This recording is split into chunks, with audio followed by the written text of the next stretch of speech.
Good morning and welcome. It's the Steel Toe Morning Show. I should have worn a shirt under this. Oh, I feel and look naked now. I don't even like that feeling. Oh, I look nude. I look like I'm wearing like a woman's dress shirt. I look like a blouse. Yeah, a blouse. I feel like Mia Wallace at Jackrabbit Slims right now. But You're that's feeling okay. a little exposed. I might do the twist later. I was watching. We were watching Pulp Fiction last night. One of the very few movies where every time you watch it, you go, God, I love this movie more than I did the last time. It's great. I've been watching Pulp Fiction for. I was late to Pulp Fiction, so I'm going to say I've been watching it for 15 years. I'd probably say about 10 for me. Say about 15 years. And when I watch it, I go, this is like it moves up my rankings. Mm-hmm. Whenever I watch it. I don't know why. One of the best. I don't know why, but it's an awesome movie. It's great. And last night I'm watching the Jackrabbit Slim scene where John Travolta has to think of something to talk about. And he wants to talk to Mia Wallace about Tony Rocky Horror and they're throwing him through the window. In the feets. And I'm watching it and I had to pause it. April and I do this thing where we ask each other, like when we're watching a movie, hey, do you think this guy would have done just as good of a job or if not better at this part? Mm-hmm. And we'll both do that from time to time. And last night, and I want you guys to think about this one. Remember, the movie was made in 94, so I'm talking about the 1994 version of this person, not now. I'm watching John Travolta as Vincent Vega, and I'm going, Jeff Goldblum. Yeah. And we're talking, this would be like Jurassic Park Jeff Goldblum. Mm-hmm. I can see it. Would be playing Vincent Vega. I think he'd do okay, but I like Travolta better. I'm starting to think he might have done a better job than Travolta. I don't see better. I think Goldblum as Vincent Vega would have been really, really good. But I don't know. Look, I'm not going to sit here and pretend that I'd talk a lot of people into that idea because it's literally credited as the movie that brought John Travolta's career back from the dead. It had to. Because there was like Grease and was it Urban Cowboy and Saturday Night Fever and all these movies, and then nothing. It was like the baby talking movies, the talking baby movies. Look Who's Talking. Look Who's Talking. Yep. And people were like, oh, shit. Well, that's the end for Scientology, boy. And then Pulp Fiction comes out, and they're like, I got an idea. Let's put him in everything. And John Travolta's back in the 90s until John Travolta's not really still a thing now. No, but like up until recently, I would say 2015. What's the last thing he was in? Ooh. Exactly. Ooh. I don't know if it's 2015. When was Be Cool? It's been a while. Taking of Pelham 1, 2, 3. Okay, I never saw that. Be Cool. Which one was last? Aaron's Brownstein says, I don't think Goldblum would make the assassin hitman shtick. He's a professional actor. Did you never see him in Death Wish? He can pull off shithead scumbag murderer. I think he could do it. I don't think he's as good, though. I really don't. How about the Jackrabbit Slim scene? Could handle that one. He could, but again, I like Travolta for that. How about a younger, you know how Walken's in that scene with Little Butch? Mm-hmm. How about younger Butch as Vincent, or not younger Butch? How about younger, he'd be a terrible Vincent Vega. That's not good. How about a younger Walken as Vincent Vega? No. Like Deer Hunter, Christopher Walken. He needed a little bit of like a weird sex appeal in there, and he's got none. Says you. Says me. Well, that's a steep climb. That's a heavy climb up a steep hill. Look, I'm already like grading on a curve for Travolta and Goldblum. All right, fair enough. Welcome to the show, everybody. Excited to have you as Steel Toe pushes 6,600 subscribers. We're 5 away. I'm only 103 Twitter followers away from 2,000 if you guys want to help out. How far away are you from 1,000? I'm like almost to 700. I thought you were crossing. I thought you crossed 700. I'd rather you not talk about it. I'm not sitting here trying to cock off in front of someone with 6-something. Look, I have a very modest existence online. Yes, you certainly do. I do want to thank a couple of people. Overnight, $20 coming in from Bill Loney. Thank you very much. And I think $15 coming in from Jim L. Thank you, guys. We are actually $110 into tomorrow's goal. So it's crazy. It has been a goal-free week, and I tell you what, also the amount of memberships we have now, dropping the goal by $10 each show next month. Awesome. in the right direction. Yeah. Really excited about that. So thank you guys very much. This week has given me a taste of what a goal-free steel toe would be, and I have to say, I enjoy it very much. It's fun not worrying about it. I hope you guys are enjoying it as much as we are. Look at the big brain on Aaron. Yeah. Six String Man says, and once you gone, you stay gone, or you be gone. It is one of the most quotable movies. It's very good. I'm going to go that and, of like the movies we watch regularly, I'm going to go that and Casino. Yeah. Probably the two most quotable movies. I also feel like I'd throw Django in there. I feel like I say a lot of things from that too. I don't, but I get it. Junior Coltrane says, April is something special. Aaron is a lucky man. You know, Well, look, I think too many people look skin deep at things. And I'm going to say right now, I think it's about time we recognized just how a lucky April is once in a while. You know, not that it's getting to me. I don't care. I don't care. It doesn't bother me. I don't care. I'm getting good at that impression. I'm getting the impression you don't care. I don't care. Let me talk about it for like an hour, and then I don't care. Quick, somebody tell Aaron he's special. Please, yes. Vega should have been Steve Buscemi. No, What the fuck? I can't see that. No. Veldrain says Travolta, Paradise City in 2022, The Fanatic in 2019, and The Poison Rose in 2019. They're saying Travolta has been around. I don't think that counts as being around. I haven't seen any of those. Although it is kind of cool to watch someone like John Travolta, who has a shitload of money, just once COVID hit, went, I don't need this shit. I like that too. I do. I like that he stopped making movies until it was fun to make movies again. If you're him or somebody like him with that much money and you're toying with the idea of retirement or just, dabbling and shit. Oh, dabbling, that's you say. the time yes. to go. Wander This World asking, has Aaron recovered from yesterday's bubble guts? Thank you. Thank you very much for asking. And yes, it seems to be a one-off. There was something in there that was knocking at the door, wringing out the guts, an angry drunk house guest that needed to get out. I think that could have been an F8 last night for the follow-up segment. It was bothersome. Six String Man says Travolta was in a god-awful Western with Ethan Hawke a few years back. I forget what it's called. It's okay to forget. Was that one of like the Hateful Eights or something, but the spoof one? No. The Hateful Eight was like a serious Tarantino movie. No, but there's a spoof one. Like, the Adam Sandler one? Mm-hmm. The Ridiculous Six? Was he in there? I watched like the first 5 minutes of the Ridiculous Six, and I went, it was me going, I just want to remember Adam Sandler the way he was. Yes, please. I don't you can miss me with the Grown-Ups era. I don't like Grown-Ups. I don't like the Just Go With It's or the Hubie Halloween. After 50 First Dates, I think I'm done with Sandler. And even 50 First Dates by Sandler, like by where he was in the late 90s. The standards. By that standard, it's not great. Standler. The standards. How do you say it? Go ahead. Sandler Standards. There you go. It's the name of the documentary.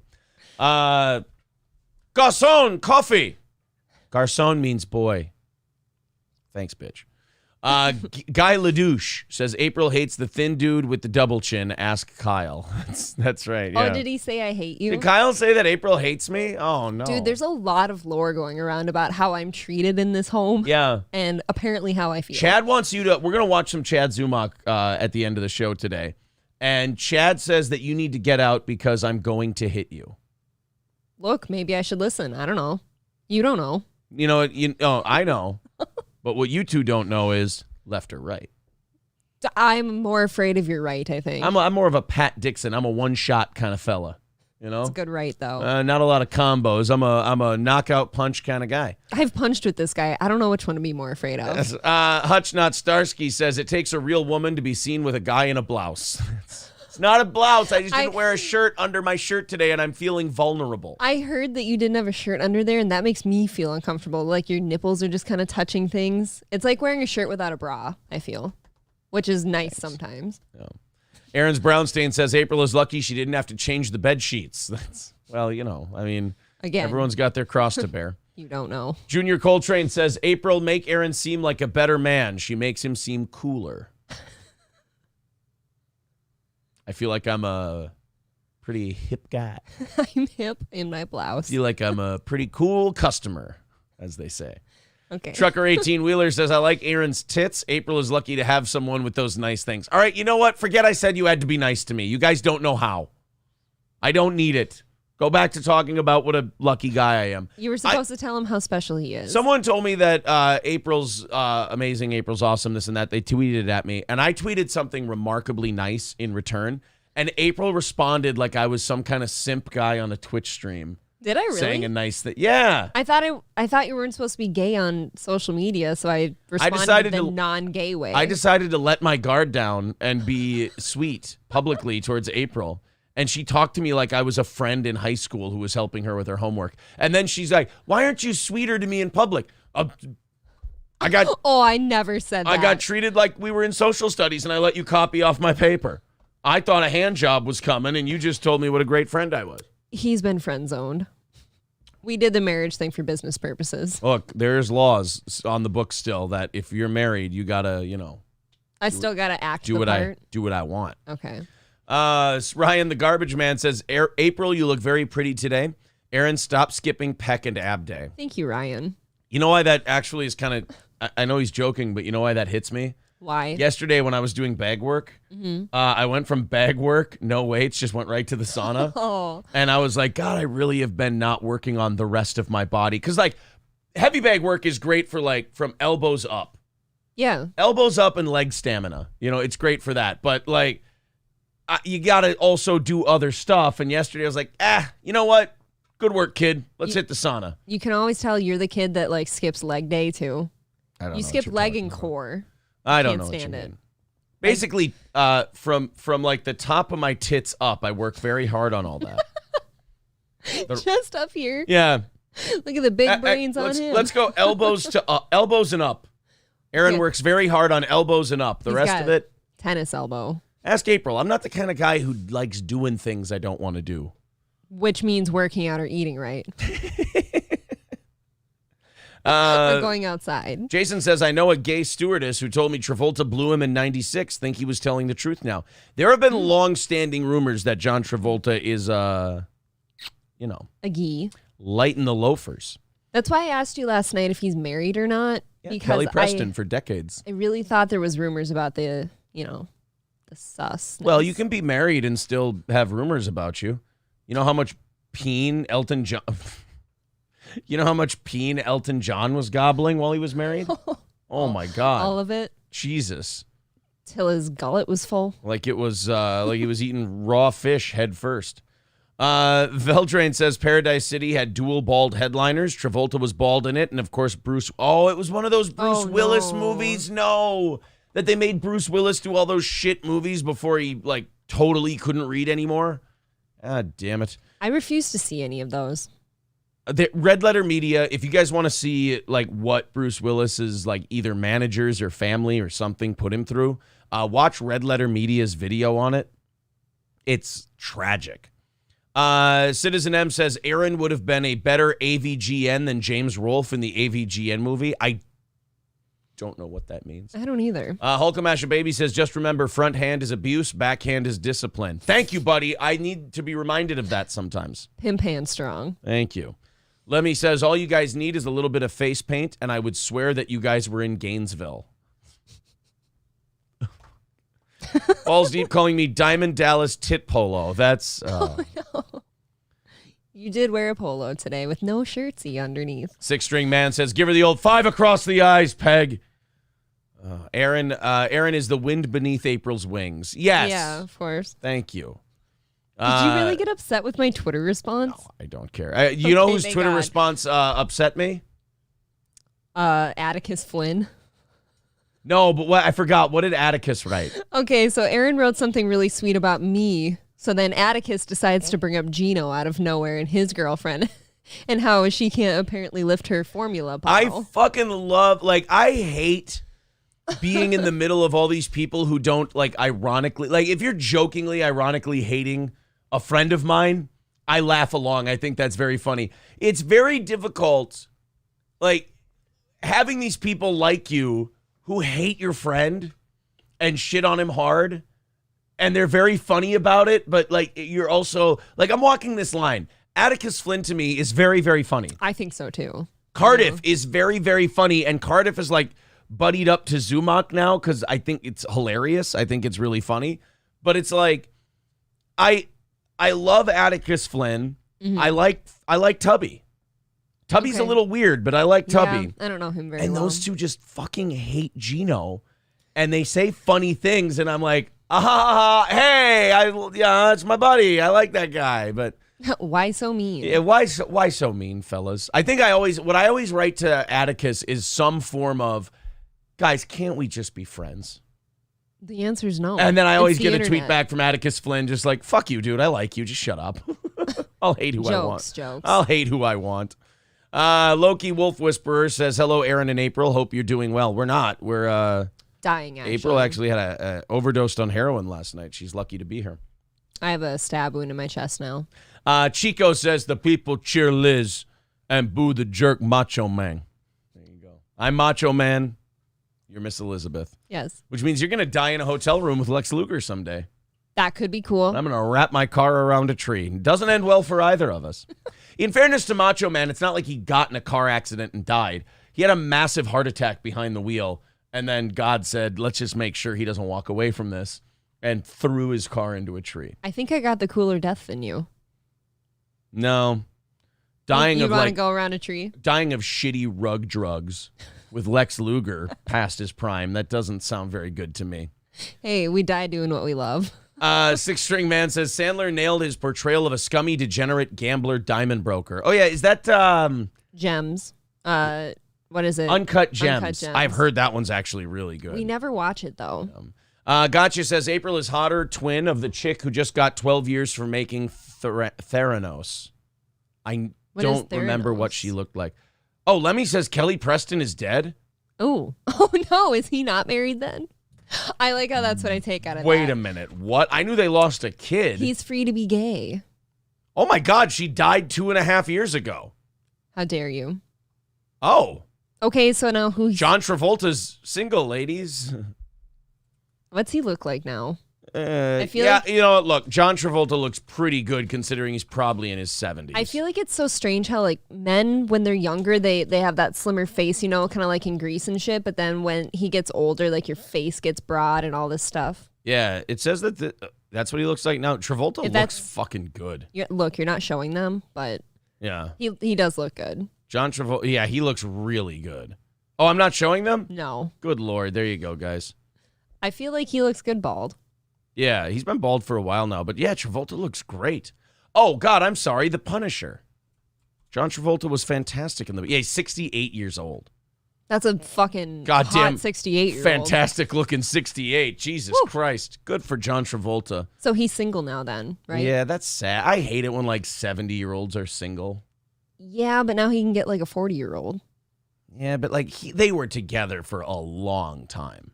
I'm talking like Travolta's heyday, down, resurgence, the whole they were together the whole way. I feel bad for John Travolta now. Now John Travolta's bugging me the fuck out. I don't like it. Who would you set him up with to make his heart full again? Can't do Olivia Newton-John because she went and kicked the bucket. Yeah, how about that? Everyone's dying. Yeah, everybody's dead, man. It's that damn COVID. Yeah, I don't know who I'd set him up with. 68 years old. Who's around that age? Catherine Zeta-Jones is with Michael Douglas still. I'd set him up with Catherine Zeta-Jones if Michael Douglas died. I don't know how I feel about that. Boy, I can't think of any like a 50-year-old. I can't think of any 68-year-olds. How old is Jane Seymour? Ew. I think she's married, though. Jane Seymour age. She's 71. Okay, I could set her up with she's not as bad as I remember. I guarantee she's married, and I guarantee he's younger. Holy shit, has she been around? 4. Let's see. She's been married to Michael Attenborough from 71 to 73, David Flynn from 81 to 92, Jeffrey Planer 77 to 78, and then James Keach from 93 to 2015. There we go. Wow. I think we fixed it. Let's go John Travolta, Jane Seymour. I was going to say that chick from Law & Order, but she's probably married Mariska Hargitay. Not only married, probably a little young for old young? John Travolta. Oh, I think you're wrong. I think Mariska Hargitay, she's a famous woman's kid. I think Jane Mansfield's daughter. 58. She's 10 years younger 58 to 68 is nothing. Yeah. All right. Set her up with Mariska Hargitay then. Fine. Aaron couldn't find a nicer beard. That's very sweet. I appreciate the sentiment. I still liked Bruce Willis' Death Wish. It was based and realistic as fuck. I didn't, only because I liked the original Death Wish so much. I felt it was like a movie they didn't need to touch. But, oh well. Citizen. Oh, AVGN is Angry Video Game Nerd. I thought that was a porn thing, but that's the AVN. I would have gone porn as well. I look like a porn guy. You know, if this ever tanks, you could try it out. Try some porn? What kind would you be into? Throw my dick around. What's your favorite kind of porn? Oh, BBW. Fuck fat girls all day. The type that want to suck you dry, then eat some lunch with you? Have some cake, yeah. Eat my load and then have a slice of devil's food cake. Oh, right off their snatch. Oh, God, I'm going to go vomit. My stomach problems are back again. Six String Man says, I hope you do more episodes of the Sad Chad Show. We'll kind of do our own Sad Chad Show today, a little bit later. Dub says, I hope your tooth feels better, Aaron. My tooth feels very good. It doesn't. A little bit of gum inflammation from, all the drilling and grinding they did, but otherwise, totally fine. When does the funky smell go away? That's from the inflamed gums. They bleed and stuff. Yeah. They told me that would be 2 or 3 days. Okay, thank God. Have you had the dry blood smell the last couple days? Yeah. Yeah. And I understand that's what happens with dental work. They said with the gums and everything, it'll be probably today. I would say that's going to be over. We'll be done with the nasty. That's like when someone gets their wisdom teeth out, their fucking breath reeks like shit for a week. That's why I did that in high school when no one talked to me. Oh, yeah. You get like any kind of dental work done and your breath reeks for a couple of days, no matter how much you try to rinse that shit. It bleeds. Yeah. Gray Idol says, today is World AIDS Day, according to Google. Hope you have a great AIDS-free day, Aaron. Well, I'd like to have an AIDS-free life, but like alcoholism, let's go one day at a time. Jimmy Dabble says, don't ask Gino about Uncut Gems unless you want a 40-minute rant. Well, I'm calling into In Hot Water today, then. I'm asking about Uncut Gems. That actually could be fun. Call into In Hot Water and just go, Uncut Gems, go! Then hang up the phone. I actually wrote this down for future talking with him. Okay, perfect. Jesus, the chat is crazy today. Yeah. Junior Coltrane says, I'll bet if Chad Zumock took some testosterone supplements, he would seem so low self-esteem. Poor guy. Well, I think he could probably use it. Does testosterone supplements give you a top lip? That would be helpful. No, but fillers do. He could actually, Elisa Jordana and him should date because they could give each other so much. They could actually even it out so that they both look natural again. But how cunty is that relationship? Oh, God. It's very cunty. Who kills who first? Oh, remarkably cunty. All right, we got to stop. Josh Denny says this is very FM radio. All right, I gotta fuck off then. I gotta quit. I'm done. I also need to get off camera. I have to. I have to retire. Josh Denny says last time Aaron got called AVGN, he knew who he was. Interesting. Bum bum bum. I forget about these people very quickly. It's that old age. Veldrain says Aaron will find all of his coworkers in a Philadelphia Wawa when he starts doing porn. Easy to recruit, though. They'll all be in one spot. I like that. They'll all be in one place, and I'll be able to grab a camera. I'll be like a cross. Just your phone, really. A cross between Johnny Sins and Elisa Jordana. I'll do IRL porn. Just use the security cameras and just take the films after. I'll just say, excuse me, ma'am, I can't seem to find the eggplant. And I'll be in the produce section. She'll go, why, I think it's right here. And then we begin.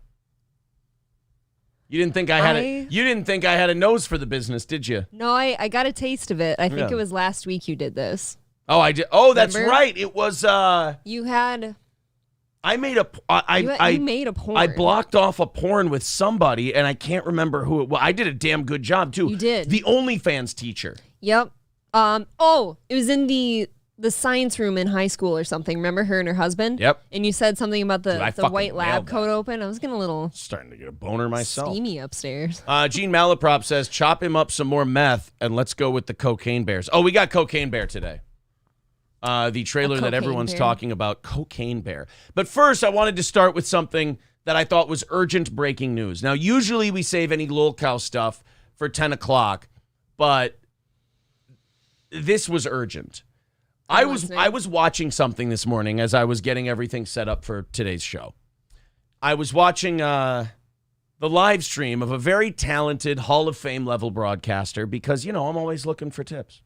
Of course. I'm always looking for ways that I can, gain an edge, become a better broadcaster. In my opinion, you start dying when you stop growing. Right, and you got to have somebody to look up to. So I thought, let's learn at the feet of the master. I'm humble. I can watch someone else and go, now here's a guy I can learn something from. And I'm thinking of like the person I was watching this morning. There are very few people that can say that they're more accomplished than this guy. I mean, rarefied air. I'm talking Howard Stern, Rush Limbaugh. It's a high mountain name. I don't know many more names that can say that they were more successful in radio. That's right, everyone. As well as Cardiff Electric, I saw him in there. We're watching Opie Radio this morning on YouTube. And I saw Potato Man networking again. I tell you what, that glad-handing vegetable, he is on a roll. I can't wait. Lately. Cardiff, holy shit, speaking of Cardiff Electric, 279 says, breaking news, Aaron's mouth smells. Lame's gums. I have a stinky mouth. He's got halitosis. Cardiff Electric on the news. He's like, remember the movie Trumbo? He's head of hopper. Oh, yeah. Yeah, He's on it. Cardiff Electric is the head of hopper of obscure YouTubers. Breaking stories everywhere. That is meant as the compliment it sounds like. So I'm watching Opie's stream, and I learned something. The thing I learned today is always try to open up a little bit more with your audience, especially if you're a disgusting piece of shit. Okay. It also taught me, don't get any older than you are now. No. I think it was yesterday you brought up how there's Corey brought it up, how there's kind of like a time frame when it's cool to do this and then suddenly it's not okay anymore. I said, That's true. I said that I got like maybe mid-50s in me. Yeah. And then, you can be in your 50s and still have a lot of fun with this. You can, but I feel like after that, this show doesn't make sense. Right, exactly. You can't be sitting there like, we're gonna be covering Chad Zumock moving into a retirement home. We're just gonna be like, oh no!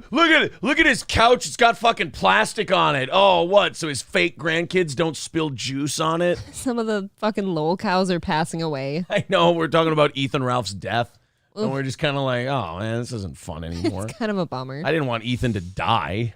I just wanted to have some fun.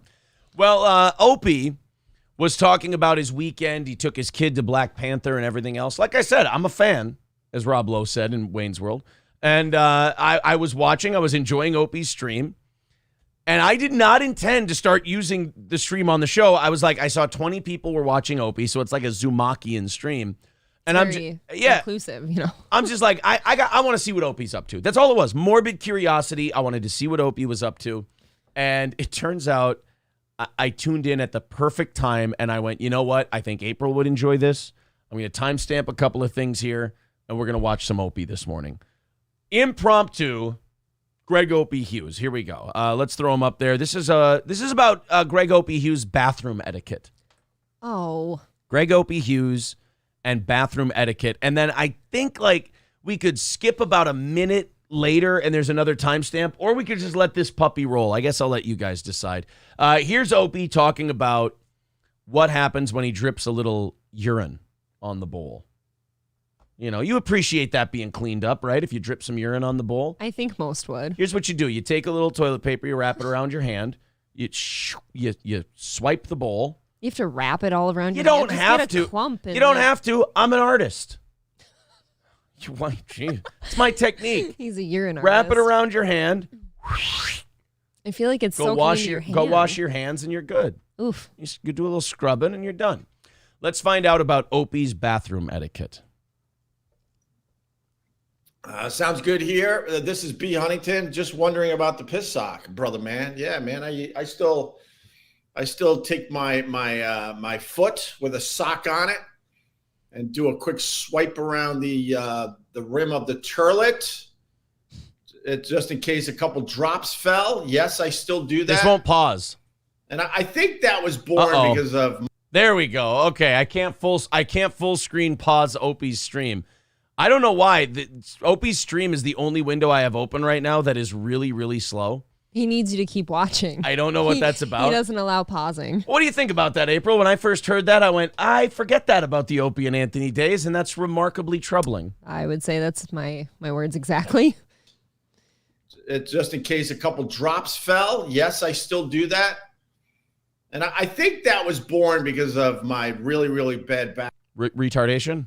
Is he about to say he wipes pee with his foot because of a bad back? Well, you get a bad back. You have to take your foot, and you have to stand on one foot like a fucking stork, and then you have to wipe the rim of the bowl while your sock is still on your foot. Now, look, I think if you take the sock off your foot and you wipe the piss, that's still disgusting. And then what? Throw it away? You just throw it off into the hamper. No. And you contaminate all Stop the other putting clothes piss in with there. your piss sock. You're saying that you don't think you should take clothes that you plan on wearing again and cover them in piss intentionally? Not usually. Okay, you're No. saying that's a bad move. Yes. Just Unless that's your final option. But I'm going to guess that there's a roll of toilet paper in that bathroom. relatively somewhere in Close the vicinity. by. Like, I've seen bathrooms before. I've seen a couple in my 35 years on this earth. And so far, usually in the vicinity, usually within sit and reach distance, depending on what kind of shape you are in, there is a roll of toilet paper. Indeed, you're correct, April, within reaching distance of that toilet. You'd think. So it is wholly unnecessary to take an article of your clothing and purposely douse it in piss. That troubles me, but then also he's about to say he does this for his bad back. Do you know how much like good core strength you need to balance on one foot while you got your other foot up on the toilet? It's not the part of his back that's bothered. It's different vertebrae. Sure. So Opie, look, there's something to be said for openly admitting to covering your foot in piss on purpose. But I still, some things can be kept a mystery. I maybe only give him that because now I know what kind of garbage he is. Otherwise, I don't join you with the whole respect given thing, just for being honest. Respect given for being autistic enough to think that people are going to go, oh, yeah, totally. I get it. Don't skate over this either. Don't say turlet ever. I think that is one of the unfortunate things that comes from small towns. Look. And it can die in the 80s. The problem with Opie is Opie was born with a tragic lack of talent. And so he's replaced that in his career. Like think of the torture that is Greg Opie Hughes for a minute and try to empathize. Opie has been surrounded his entire professional life with people who were miles more talented than him. True. Think of this. He would sit in rooms regularly with, at the same time, Jim Norton, Anthony Cumia, Louis C.K., Nick DiPaolo, and then at other times, Patrice O'Neal, yes, Bill Burr, Colin Quinn. He would sit in a room with these people. You have to develop something. So he'd say words like warsh and turlet and things like that. He didn't develop that, though. No, that he came developed from that. Old people. Look, I am a massive Opie and Anthony fan. And I will tell you that Opie started talking that way one day. He Just started to be saying different? warsh and turlet, and I swear to God, it was a way to make him stand out because he couldn't keep up with all the funny guys. But it's not the standoutness you want. Okay. Look, I told you I would try to stand out. I didn't say I would stand out in places you'd want to be. He stands out like a piss sock. He stands out like a piss-covered sock. He certainly does. Right in the hamper. Imagine that. Imagine your Opie's poor wife, and you have nice clothing. Your family's done well for itself. You got beautiful clothes. You put it in a hamper, and here comes old, geriatric husband dipshit stripping off his urine-soaked sock and throwing it in with your beautiful clothes. And I picture him as wearing, he's an animal who still wears white socks instead of black ones. White Hanes He's got socks. white Hanes, so now there's just piddle stains on them. And it smells like ammonia. Jesus. Well, let's let Opie continue with piss sock. Yes, I still do that. And I think that was born because of my really, really bad back and trying to bend down. So Any opportunity I have to not bend down, I will take it. And one of them is to use my sock to clean the toilet seat. Yes, that is true. Yeah, you take that victory sip. And don't mock it until you've tried it. No, I'm not trying it. I don't care what you tell me to do. You mean you didn't go to the tree lighting? I'm not wiping my toilet with. There are some things that where you have to say, don't knock it till you try it. I'll throw a few things out there. Sushi. Sushi for sure. Okay? Don't knock it till you try it. Bone marrow. Bone marrow. Don't knock it till you try it. Wiping your toilet rim with your besocked foot to soak up piss is not one of those things you need to try to knock. I'm going to watch. We've been knocking it for the last 3 minutes. Oh, it's fine with me. It's totally fine to knock it. I don't need to try it. You know what it would feel like? Warm and off-putting. Right. I feel like I haven't missed out. It's even worse if it's like sticky or something. And what's more troubling to me is he hasn't yet told us necessarily what he does with the sock afterwards. What if he just wears it? You don't know. But, okay, fair. I don't know. Do I need to? I'd rather not, just in case I'm right. Do I need to? All right, let's watch the next clip. That's Opie wiping the toilet seat with the piss on the toilet seat with his stocking foot. I also have... Could we, again, if we took the sock off the foot, still gross. Yes. So doing it while the foot is in the sock, more disgusting. Also consider this. Even if you take your piss-soaked sock off your foot, what if that shit had soaked through and now your foot has piss on it? And now if you don't wash your foot, now you just got piss foot. In defense of Opie, in defense of Opie here. Probably doesn't have athlete's foot. That's true, because apparently if you piss on it, that dies. Congratulations. I'll probably take a shower after this and get all pretty and nice for the rest of the day. If you I mean, why do that for your stream? I think it's Why don't you shower before the stream, buddy? I don't know why Opie's like, this video is lagging terribly. I don't know if that's a him thing or just a weird tab. I don't know. But I clicked play and nothing happens. I think my hair is all right. Cheers on that. April hates cheers. April hates the way Opie talks in general. It's always a guy, too. It's always a guy that is worried about my appearance. Oh, get ready for this one. Jesus. I can't wait. I ain't going to kiss you, bro. I'm sorry. Brace yourself. I only kissed a couple people in my life, a couple guys in my life, and you're... What? Aaron, you being a man... Right? You're in fine man form over here. I have kissed a man. Have you? Oh, and no, don't answer that yet. Okay. Even if you have. I'm sorry, but the gayness is trying to burst right out of me. Even if Anus first. Even if you're a man, like, let's say Opie here, and you have kissed a few guys, are you talking about it? Not so comfortably. I'll tell you where Maybe if you're drinking, I can understand. No, drinking maybe, but I'll tell you where I'm comfortable talking about that. So... flippantly. Okay. If it's the stream where I'm coming out as a homosexual. That's fine. Then it probably feels good. Then it feels great, but instead you're just like this whole stream so far has been a window into this poor woman. I am afraid for her. This poor woman. She cannot be happy. And she's living in a house full of like repressed gay energy and piss-covered socks. It just smells like piss and coffee. It smells like piss and like male breath. Opie comes home. Like, if you're a woman, like the old adage that, like, the guy's cheating on you, you smell another woman's perfume on him. Yeah. She comes home and she hugs him and she goes, oh no, he smells like Drakkar. Like, oh no, he smells like Brute. Oh no, what has Opie been doing? Opie, not the middle-aged gay clubs again. It's not good. God damn it. Couldn't you go get, like, just a small market radio job? Like, he actually went to the nursing home because they don't fight back, and now he just smells like Aqua Velva. Oh, Opie. Don't kiss those guys. At least he doesn't steal their credit card. That's true. Chad Zumock would be in there making out with dudes and taking the social security check out of their back pocket as they're making out. You're not one of them. Should I explain that or let that sit there? You know what? Today I'm just going to let that sit there. Good. We'll all just... you know what works for me? We'll all just think you're gay. All right? Let's move on with the show. Yeah, I feel like that kind of came out of nowhere. Yeah. Well, so did he. That's true. But now his wife is actually doing one of these like, oh, God, I'm free to go. Oh, okay. Well, you know, I mean, yes. Look, she made her bed.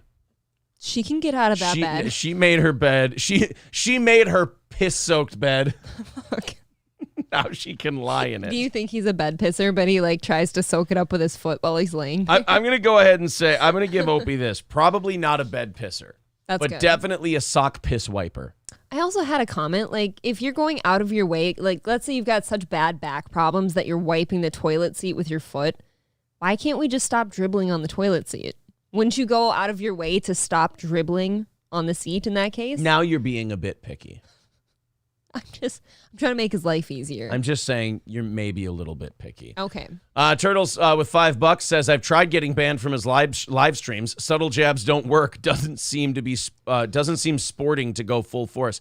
I hear you. You don't want to, wreck the guy's day or, be an absolute dick unless it's on your own show. Turtle does send me like screenshots or videos of him like donating a super chat or something, and yeah, he doesn't really ever go off and off. Doesn't go full bar. I like Turtle. Turtle's a good dude. Maybe too good for this game. Turtle is good. Yeah. I'm sending him things today. What?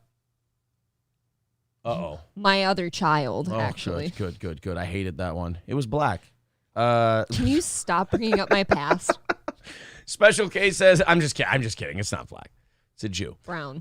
Special K says it is harder to bend over to take the sock off. He walks around his house spreading piss. Oh, I never thought about that. If he's not taking off the piss-covered sock, he's walking around with piss foot all day. That's what I said. You're right. Yeah. I don't see him as having... I just assume that a man who wipes piss with his foot has the decency to take the sock off immediately after. Yes, because the piss sock wiping guy screams decency. You're right. Well, you're right. Omega Dread's gaming channel says he was going to be possessed by a demon, but it said gross. That's funny. Oh, no. It's just, the demon starts to invade his soul, and he goes, oh, is that piss all over his foot? I'm fucking out of here. You smell like Windex. I'm going to go possess a Jew. I'm tired of this shit. In the comments says, dominate your friends, kiss them on the mouth. That's what Opie does. So that's why none of these guys from the old O&A show why they don't talk to him anymore. Yeah, it's not anything to do with talent. It's purely that he smells like piss. Fucking Lois Einhorning everyone. He's sitting there just making out with everybody. Finkel is Einhorn. Right after this stream, you just saw Jim Norton, Anthony Cumia, Sam Roberts, all these people going, ah. I want to see Cumia naked in a fetal position in the shower. Well, I do too, but that's despite the Opie kissing revelations. It's just our fantasy. It's like Anthony taking a rape shower just seems wholly satisfying to me. Just for a good cleanse. And now I need a drip pan. Yes, exactly. Anthony in the fetal position in the shower just screaming the N-word. Oh my God. Tweeting about crime in New York City. And then he just throws in a settle, fuck Opie and his piss socks. Fucking piss sock. All he can... piss sock rape kisser. Fucking Anthony can't even piss anymore because every time he smells piss, it just reminds me of like the kisses and the feet and the socks. People put asparagus on the table and goes, do you have any idea what this is going to do to me mentally? Cumia could be like the most strongest willed guy of all time, but then he smells piss and it's over. Yes. He's got PTSD from working with Opie. No golden shower porn. Oh, he sees a booger and he just kills everyone in the room. Oh. In the comments says, if Opie's dog pisses on the floor, he just kind of puddles around it with his socks on. Don't knock it till you try it. It's true, ma'am. Citizen M says, I was banned from Chrissy Mayer's chat the day I went there. Well, were you being mean? Because when Chrissy comes up here, you're always remarkably mean to her. Just remarkably insensitive and cruel. When she was on our show, I have to say, you were a bit of a dick. And if you're a bit, like, I like you. You're one of my favorites, but that's my, like, I always talk about that. Like, talking to Chrissy or talking to Gino, and then other people know you talk to Gino and they shit on Gino. And, they're like, Gino doesn't, like, talk to me or this or that. I'm like, yeah, I like you and everything, but you're a fucking asshole to him, so what do you expect? What would you like here? What would you like him to do? Well, April, since we're on the topic, should we just knock out what I have on Opie today? I think so. I think I got a few minutes before I have to go for a second. Let me knock out what we got on Opie today. I got 2 quick clips, but it was piss sock foot that made me bring up Opie early on in the show today. It was worthy. But we got Cocaine Bears. We got Kirk Hammett from Metallica saying that they're toxic, that their whole thing was built. I hate these multi-millionaires who, after they've made literally hundreds of millions of dollars, turn around and go, oh, I'm so sorry for the sins we've committed. And then they're just going to hold on to all their cash. Like, they're big pieces of shit. They're terrible people, but, the money's nice. The damage is done, though, guys. Yeah. Maybe stop talking about Let's say the Nazis won the war, and in, 49, Hitler went, just want to say I'm very sorry for the whole Jew thing. It got out of hand, but anyway, we've colonized all of Southeast Asia now. Can you imagine? I've wondered that to myself sometimes. Like, what if Hitler had lived? What was the end game for him? What is he going to do? Like, conquer everything, but then just say sorry? That's exactly it. Here's my problem about doing what you're talking about doing. I start thinking about, what if it ended differently and Hitler made it and all that stuff? And then I come and I don't feel like thinking about it anymore. That is kind of how that goes. YouTube. Just a joke. My hey. I'll have you know that I have one grandfather who fought the Nazis actively and another grandfather who died in a concentration camp. Fell out of a guard tower. His name's Aaron. He fucking stepped on the old joke. Sorry. That's all right. You're still learning. All right, let's go with Opie now. This clip is now remember, Opie clips these titles out. Yes. Somebody else doesn't go, oh, guys, look what I caught Opie saying. Opie cuts these out going, you know what? Quite frankly, I'm as proud of this clip as I am this little apartment stream I do over here. Let's go ahead and watch Opie name a show better than Joe Rogan. This is the height of delusion. Is Opie thinking he is in a position to critique other people's shows? I don't care if there's a difference between I enjoy show X better than Joe Rogan's show. Yep. That's a far cry from saying person X is better than Joe Rogan. It doesn't happen. I've always thought the way, Kevin Nash said this about pro wrestling. I think it's true in entertainment. The only thing that's real is the money and the miles. Joe Rogan's the best at this. You know why? He makes the most money doing it. Yes, it's... The marketplace has spoken. You get into these abstract artistic discussions about who's better. Nobody's better than anyone else. It is purely a matter of opinion. The only metrics we have are units moved, downloads, and money. That's it. So if you want to, for great example, my favorite late night host of all time is David Letterman. David Letterman is second or third behind Carson and Leno. Mm-hmm. Why? Leno is worth more money and Leno drew more people to his show. I can sit here and say my opinion is that David Letterman put on a better show for Jay Leno. But that's just a matter of my opinion. The facts don't bear that out. Right. So here's Opie saying Joe Rogan doesn't do the best show. I'm going to name you a show better than Joe Rogan. And I can't wait to hear what Opie's tastes are. Would you go and do Rogan's podcast? Nah, not at this point. What? First of all, he's going to show a little self-awareness here in a second. And also, cool to see the Insufferable podcast in Opie's comment section there. Oh, yeah. But go follow the Insufferable Bastards podcast. Opie's saying he wouldn't do Rogan. First off, lie. Anyone would do Rogan. Second of all, I don't think he's calling anytime soon. Think of the controversies that his old radio partner, Anthony, has been in since he left radio. And I believe Rogan has still had him on 2 or 3 times since then. Recently, even. Yeah, I think a year or two ago, he had Anthony on. So, Opie's saying I wouldn't do Rogan. You can tell the guy doesn't have an agent anymore because that agent will go, would you shut the fuck up about not going on Rogan? There's that, but then he says not at this point. So, okay, what is the point? Well, he's waiting until he peaks, maybe around 67, 68. When I'm peaking, that's when he's going to go on Rogan. I think you just go on Rogan if you get the phone call. Yeah, talk about your new product, the Piss Wipe Sock 3000. It'll be great to plug on Rogan. It's like ShamWow, but it's socks. If Steve-O can get yelled at for his butt wipes, you can get yelled at for your piss sock. It works. And which would be more entertaining. Yeah, and you and Steve-O can both say the same thing. We were huge in the 90s. We were cool in high school. There you go. It's easy to say that because I'm not even being invited, but I don't really I was thinking about this morning. I don't know. Joe Rogan, he's not even the best at. You gotta stop. I shouldn't take drinks when Opie's talking. I should know better by now. Swallow first. Yes. At podcasting or radio. But he's the biggest. He's the biggest. Who's the best, Ope? And before you start yapping. Hey, that's my job. Quit yelling at me. He's king of defending himself before the thing happens. Yes, you're right. Opie is great at defending himself before anyone starts attacking. Nobody said a word. Yeah. Opie goes up to people in bars and punches them in the face immediately and goes, I knew you were going to start shit. Now, in fairness with Opie, if that metaphor plays out, that guy would hold his chin and go, you know what? I was about to fuck with you. I didn't like your face. I was going to tell you what a piece of shit you were. But I also saw you wiping the urinal with your foot. So I feel like I have cause here.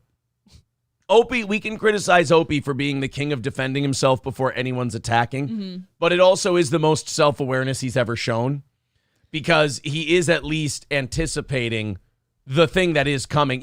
There's that old saying, just because I'm paranoid doesn't mean there isn't anybody watching me. Right. It doesn't mean you're wrong. Opie plays out that saying perfectly. I mean, this is the guy that before he goes on a podcast, he has to look into them and make sure they don't goof on him first. But when I use that term, let me defend myself before anyone attacks me, you know what that usually means? I said something retarded.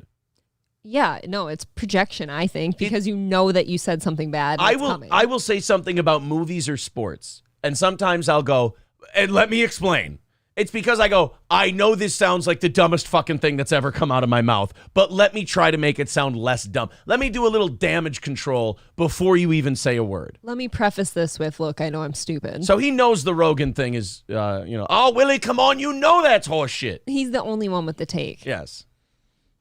He's good, obviously, but I know a Joe ton Rogan of can guys that are sleep better tonight. at it than him. Thank God. Oh, yeah, a ton. Oh, let's hear the names. I can't wait. Brother Weeze up there. Fuck you.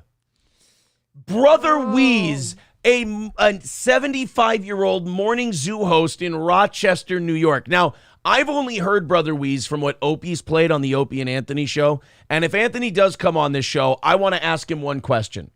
When you guys would have Brother Weeze on your show, and Opie would have Brother Weeze on, and you guys would do some, Sirius XM connecting with Rochester, New York.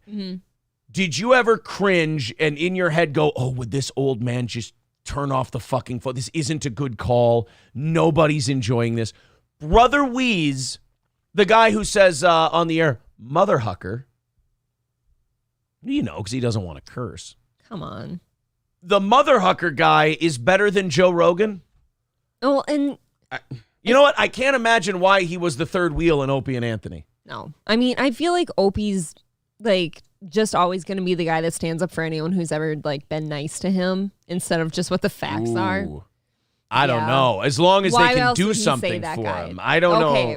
Okay, yeah. I'll scrap the friend thing. What has he done for you? You're right. He came on my show. Well, look at Rogan. He's like, I wouldn't go on Rogan's show. The only reason he's saying that is because he knows Rogan wouldn't ask. Right, he's never been invited. It's like, how Chad always talks about how he was popular in high school, and he really wanted to be at Content House, and he really wanted to be at that Comedians of the Compound show in Florida, but he was being a total cunt, so they didn't let him in. Well, and then he has to turn around and say, oh, why would you ever want to be there? It's a bunch of gays. It's not cool. Those guys aren't cool. Carl said this on his Who Are These Podcasts episode yesterday or 2 days ago. Carl was saying, Chad, no, the cool people in high school didn't go to the Band Geeks party and stand outside and go, that party's gay. It sucks. I don't even want to be there. That meant you wanted to be at that party. No, you just went to the Band Geeks party and fucked. Fucked all the band kids. And then you found out that those band kids were more experienced and better at fucking than you. Fucking freaks. You were like, these fucking weirdos, these psychopaths. They just bring a flute in for no reason. Yeah, their anus breathes because they've just been playing with it so much. Like a valve. Yeah, they have like a French one of valve. the suckers on an octopus tentacle. It's just kind of pulsating because they've just been fucking around with their assholes too much. What kind of band geeks did you fuck? We had a really world-class marching band at Irondale. They learned some shit. So did we, hey. No.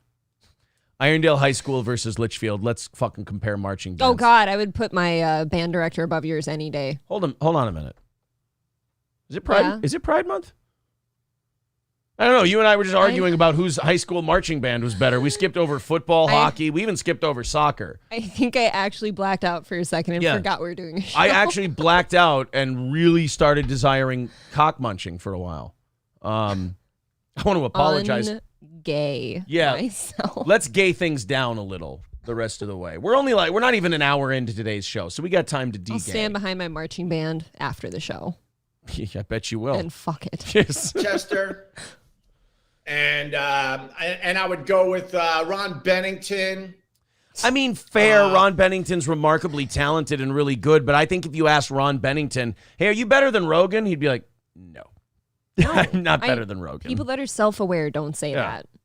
Ask me if I'm better than Rogan. Are you better than Rogan? Not today. Not today. I don't feel strong. As much as I hate his guts, I would go with Howard Stern. These guys are better than Joe Rogan. Howard hide in the basement? Folding Howard Stern? The paper cup guy? Yeah, that's the one. Oh. Howard Stern is better than Joe Rogan. Again, well, okay, but out of all the people he named, though, that one is arguable for me. Somebody should write in his chat, Cumia, question mark. Cumia, yes. But but you can't argue the fact that he's the biggest at it. That's simple math. Why are you Who's squeaking? the biggest at radio and podcasting right now? It's right there. Well, at least he's saying that. Right there in the stats. You can't argue that. That's black and white. Yes. You know what else you can't argue? He's better than Brother Weeze.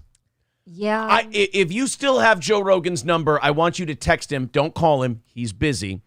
I want you to text Rogan today and apologize for what you said. Just say I'm sorry. In fact, I want Brother Weeze to go on the air and be responsible. This is supposed to be his protege. I want Brother Weeze to go on the air right now today and say, I want to apologize for Opie's outburst. His blood sugar was low, and he said some retarded shit about me being better than Joe Rogan. I just want to let it be known. I am where I am for a reason. Well, it's all those piss socks soaking into his brain. Maybe that's what it is. Like, don't the Japanese say, like, all the toxins and stuff absorb in your feet?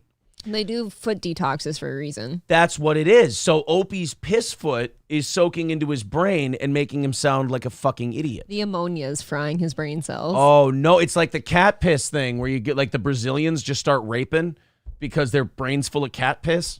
What is that called? Look, I don't know if that's the medical diagnosis, but I feel like what I'm giving you is the shorthand. The cat piss made them rape. Wasn't my fault, Your Honor. My cat pissed in my mouth, and there was a hot chick at the ice cream shop. Cat piss fucked me. I had to give her 2 scoops of cat piss cock. Don't worry, I wiped around the bowl. But when it comes to people that have done this their entire lives, like myself, he's not even close to the best at it. Wow, there you go. Opie Radio, quote, Joe Rogan, not even close to the best at it. He did take a nice nervous sip after that one, though. He knows he's a little That's good. out there, I think. Our last Opie clip today, guys. Did you know that Opie, much like Chad Zumock, I'm still waiting. You know what? They can cut Stuttering John out of the podcast. Let's get Keemstar to put that money up again. I want Opie and Chad.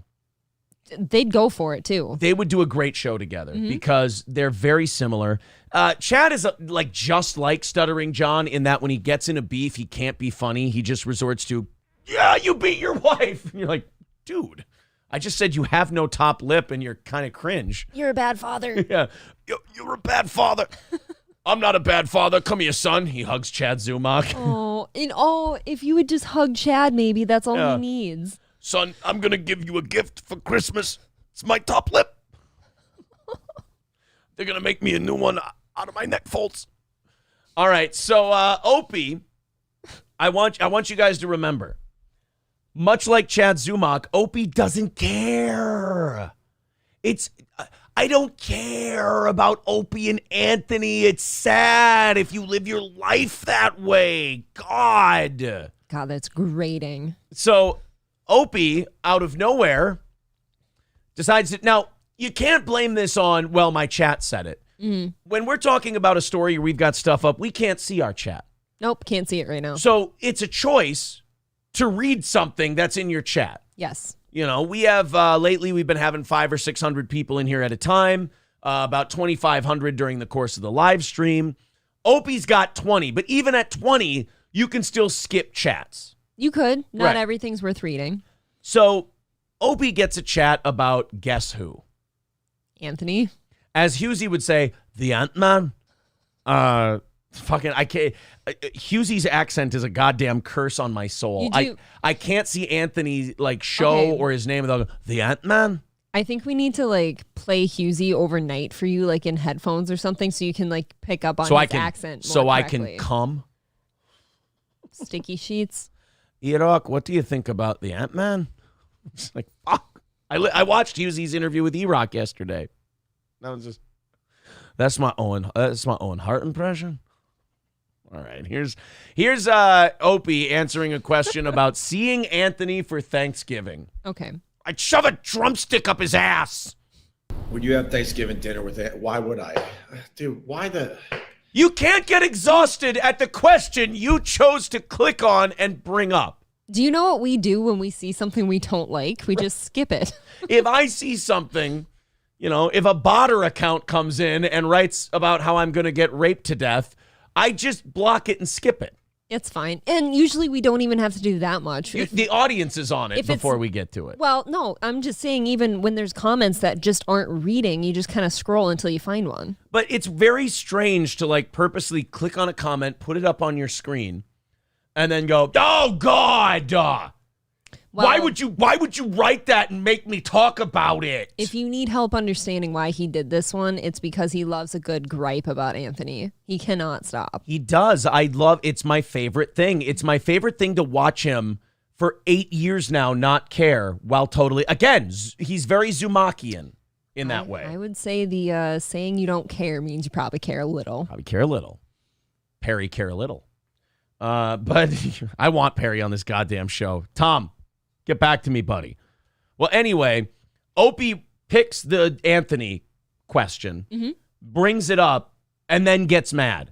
He really wants to talk about Anthony. I think it's the definition of, you know how sometimes when I've been upset about something, you say that, you're just kind of jerking yourself off about it. Mental masturbation. It's mental masturbation, I think, when Anthony comes up. That quote that Lemmy posted that you liked, that's the kind of the quote I've been telling you for a few years now. I just needed it from Lemmy. Yeah, exactly. That's, that's people, though, isn't it? Like, the person you're around all the time. Hold on. The person you're around all the time tells you something, and you're like, they're just saying that. That fucking goes both ways, and you know it, because everything I've ever tried to help you with, it's only okay once you get to it yourself. Once you decide. What did I just say? So. What, am I talking into a fucking windstorm over here? Did you not hear what I just said? Lemmy's a saint. I just said we all do that. We all do that thing where the person who's around us all the time tells us something.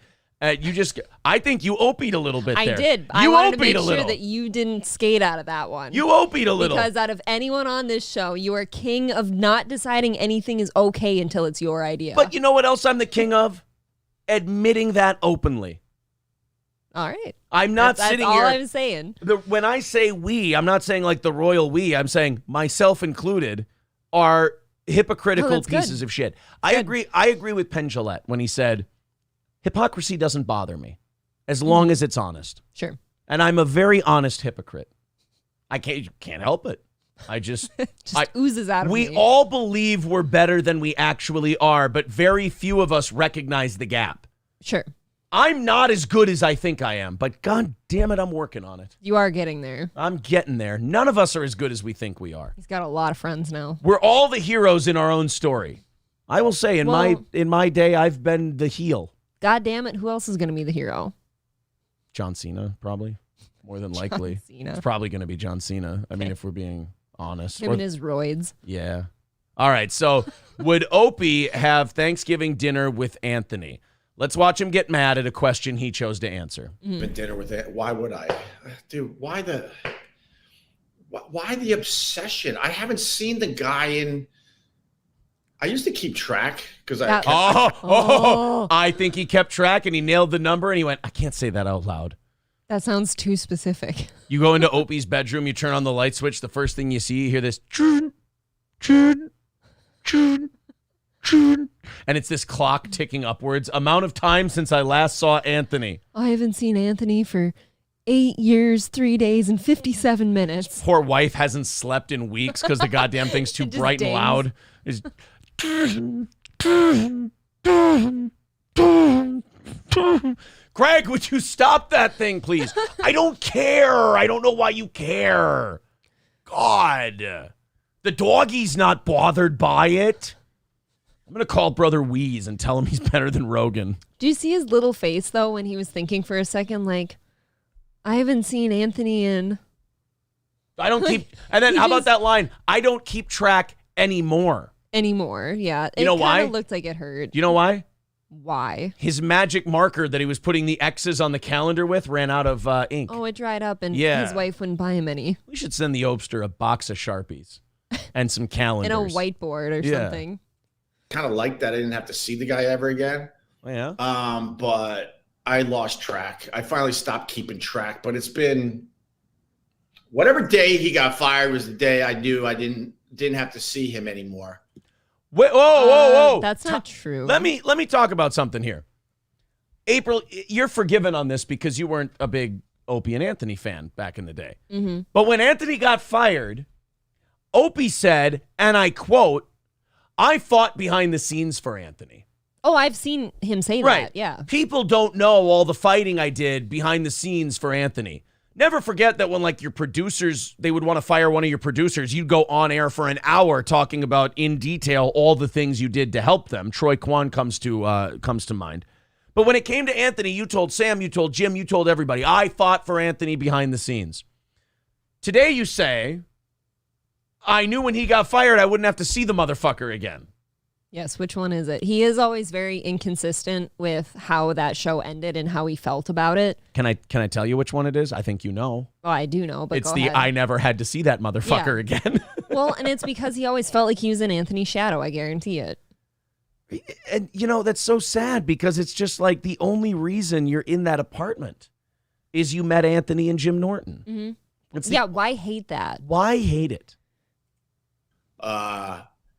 You know, and we sort of tried there for a little while. There was a little like the door was slightly open. Boy, but don't worry. The Opser shut that door on his piss-soaked foot. Just squoze it out a little bit. He just took that piss-soaked foot and said, hey, Anthony and Compound, you guys like lemonade?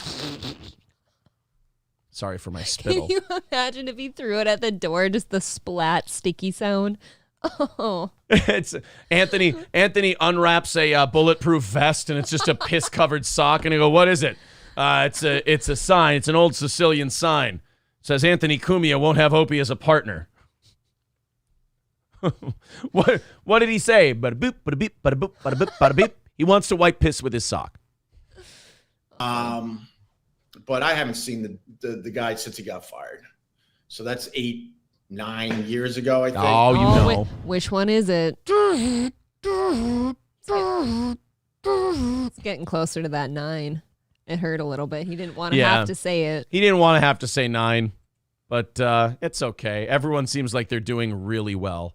On one hand, you've got, Anthony has his own network. He's moving to South Carolina to a beautiful, probably cheaper house. And that he's getting more house out of for the money. Oh, yeah. And that's got to feel great, by the way. If Yes. you're someone who's lived in New York for decades and it's a shithole and you find out, like I imagine Anthony's face when he found out what he could get for his money if he moved down to Greenville, South Carolina. Why people do it. Oh, shit. Way more beautiful down there and everything. Thank you to Dub for $5. He says, best wishes all. Thank you, buddy. Terry Nee with $2 says, Jesus is only a carpenter in his hometown. You see, the Jews. It's remarkable. That's very funny. The lovely Gina Levy says Opie is like a bitter woman in a divorce. I don't think she's wrong. Only he didn't get any money out of it. No, he didn't get well, you can't necessarily say that. Look where he's living and all this. No, I'm saying like after the divorce, the money He didn't dried get anything up. from Anthony. Yeah, Sure. like he didn't get a career out of Anthony leaving. Not even like a coattail ride. Yeah. Don't worry, Brother Weeze is better than Joe Rogan, so. It's nice to see Gina in here. That makes me feel good. Opie is on the old right side of history, I think. Yes. All right, guys, we have a lot of stuff to do today. Very excited. I hope you enjoyed some Opie coverage today. We got Chad Zumock for overtime later. Before we get into anything too important, Let's talk about the big gun show that's coming up here in St. Cloud. Our friends at Midland Armory and others want to tell you about the Minnesota Weapons Collectors Association Gun and Knife Show, December 10th and 11th at the St. Cloud River's Edge Convention Center. Again, that's December 10th and 11th. Buy, sell, and trade new, used, and antique firearms, weapons, vintage sporting collectibles, and more. $10 per person, 9 to 5 on Saturday, 9 to 3 on Sunday. That is not this weekend, but next weekend at the Gun and Knife Show at the St. Cloud River's Edge Convention Center, December 10th and 11th. And, of course, our friends at Midland Armory in Foley will be there. That's midlandarmory.com. Of course, go to Midland Armory in Foley and pick out something from the website there. Midlandarmory.com has that massive selection. There it is on the screen. Lower receivers, handguns, rifles, shotguns. And you might think, well, wait a minute. I live here. Midland Armory's in Minnesota. How do I order a gun? It's very simple. They send it to an FFL dealer near you, or if you are an FFL permit holder, they can send it right to you. Either way, midlandarmory.com. But you can also order optics, knives, parts and gear, suppressors, NFA. Have a bunch of their stuff sent right to your door. And when you use the promo code SteelToe, you get yourself a nice discount, 10 to 20% off. When you use the promo code SteelToe at Midland Armory in Foley, Minnesota, or midlandarmory.com to the rest of you. Thank you to Fuck You Dude for the $5. Says, forgot my earbuds this morning. Hopefully these nurses enjoy the show. We are actually only 2:35 away from tomorrow's goal. You guys have been incredibly generous this week. It's been awesome doing a show without that goal. And eventually, as this show continues to grow, we're knocking the goal down again next month. I'm excited about that. And hopefully that's just a consistent trend. I mean, on the pace we're on now, God, I think we're probably less than a year away. In 2023, we might be able to get rid of that thing. And that is so nice. So thank you to, I think the Levy family deserves a little bit of credit in that, certainly. All these people who have helped us out along the way. Hopefully the growing is not over with. Snubnose Media says, Bob now identifies as Gina. Guys, respect his journey. Oh. That's true. It might be Bob. It could be. But commenting as Gina, I don't know. Unless Bob turned Gina onto the show.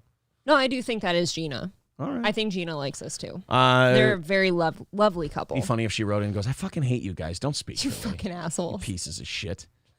God. I heard you guys talk shit about me. Coming in here. My husband lets them on Uncle Rico one time, the Patreon fucking episode, and they got to huff their own farts. Christ almighty. I want to tell Gina, just in case it gets back to Bob. Bob laughed at one of my jokes, and I thought that was one of the best highlights of my gotta be honest, broadcasting career. Hasn't shut the fuck up about it. I gotta be honest. It was very fun. Bob laughed. Bob laughed at me. Gina says it's Bob. Of course it's Bob. Okay. It's a very Bob move to not change the accounts, though. I have to say. That is funny. Bob says she loves it, too. Oh, Bob, feel free to call in anytime, my friend. He didn't have to tell us. I want to ask Bob, you know what? This is maybe this is a text thing. This isn't a put him on the spot on the show thing. Do I know? Yeah. I wanted to. Well, now I brought it up. I got the hacky radio thing that I'm doing now. Come on, put your tits out there. Bob, it's not my place. That's why I don't want to say anything, but I'm also an obnoxious loudmouth. Is this going to be about MLC yesterday? Could we not? Could you just, because I like Kevin Brennan. I'm a fan of Kevin's. I'm a fan of Kevin. Could we tell him not to shit on your guys' headliner the week they're performing, or the week before they're performing at your club? Hey, Bob did stick up for it, though. Oh, no. Bob always sticks up. Yeah. For his people. 100. Bob's not one of these people where when somebody shits on someone's, Bob's like, oh, I better stay quiet. Bob doesn't give a fuck. But yeah, I mean, if we could maybe lay off the people who are actually trying to sell tickets to your club. Because I saw on Twitter this morning that now Chrissy and Kevin Brennan are in a goddamn back and forth. That wasn't the first. Yeah, I was going to say I saw that one last night. Yeah, so there's these tweets now because Kevin was on Misery Loves Company yesterday and he was shitting all over Gino again. And, Bob was on. And I got to say, Bob rescued that show so many times because it would just get into angry territory. I had to quote Bob on Twitter. He was so funny. Bob would have these great lines where you can tell Bob's just like, because because Bob's done radio for decades, and Bob has that clock in his head where he's like, we need a laugh right here. It shows. We need a laugh right here. So he's like, you never turn down pussy. I can't do a Bob Levy. Yeah, no. Basically, I think it was Kevin said to Chad, which of Gino's girlfriends and ex-girlfriends would you bang out of the 3? And he listed them. And Chad had the audacity to say, like, I would never touch any of them because they're nasty and they've been with Gino. And Bob's like, you never turn down pussy. He got, like, mad about it. I'd fuck all 3 of them and then ask my wife for a glass of water or something like that. Yeah, I'd ask my wife for a drink when I get thirsty. My wife for a I drink. thought that was so fucking funny. Never turn down pussy. You turn down crack. Yes, you do turn down crack. Bob's like, Kevin is like a wild tiger. Yeah, so now they're fighting with each other because it's I guess somebody posted this clip of Kevin Brennan shitting on Chrissy, and then he tagged Chrissy on it. Oh, Luck of the Bind, who's a funny trolly kind of guy, and I like Luck of the Bind. He how do I describe our relationship with Luck of the Bind? He likes us. He likes hating us. Okay, so he needs us because he likes to hate on us. It's not nefarious, though. It's not like in a bad way. He just likes shitting on. He likes shitting on us. And it's not like, I get it. I like the guy. But he put this clip from Misery Loves Company up, and Chrissy saw it. And Chrissy is performing in Vineland at Bob and Kevin's club on, I think, next Saturday, if I'm correct there. So you guys go get tickets to that. Classic Chrissy. We're like, I have nothing to say, but do you have something to say? Let's start the show with viewer email. I don't know what to say unless it's January 6th. And Frank, what should I say now? Frank.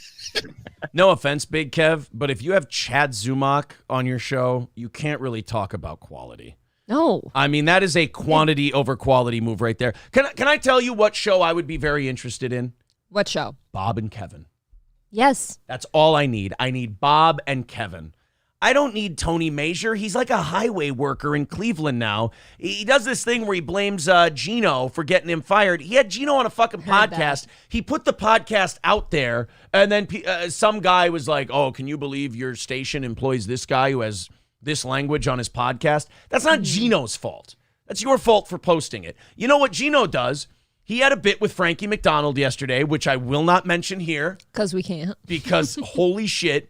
But it was a very funny segment. If you heard it live on Compound Media, you probably laughed your balls off. But Gino asked Garrett to take it down after he didn't want Frankie getting in any trouble. A little too spicy. That's how you handle that. But I want Bob and Kevin. I thought that Elisa Jordana episode of MLC was, it was a wonderful episode. But like, if I got Kevin and I got Bob, and I got maybe one funny guest. I don't even necessarily need the one funny guest. Just those two. Yeah, it's hilarious. Actually, like a couple months ago, I think I was listening to Misery Loves Company, and they had Chad on, and I thought they were bringing him on kind of like as a goof at some point, but now it seems like they're just having him on. I get that vibe, too, that they're bringing on Chad to kind of dump on him, because every time Chad talks, Kevin steamrolls him, and Chad never finishes the sentence, or he goes, yeah, that was a really great story, Chad, and rolls his eyes. And then you can tell Chad is reading the chat the entire time, and it's just people shitting on him. It's brutal.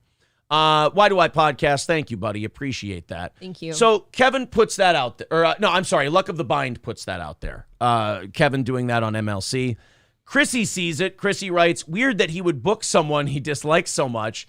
And yeah, while I think it's bad business to shit on your headliner in the next week, I'll also say that Kevin had, and this is where I'm so conflicted with Kevin. He's a funny fucking guy, and I like him. Yep. He had a very funny comeback to that, which was, Levy booked you. I did laugh at that. So Kevin, so she goes, weird that he would book someone he dislikes so much. And then Kevin writes, Levy booked you. Then Bob with a great line. He just goes, it's going to be a killer show Saturday. I'll put money on it. You'll see. So here's like Bob going, don't listen to my husband. He's been drinking. It's going to be a great show. Don't you guys worry. It's all right. Testy. Well, I don't know if Chrissy got testy yesterday with Kevin or if she's just kind of playing back at the joke. I'm not really sure. But then there was a tweet Chrissy had last night that was, let's make this really simple. Do you want me to headline your room or not? Well, I don't think that's an unfair question to ask. I mean, I think Bob obviously is totally fine with her, but it's Kevin has been shitty, and that person is performing at his venue. But also, don't ask Kevin that question because you know what his fucking answer is going to be. Right, it's going to be, well, to be honest. Kevin's like, I'll get somebody else. I'll book somebody else for the club that day if you don't want to do the show. Fucking Chad raises his hand.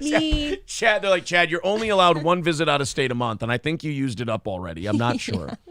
So, yeah, if I'm Chrissy, I understand why she's upset. It's like, hey, we're trying to do business here. And you're shitting on me to all this audience that definitely isn't buying tickets to that show now. It does seem bad. Then at the same time, if you're Chrissy, don't dare Kevin Brennan. No. How do you think that's going to work? Kevin Brennan is one of those guys where if you want him to do something, tell him not to. I get some weird vibes too, though. Like when we first started being friends with Chrissy and talking to her more, like she talked to us about how, she'd have Kevin on her show and have Gino on her show and all this stuff. And it seems like she was cool with both of them. So I don't know where all the hate came from. You know what's funny? And maybe since Bob's in the chat, he can confirm or deny this. I think the reason that Gino and Bob are currently in this bitch fight that they're having, they're too much alike. Think about it. Gino and Kevin. Yeah. If you want them to do something, tell them not to. And I think that personality trait, people who are like that tend not to like other people who are like that. Sure. And I think that's a lot of this problem. And the problem with fights people have where they're too much alike with the other person is very rarely does it get squashed because they don't want to admit that this person they've been saying dog shit things about is a lot like them, that they have similarities Too similar. with them. Yeah. Altruistic Germs writes, thing is, it's Christmas time and Kevin doesn't want his presents he is stashing there getting stolen. Okay, but who would wear them better? It's very good. All right, guys, let's move on. I've already got Hulkamasha Baby going. Just do the Chad stuff now because we're already in lol cow territory. No, I've got a lot of stuff planned for today's show. We got on the Opie thing. Bob showed up in the chat. I love when people like that show up. So it's very cool. Yeah, see, Bob's right. They both don't stop. Can't stop, won't stop. Well, again, it's kind of like jerking yourself off. I think they enjoy it, and it's like a sport to them. Let's go ahead and check out somebody sent me this yesterday during the show and said, Aaron, you have to watch this. It's fucking awful. Uh-oh. And I didn't have time to kind of take a look at the first 10, 30 seconds like I like to do before we all watch it together. A common complaint with Hollywood is now is that everything's a remake. Everything's a reboot. There's no original ideas. Like, I would take a shitty movie right now if it was at least an original story I've never heard before. Right. I think something that got close was like the Killer like Pooh movie. Like, what is it called? Oh, I thought you meant like shit. No, no, Winnie the Pooh, but like Blood and Honey. Blood and Honey, like the mass murdering. That looks Winnie interesting. The Pooh, that looks interesting. We watched the Weird Al Yankovic movie recently. It was hilarious. Weird is a good movie. Weird. Oh, that's Very right. good. It's just called Weird, Just the Al called Weird. Yankovic story. Daniel Radcliffe as like non-Harry Potter for me is top. Oh my God. Rainn Wilson as Dr. Demento, where Dr. Demento doesn't drop the character ever and just wears the little hat, even in like the hot tub and shit. Yeah. It's very funny. But I guess Netflix, back in the day, the 70s show was very funny. It launched Ashton Kutcher. It launched Mila Kunis. It launched, Danny Masterson. which, Danny Masterson, I don't know if we're talking about him today or not, so we'll just mention it now. His rape trial? It was a rape trial. His rape trial ended in a hung jury. They couldn't, so it was a mistrial. Mistrial because they said they were just deadlocked and had no idea what to do. I don't think they're going to retry that either. I think Danny Masterson's free to go. Yeah. I think they're going to say, we dropped the case without prejudice. I think maybe your acting career's maybe over at that point. You think a little bit?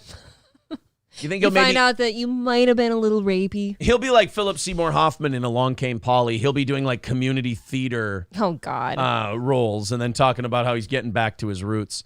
Yeah, you just when guys like that, when their careers end abruptly because of some horrific allegation, you're just the first thing I think is, "Ooh, hope he saved his money." I know. This is the end of the road for old Danny Masterson. That 70s show was huge, and then he was in The Ranch. Yeah.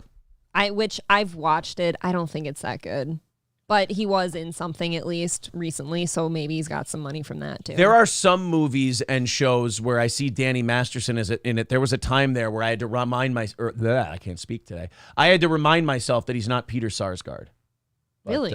I got over that pretty quickly. God, I never did that. Yeah. I used to, it was only like 3 months ago that I didn't realize Stellan Skarsgård and Peter Sarsgaard were not related in any way. I thought they had the same last name. I think you're just changing my life a little. I thought Stellan Skarsgård was Peter's father. I did too. Yeah. Not the case. They don't even have the same last name. How did that get by us? I know. Okay. F in the chat if you thought that Stellan Skarsgård from Good Will Hunting, the Pirates movies, all of that, was Peter Sarsgaard from like Jarhead and stuff like that. Peter Sarsgaard's dad. I want to see if anybody else I've always thought that Stellan was Pete's dad. I've always sat here and said too, like, I prefer Stellan to Peter. They're not. Okay, only Stefan C so far. Wow, so are we in the minority here? We're just gay nerds. That sucks. No, I'd say we're the opposite of nerds. We didn't know. We're just a bunch of gay nerds is all we are. All right. Who the fuck is they, says Stevie J. All Nobody knows. What about Bill Skarsgård? Well, if I wanted to get a loan, I'd go down to Midwest Federal and talk to old Bill Deal. He's at North Star now. Huh? What? We cannot go 3 days without quoting that. Stephen C. says, I thought Diane Keaton was Michael Keaton's mom. I believe they're old enough to just be fucking. I didn't realize until he died that, I forget his first name now, but that Aniston actor, the soap opera star, was actually Jennifer Aniston's dad. Oh, you didn't put 2 and 2 together on the name Aniston? No. I didn't know for sure. People can have the same name. I get it. It's kind of tough. Yeah, Aniston being such a popular last name. What is his first name? The Big Ass Days of Our Lives star. Jew. Jew Aniston. Jew Aniston. It has a ring to it. Jew Aniston. And a tiny hat. It's short for Jules. That's what it is. Which one is the one in King Arthur? That's big bad motherfucker Stellan Skarsgård. That's who that is. Stellan is great. I'm gonna hold you down. And pause. Yeah, pause. I'm going to hold you down. Okay. And make you watch King Arthur. Oh, thank God. That could have gone so much worse. Yes. I'm gonna hold you down and make you watch King Arthur. All right. Yeah, Keith David Keith. I can never remember which one's which. The black guy in Armageddon, is that Keith David or David Keith? I believe it's Keith David. The black one in Armageddon? The black guy in Armageddon. Oh, I don't know now. Well, they're the best in the world at what they do. So am I. And I'm not so optimistic. We have the fate of the world is in the hands of a bunch of retards that I wouldn't trust with a potato gun. Such a great fucking line. And he delivers it perfectly.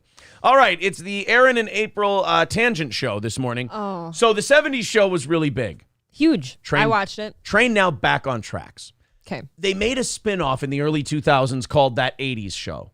Do you remember it? No. You're not supposed to. Okay. So you know what they decided? And this is becoming an ongoing trend in Hollywood now too. Let's take a brand that has already failed and let's bring it back again. Well, because maybe you could just tweak this and that and then it'll be a hit. But have we learned nothing from sports like football, boxing, basketball? As an athlete gets older, they don't turn back the clock and become themselves again. They get worse. Mike Tyson comes back. I remember in 2003 when I was in high school. I went down to Louisville, Kentucky. I was writing for a boxing magazine at the time, and they sent me down there on my own dime to cover the Mike Tyson fight. That's the kind of trouble boxing was in back then. Humble brags. No. That's the trouble boxing was in, is that they just sent some 17-year-old kid, and he had to pay his own way there.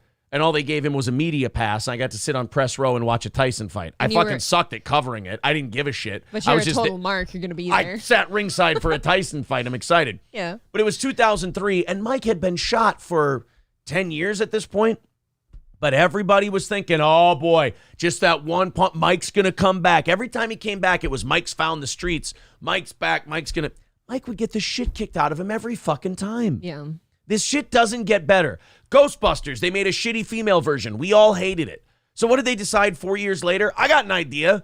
Let's bring back the 75-year-olds in the fucking cast, put them in the suits again, and do this movie. And then ironically depress all of us with your member berries because they all look old and sad now. You know what I like to do in a Ghostbusters movie, April, is cry. Yeah. Like watch kids be the hero. It's not about that. Oh, I hate I mean, the original Ghost. movies. I do too. And we've got kids, so it's not like we hate kids per se, but it's like the original Ghostbusters movies were not about kids being heroes and shit. They were fucking adult comedies. It was fun. And not like, forget adult comedy. They stand on their own as a good movie. They do, yes. So, I just hated that whole fucking thing. Sorry, Oz. I know you really enjoyed Afterlife, but I'm not about suddenly, of course, the kids are all the heroes, and of course, the kids somehow know all the answers that the adults can't figure out. And Hollywood has no sense of it's over now. Like when Harold Ramis died, that was it. Yeah. There's no Ghostbusters 3 now. You got 2 really good movies out of the deal. Be happy. And then, like I said, like all those member berries with like Ramis coming back and shit, like through spiritual stuff. Yeah. And then like the guys at the end, it just kind of felt sad and not like the good old days. They're saying just not. I got to get Jimmy Dabbles in here because I laughed when I saw it. He says, the black in Armageddon is Keith David. All right. Thank you very much. The one token guy. All right. The black in Armageddon. Actually, I was nicer about it. He just said, black in Armageddon is Keith David. I thought the black in Armageddon was space. It's fucking deep, bro. It's fucking deep. I just want to get lost in it. Actually, no. That's not true. What? The black guy in Armageddon was not Keith David. Who was it? The black guy in Armageddon was Mike David. Oh my God. Yeah. He's going to hate that. He looks a lot different now, but he's sick.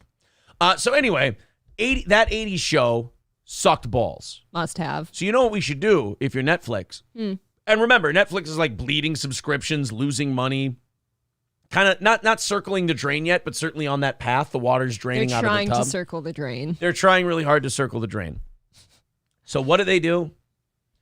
They decide to make that 90s show. Because apparently the guy who played Red Foreman isn't getting his Social Security checks. So we decided to do it once more. And in all fairness, Red Foreman looks great. You'll see it in this trailer we're about to play. Okay. Netflix has decided to make that 90s show. Just don't.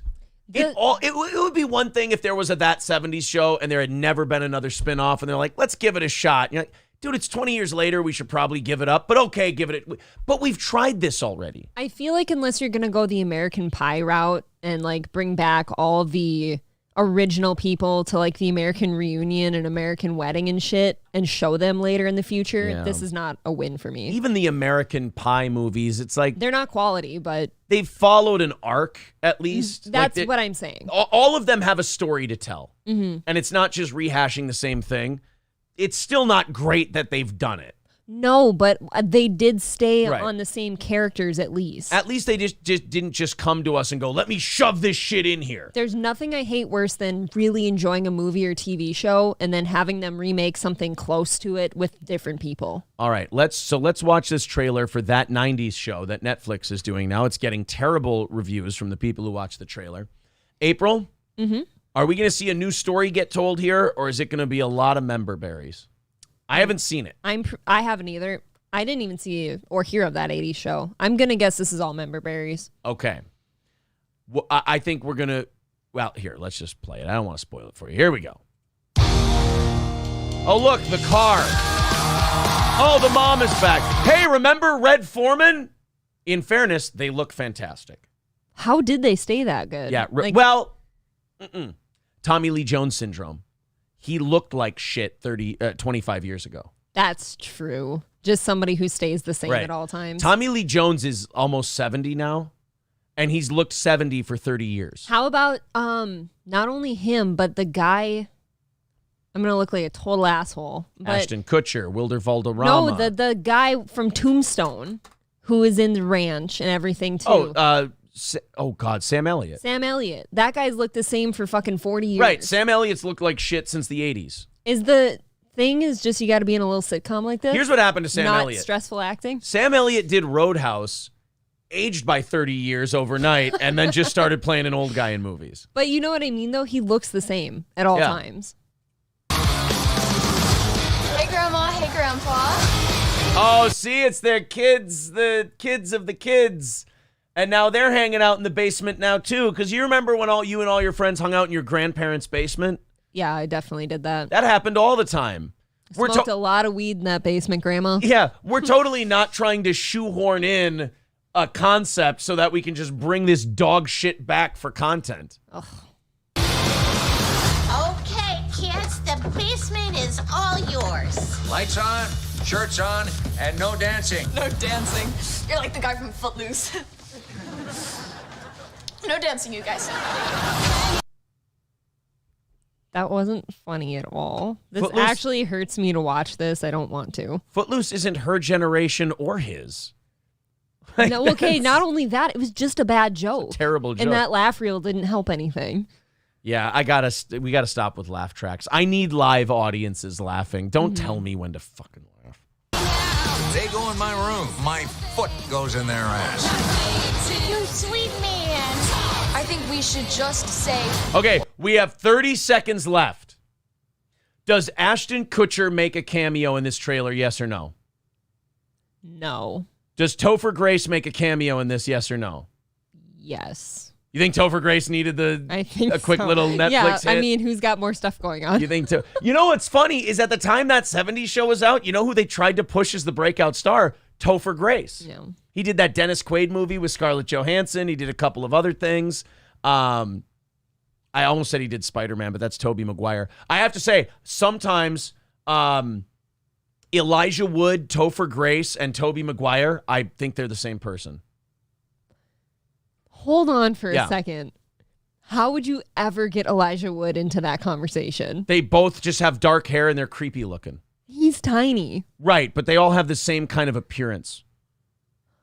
I can't side with you on that Topher one. Grace- That really is Will you give me bothering Topher Grace and Tobey Maguire? I would give you those two, but Okay. Elijah Wood is like an outlier in my opinion.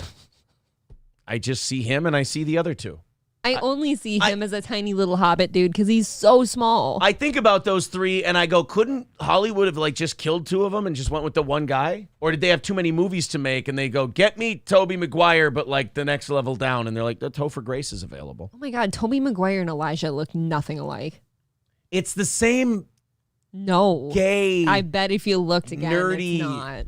I'm not talking about the Jufro in Lord of the Rings. I know what he looks like. I'm talking about the bad guy in Sin City who's clawing Mickey Rourke's face up. Okay. That's the guy I'm thinking of. Uh-huh.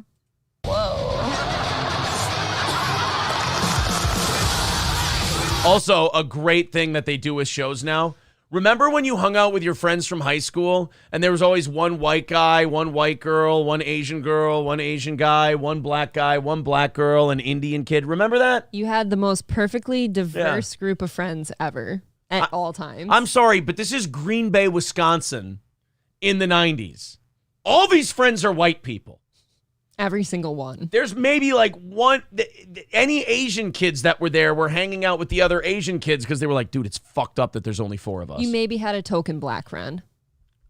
Maybe. Maybe. Just emphasis on the maybe. And even then, he was like the Green Ranger in Power Rangers. He showed up every couple of episodes. He wasn't there all the time. Are you saying he can't keep a schedule? There's just some things that they didn't let the black friends do. Whoa. Just thought they'd ruin it. Get out. See you soon. Get out. Don't be a stranger. Get out. See, Red Foreman's a curmudgeon. Yeah, so like it's like Just a crotchety old man. it's just like the other show, except it sucks now. So we're just less energy, really. does Netflix not know we can just go back and watch the old show?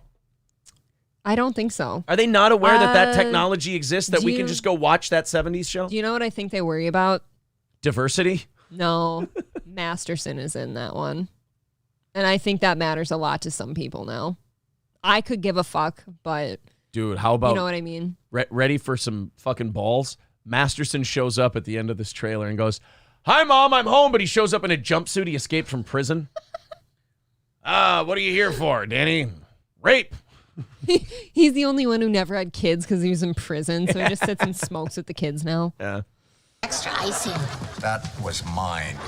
We never locked the sliding door. We do now. Oh, get it? Red is a curmudgeon. He wants nobody in his house. January 19th. Wow, we're really not getting a cameo from any of the None of originals, them. are we? Oh, my God. Yikes. Nice to see Tom Papa got a special. So that's that 90s show. Yeah, I gotta say I'll pass. It's going to be really bad. You gonna give it a shot? No. Full disclosure, I was not that much of a That 70s Show guy. I totally was. I watched that a lot. Yep. Yeah. I really liked that show as like a I'm doing housework. Here's my nice background noise. That whole trailer was basically, oh, hey, Red Foreman's still a dick, only with a bunch of people you don't give a shit about. Yeah. It is not good.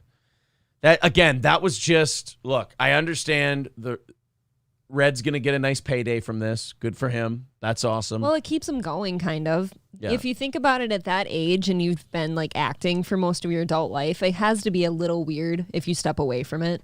Yeah. Juggler Trance says they can't afford OG cameos except the one they don't want. You think Danny Masterson saw the trailer and goes, hey, guys, I must have missed your call. And they're like, who is this? This is the Norfolk County Jail. Do you accept the charges? No. What are the kids supposed to be? Grandkids? Yeah, they said that they Yes. were grandkids. Yep. Oh, that's right. Laura Prepon was in that movie. She's a big Scientologist now. Did Orange is the New Black. Oh my They God, didn't- I forget she did Orange is the New Black. Yeah, they couldn't even get her. Fuck. Well, if you're Netflix doing is that, doing it it's on the kinda cheap. below you. Remember when Netflix would do something and it was the day, like they would just throw money at like major stars to Yeah. do cameos? Mhm. Now they can't even get like Ashton Kutcher to show up for 3 seconds in a trailer. Well, that guy doesn't shower. So. I'm starting to think that Netflix may not have as deep a pockets as they used to have. But I get in this weird spot where we've been saying that about them for a couple of years now. I mean, think about it. They did Ozark, and that was lined with just massive stars, like movie stars. Laura Linney, Yeah. Jason Bateman. Now I feel like Paramount's getting all those types of people. Paramount is doing some sneaky stuff. Yeah, you look at the shows Paramount's been doing. They got that one with Kevin Costner, and then you've got like 17 co-stars that are all A-listers in it. I feel like Peacock is trying to. Peacock is, although they're also going for that trash Jerry Springer dollar with like the Teddy Hart documentary. Aren't they the ones doing the Casey Anthony one I too? do think that's them. Yeah. Oh, Paramount just got Stallone to do a show called Tulsa King. No shit? Yeah. Really? Okay. Oh, yeah. Paramount's throwing money around. So, which means, I guess in streaming service definition, that means they'll be done in about 6 years. There's your initial investment phase where you're just throwing money at everybody. And then there's your, all right, we need to scale back a little bit phase. Yeah. And then there's the, we're going to do that 90s show phase. How long did that 80s show last? Because I never heard about it even once. Not an advertisement, anything. I'm going to say 2 seasons. It had 2 might seasons. be less. That 80s show. 1 season. 13 episodes. I was going to say, I've never. 13 episodes of a 30-minute show. And did they get any of the original cast back in that one? They did make cameos, but you can't save that shit. That 80s show failed to gain a wide audience during its original run, and low ratings eventually caused Fox to cancel it after 13 episodes. They didn't even finish their first season. Like, Fox was like, it turns out if we just put on reruns of that 70s show, we're going to do better. So well, you do. People throw that in there. People really get attached. Like, let's say you were a huge That 70s Show fan. Like, people are attached to how that show felt. So I think when you kind of bring it in there and try to make it new again and stuff, it doesn't feel the same. Brittany Martini says, Jesus, Blockbuster lasted longer. Is that Blockbuster show not on anymore? I thought that just came out. The show with like Randall Park, and they're working at the last Blockbuster ever. Oh, I didn't know about that. I thought that was supposed to be like a thing. I don't That's know. done already? Shit. Maybe she means the actual store. Oh, maybe, yeah, the actual don't store. know. Yeah, maybe that's the case. Guy Sartell says Netflix has like 20 Barbie Dreamhouse shows. My kids won't let me drop it. See, all our kids watch is Disney Plus. Not true. Oh, and YouTube. You're Disney not, Plus and nope, YouTube. you're not around for some of this. Oh, am I missing? Yep. The youngest one really likes a show on Netflix now. What is it? Because all The Grimm Show. It's about Hansel and Gretel and that weird Oh, okay. shit. See, I thought that was on Disney Plus. Nope. It's Okay. a Netflix show. She loves it. So she's moved on because, like, the last 3 weeks, all I've been turning on is Zootopia. She's over it now? This kid, I don't know what it is, but like kids have no variety. Like in their life when they like something, it's just nope, it's just this. It's like the definition of adults beating a dead horse. In fairness, they're 3. I mean, You can like a couple different movies, child. okay, but she watches it for 3 minutes and then she's off doing something while it's on in the background. It is true. It's So. come up and tug on the shirt. I want to watch something. Oh, yeah? I've got like 3 options in my head I know she's going to pick from. And I'm Right. like, oh, what would you like to watch? I don't know. And then She wants you to tell her. Yeah, she wants you to feed it to her first. But, like, you spend more time bringing up the show than they spend watching it. Oh, you want to watch Frozen for the 303rd time? Yeah. She was back on Moana the other day. That made me so happy. That's a good I hadn't flick. seen Moana in a long time. Minions. Moana fucks. Not the character. Moana I mean the fucks. movie. No, she probably does too. Nah, she's too little. It's that jungle. It's Maui. stuff. Yeah. After he's done fucking, hey, it's okay, you're welcome for the hymen that I broke. Hey, it's okay, you're welcome. Next time you'll maybe like to get choked. I feel like you have My new song for the sequel. I feel like we all have to be like in a crush with like Kristoff now too from having watched Frozen so many times. He wasn't so gay with his moose. Actually, this is my favorite song from Moana. Okay. Hey, it's okay. The N-word. I want somebody for me there would be a market for somebody that would like remake kids movies but like voice over them with adult nasty ratchet shit. First one. Hey, it's okay. The N-word.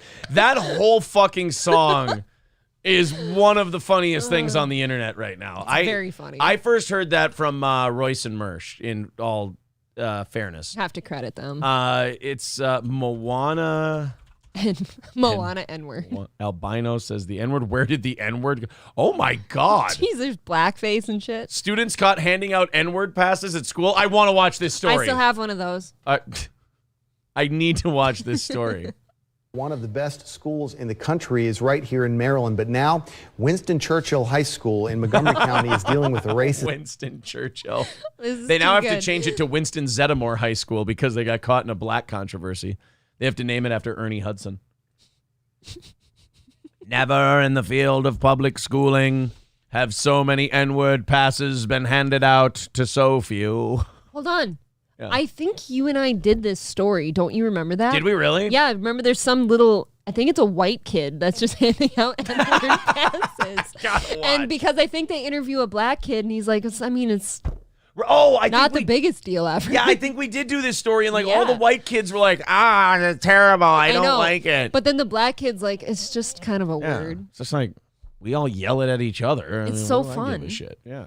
Incident. Students were caught handing out passes that were printed out. They look like Wonka's golden N-word pass. Oh, this is creative. I just want a book of these for Christmas. Like, my birthday's coming up. What can you do for me? Print you off a shit fuck of N-word passes. Say it around black people like, what? And you Just hand pull it to this them. out. Yeah. Huh. Get a train run on you. To punish you. That fucking escalated To quickly. punish you for saying the N-word. I didn't know I'm getting trains for saying the N-word. Now I'll Yeah. say it more. Especially in the Vikings locker room. Yes, I was going to say only if Justin leads. Golden N-word pass. Greetings to you, the lucky finder of this golden ticket. All right, you get to have sex with Justin Jefferson, 'Kay. but Bill Cosby and Kenan Thompson have to go first. Why'd you have to throw Bill in there? And Kenan Thompson has to do it as Bill Cosby. The weird thing is I'd be okay with the Kenan Thompson thing because that guy's a G. I'm not in on the Bill Cosby thing. All right, how about this? Danny Glover Yes. and the guy who played Carl Winslow. get it first, and then Justin Jefferson. So you always throw an acceptable one in there, but then you fuck it all up. Why are they all black, too? I'm being very racist here. Because that's all right. That's the only train to be on. Randall Park and Danny Trejo first. They'd call me Johnny 35. They'd call me Johnny 100 if they knew the truth of it. I'm afraid Danny Trejo would like hurt me somehow. Seems like a nice enough guy. You think he's a gentle lover? Yeah, I think Danny Trejo fucks lovingly. But let's not forget that this is all a joke, and if this ever really happened, you would be dead. From the Pringle cans? No, from the internal bleeding. Blunt force. That's it. I'm calling Paige. Look, I'm calling Paige Van Zandt. it's I my heard Brendan birthday. Schaub can get me your phone number. Dude, if you could get a hold of Paige Van Zandt, I might applaud you. Guess what? You'd never know about it. You know what? Still, part of me never- is going to believe that you've been with Paige never Van know. Zandt, and it makes me warm inside. You got somehow. a weird cuck thing going on. It's her. You got a weird. Have you seen those cheeks? You got some weird cuck shit going on, bro. You need to fix yourself. You're getting excited about your husband fucking Paige Again Van with the Zandt. drip pan. Oh, my God. Wonka's golden N-word pass. Greetings to you, the lucky finder of this golden ticket from Willy Wonka. Oh, they didn't do anything See, we with the N-word look, thing. we critiqued them on that last time too because you could have said so many funny things in there. Right. And you didn't. Like this, supposedly giving them permission to use the N-word. Kevin Lewis from our sister station WJLA spoke. First of all, I don't need no card. I All wish right? they would just say the word. Like on the news, like Yeah. I wish they'd just go for it. Well, in fairness, this one's okay for them to not say it because it was not an pass. It It's just was the an N-word. N-word pass. Yeah. These kids had any balls, they'd just write the whole thing on there. Spoke with one of the teens involved with this and the mothers of two involved students. They say they believe the school is overreacting to what they claim was supposed to be a joke. Yeah. I'm Come on their on. side. Stop being so fucking sensitive. It's just a bunch of white kids demeaning black people. Get over yourselves. Quit being so square. Yeah. It's a joke that went maybe a tiny bit too far at the It's just a skosh, maybe a nut hair. We handed out 370. I said we should only print 112. Look, it got out of hand. All right. You were saying about best intentions? Okay, but like per sheet, we could have gotten the full 400. Right. You didn't see the original font we went with. We could have printed way more. most, but the school blew it out of proportion. Getting Norman is a soft bunch of. Oh, sorry. Just throw a coaster on the ground. No, that was my phone. I think I had a seizure. Oh. More at Winston Churchill High School in Potomac. On Friday, two of his close friends printed around 15 copies of this meme from the internet and handed them out to students during lunch. The meme, modeled after a Willy Wonka golden ticket, says N-word pass. The idea being pass holders could use the racist term without repercussions. Right, because that's all you need is a piece of paper. I think they went really conservative on that. They only did 15. Well, that means that they had a very specific list of people they thought earned it. It was the right, you know. And you are that right. I don't like getting too close to it. I don't like dancing too close around the Dancing word. between the I raindrops? might just say it. Hey, it's okay, it's okay. The N-word. You're worried you might go Niggums. It was a last name. forget. It was a last name It in a was. news story. It was indeed a last name. Niggums. That is a news person. Ironically, black girl's name too. I think in that story, wasn't it? I don't know. Niggums. That was a long time ago. Do you personally dislike homosexuals? Of course, they are disgusting. Could we revisit that? My friend Terry posted that on my post yesterday, and now I want You're to thinking watch of a it. different guy. No. That was just the Ugandan president. You're thinking of the eat the poo poo and the why are you gay guy. Those are three different people. No, my friend posted the one in there that said, like, do you, that specific line. The Ugandan president? I think so. I don't remember that being a memorable yesterday- interview. I just remember that part being fun. I asked all my friends on Facebook yesterday how gay it meant if I was enjoying a certain movie. Not funny, haha, funny queer. Mm-hmm. Should have been like maybe 1 day suspension at the most, just like protocol for schools. but it ended up being a lot more than that. Administrators have disciplined at least 3 students. In an email to parents, Churchill's principal said she was, quote, deeply disappointed and appalled by what she called a racist, hateful act. No, you misunderstood. She was upset she didn't get a ticket. Right. Are you going to share with the rest of us? Right, there was only 15 of them. I do kind of hate that sometimes people are like, oh, it's just such a racist, painful, hateful act. Here's what people need to do. They need to oversell it because they don't want to be seen, like they don't want to be painted with that brush. So you have to oversell how you really feel about it. So like if you're in a public controversy about it, you go, it's a hateful and despicable and disgusting word. And whereas if you were being honest, you were like, yeah, these kids were being shitheads. You shouldn't do that. But I thought we're all bad bitches and words don't hurt us. You guys are all bad bitches. That's true. You know. Your principal called this racist conduct. Do you agree with that classification? Of course not. She's an... Oh, sorry. I do not agree. Why is that?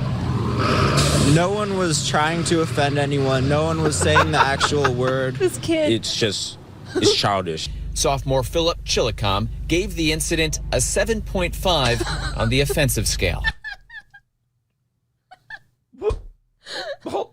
Time out. Solid 7.5. Wait a minute. You made that up. That doesn't exist. No, there is. There's an offensive scale. There is no offensive does scale. One of these. Usually we're over here. It's not like the doctor's pain chart. Like, oh, with the faces? Yeah. Oh, it goes from whitewash to absolute blackface. Yeah, like mammy how shit. offended are you? It starts at like Malcolm X and goes up to like, yeah, someone doing mammy. Like, it's just fucking what's his face from Mad Men singing at his party. Yeah, it's Rich. It's Tony Stark's dad. It's Richard Sterling. It's I know this. I'm gonna get John. it first. No, John Hamm's the other one. Shut up! Stop talking. Silver-haired fox. I love him. I really had a thing for him for a while. Slattery. John Slattery. Damn it. John Slattery. Slattery. It's just John Slattery in blackface going, and the sun shines bright in my old Kentucky home. Any excuse to sing that. I never hit notes as well as when I do that song. It starts at like Malcolm X over here, and then somewhere in the middle is Kramer. Kramer's at like a 6 or a 7. And then Rogers, or is Kramer at 10?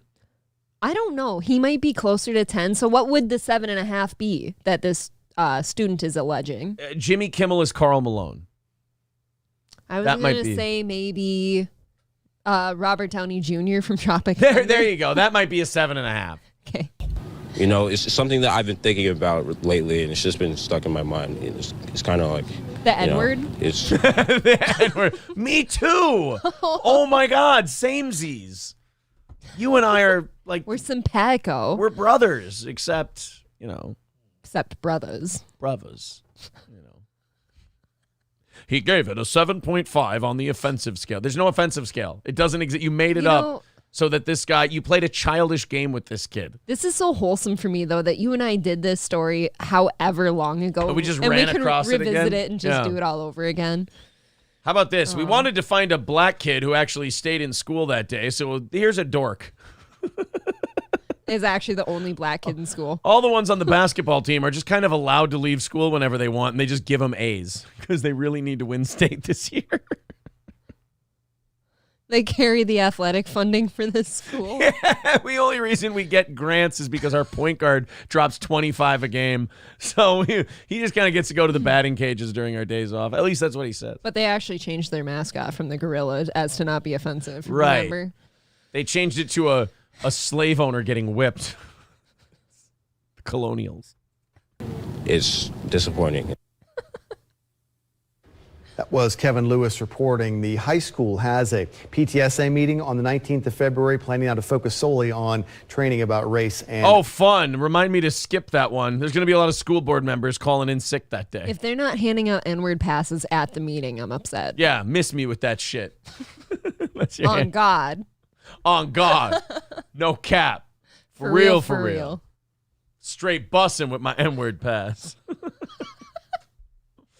The offensiveness scale, sign in VR nails it. What's your source? I made it the fuck up. Yeah, no, this is just what's, rattling around in the old skull. White Hat says, boy, you stand when you sing Old Kentucky Home. That's true. Take your hat off and everything. Yeah, exactly. I start singing it. The entire audience is putting their hand over their heart. Everyone stops working. I got a call from a fabricating station once. They said, "Hey, Aaron, you got to stop singing Old Kentucky Home. Our entire workplace floor stops what they're doing and stands, and we're not getting any work done." So, you know what I always found kind of like semi-racist that nobody else talks about? Birth of a Nation.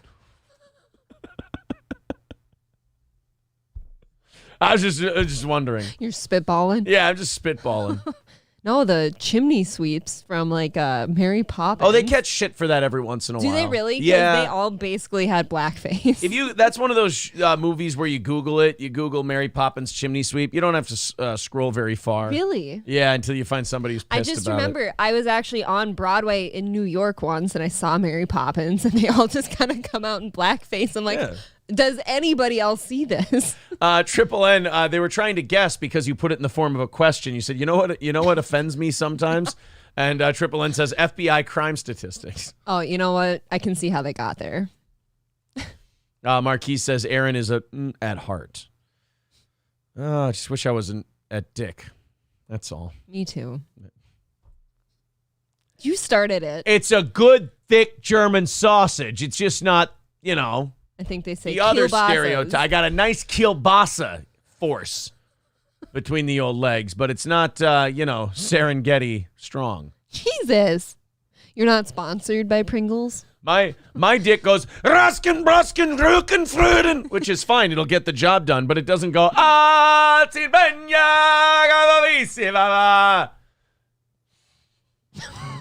It's two different kinds of dick. Your dick actually only spits like white supremacist lines.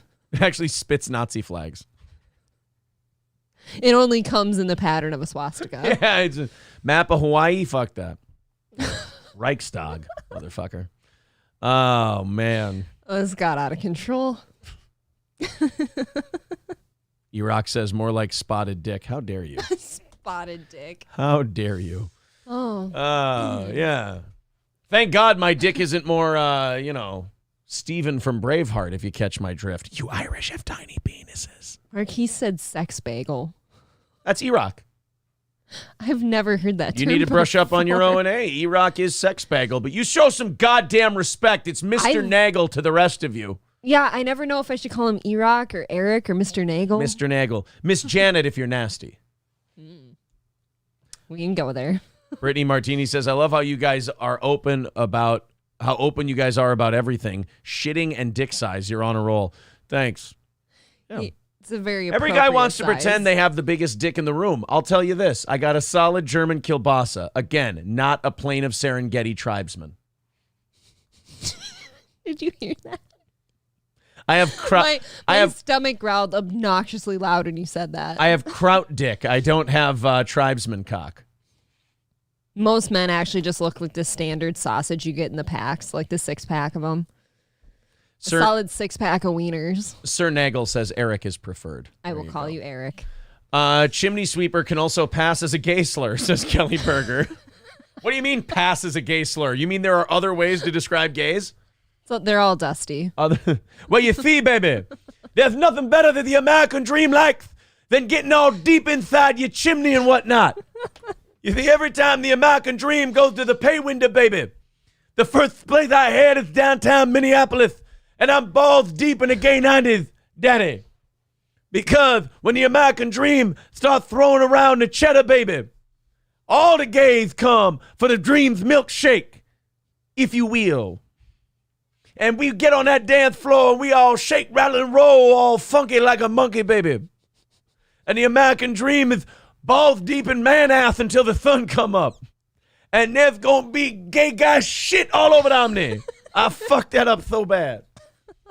Oh, well, at any rate.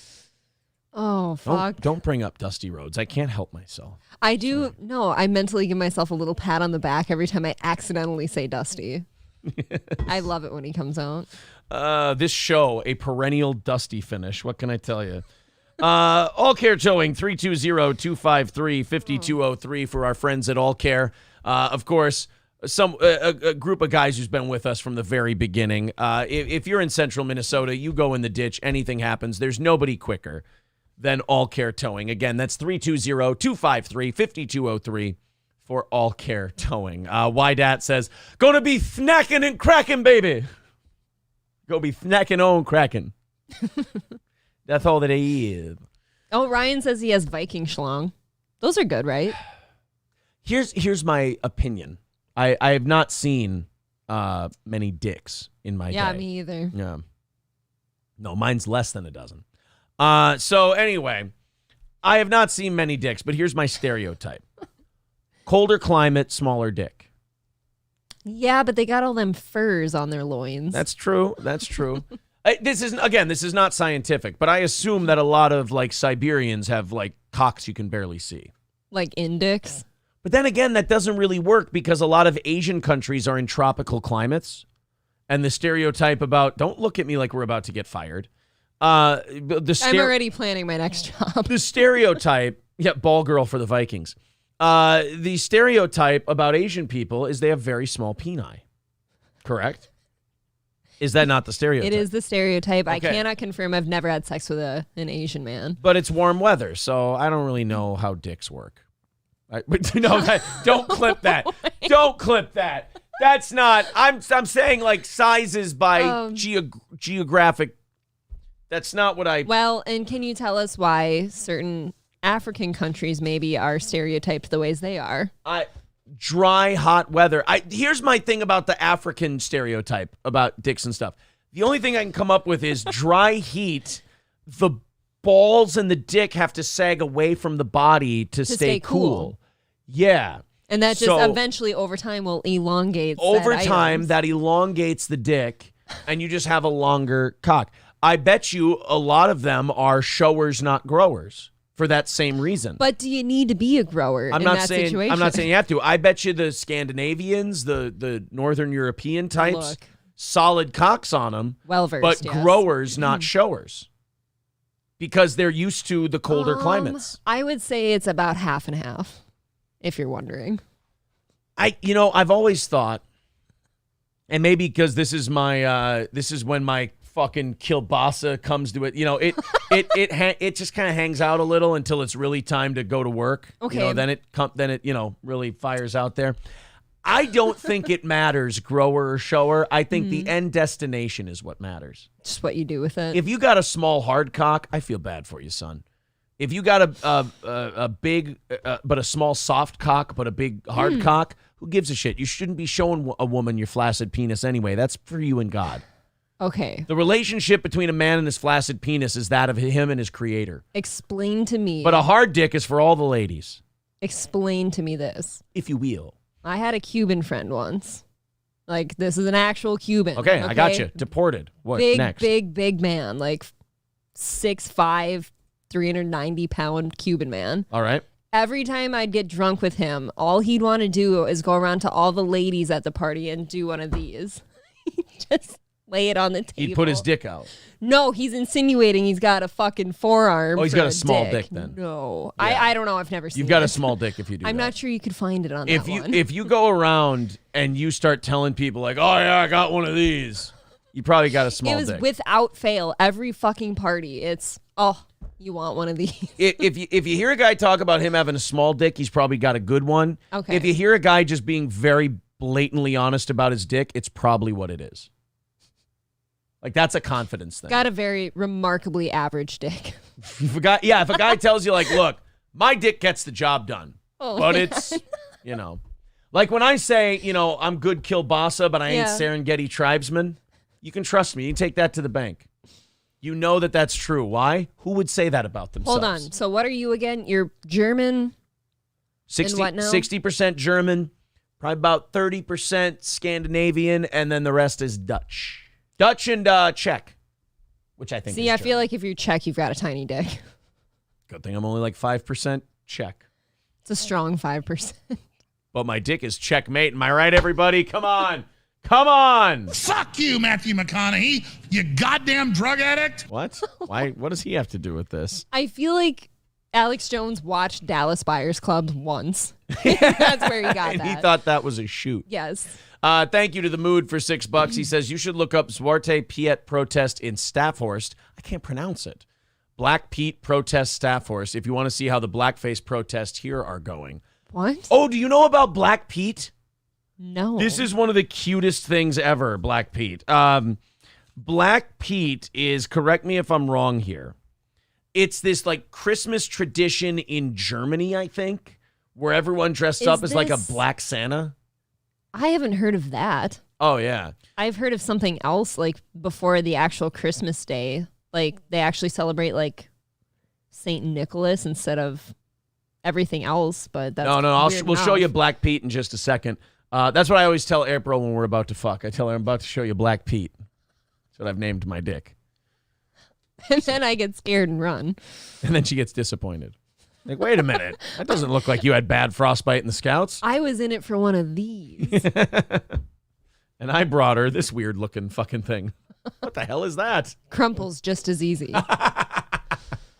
The cum is the same color as the soda. What the fuck happened there? Yeah. Also comes out acidic. Yeah, what the hell? It actually just eats me away. Burns my skin. April's got rot cunt from taking too many loans. At any rate. And that's why I can't have kids, folks. Guys, enough with the goddamn jocularity. Can we get this show back on track? Jesus, this is a What documentary is this show. today? This is about nature. This show has gone off the rails. I disagree. Bob says, yeah, I had to wash my large dick in the shower. See, I'd believe that Bob has a big dick. What is Bob? Old.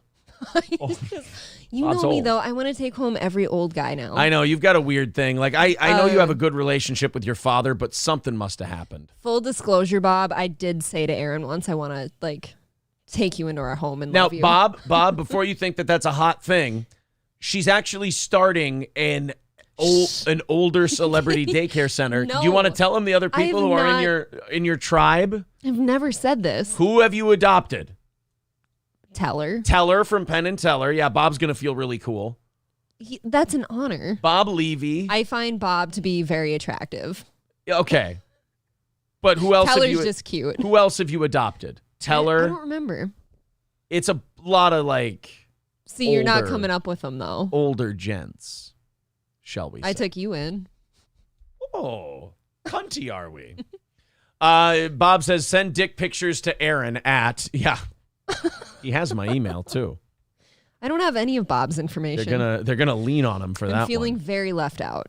Eric says Black Peter is because of going down the chimneys in poorer areas. You know, those people's houses. Like the chimneys or the chimneys? They don't call it the chimneys. Which there. one are we sweeping today? Zwarte Piet. Yeah, it's Black Pete. Let's look that up before we... I've got so much shit I want to do today, and we are not getting to any of it. Zwarte Piet translates to Black Pete. Let's do the images and then get kicked off. Jesus Christ, you can't show that. Stop it. It's all over the place. Well... It's Black Pete. This is over now. This is a real thing. I actually want this holiday changed to just Pete Davidson in blackface. Now this is the Dutch, did you say? Yeah, this is the Dutch. Oh, no, and the white Okay. Santa is up on a steed while the blacks... Why is that assist okay? him. But every time I walk out to get the mail with like a charcoal mask on, somebody like throws things at me. Okay. They give you real estate brochures for other neighborhoods. Right, and they're all on the east side. Yeah. Oh, you know there's like Are a you North- sure you wouldn't be more comfortable maybe, you know, on St. Germain? You know there's a Greyhound that connects to Chicago, right?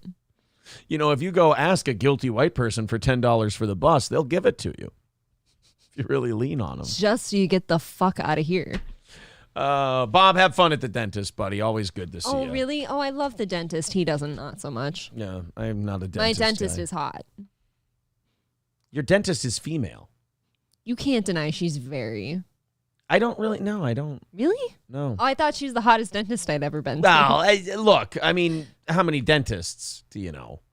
I've known Oh. a fair share of dentists. I didn't know you got around the dentist block. Let's play a story that we call in the business relatable. Okay. This is one of those stories that everyone's kind of been through, everyone knows about. This is us kind of taking it down a notch from Black Pete, which it's not hard to do. Imagine that. However, there is a... I don't know if this guy's name is Pete in this next story. But this is one of those stories where if you had to guess the race, we'd all probably lose. Oh, really? Yeah. Oh. Let's go ahead and hit play on this story from Who Gives a Shit. It's a funny Storyville. Remains in jail tonight after police say a heated family game of Monopoly led to gunfire. Yeah, this is getting... Somebody fucking bought Broadway before they could get to it. Or Boardwalk. Go ahead. Oh, did I say Broadway? I definitely meant Boardwalk. I did it again. National attention just because of how odd it is. We first told you about the arrest of John Armstrong on Fox 23 News last night at 9. We have new details for you tonight. More like John Strongarm. Am I right, everybody? You see, because he got was what it deserved. playing Monopoly. We've all been there, though. We've played, like, drunk Monopoly with the kids before, but they don't know. What? We played drunk Monopoly with the kids? I was going to say, I've not played drunk Monopoly with the kids. I have most certainly had a few beverages and then played Monopoly with the kids. You know what happened? You know why they shot each other over Monopoly? One of the guys got $200 for passing go and then immediately built houses, and another player accused him of being a certain kind of rich. Oh, see, I kind of figured it just the guy in jail didn't like the stereotypes. That Oh, came with that. yeah. They told him it was his third strike. The guy didn't know that they don't have a 3-strike rule in Monopoly, and he went to jail for the third time. He's like, fuck, I'm in here the rest of the game. And they're like, no, man, it's not how it works. Sorry. Fox 23's Rick Merritt. He was late on his rent payment when he landed on St. Charles Place. So it was actually the fact that he came in second place at the beauty pageant. Oh, he yeah. didn't appreciate that. Fuck very that, much. I'm pretty. John is live with how Family Game Night, Rick, turned into a family feud. Oh, my God. Oh, ban white women You're from working. fired. Well, we've all had our frustration. You don't need to do this. You don't need to hold. We get it. Did you go to the store and use the company credit card to buy a Monopoly? Wait. I wish I could reach our board from here. Oh. Yeah, we'd have to do those. I've got like 6 types of Monopoly. Funk. Got a large wood one. Yeah, we bought it for our daughter for Christmas one year because she loved Monopoly like 2 years ago. Yeah. So we got her this beautiful giant wooden We got her a big Monopoly giant set. wood. Yeah, a big giant wooden Monopoly set. And she, you know what? In fairness, like for a young kid, she did get a lot of usage out of that, but she's over Monopoly now. I think she's. Can I tell you why she's over it though? Uh-oh. I think she's over it because the younger two want to get involved, but they don't pay attention. So it's like a frustration to play it now. Because I get it. she wants to play it for real and have somebody win, and then the other two are just kind of fucking off. Right, if you play with the 5-year-old, he's starting to get it. He's doing a good job, but he doesn't like to play for more than like 20, 30 minutes. He gets it, but he doesn't pay attention. He plays with the fucking packaging. Yeah. With this game, most of it is because it just takes forever to finish. Never has it, at least in Tulsa police memory, turned into gunfire. Well, Tulsa's obviously a dull town. It should at least end in a stabbing. If you haven't been shanked during a game of Monopoly, you're not playing intense enough. Have you actually played then? You're trying to pull off a trade and like, look, I'll give you the Monopoly of the orange and the purples if you just give me Park Place. Like that's way above face value. I always hold out on Aaron when I can see that he needs like a property so he can start fucking building everything. I'll never sell.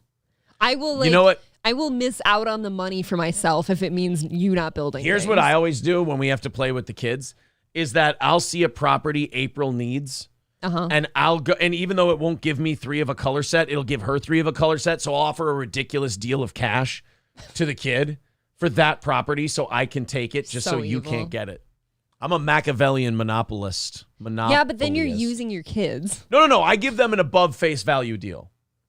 You could give them under and they're still going to take it because they're like, oh, right. I trust dad. Right, but I don't. So like if you need a green, I'll give them like $600 for North Carolina Avenue just so you can't get it. Because it would cost me less to give them twice the face value of that property than it would for you to get it and me land on it with houses and hotels. Do you remember? I think it was 2 times ago we were playing. It was upstairs. Do you remember it came down to you and me And it fucking took like an hour to wrap that up because we just kept giving each other everything. It was back and forth. Like I'd land on a property and you'd have to take all of my money and we all just my kept properties. Shifting $1,500, but I had each other. just enough to get back in it. And then I shot you. Yeah, it was a great game. And that's how I lost my ovary. Yeah, I cut her ovary out. I said, you can have Boardwalk, And but he it's going to ate it. cost you. He scrambled my eggs. Yeah, I scrambled her ovaries, and I ate them.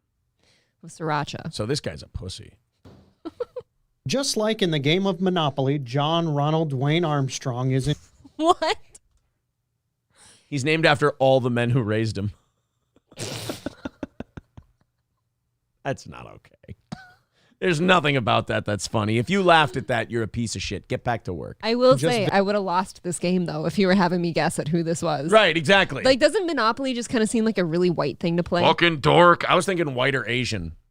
I don't even see Asian. It's just a white thing. I see Asian. Visiting jail, he went right to it without pass and go and without collecting $200. What we got dispatched to was our caller saying a stepbrother family member was chasing him down the street and had a pistol. Tulsa police officer Danny. And this is typically why we don't let those people play Monopoly. But we decided we'd extend a kind hand and allow them to play. And now this is going to set us back quite a while. Stepbrother didn't want that brother, it turns out. No. He wasn't so happy about it. Wait, what do you mean stepbrother? You mean the original two parents were?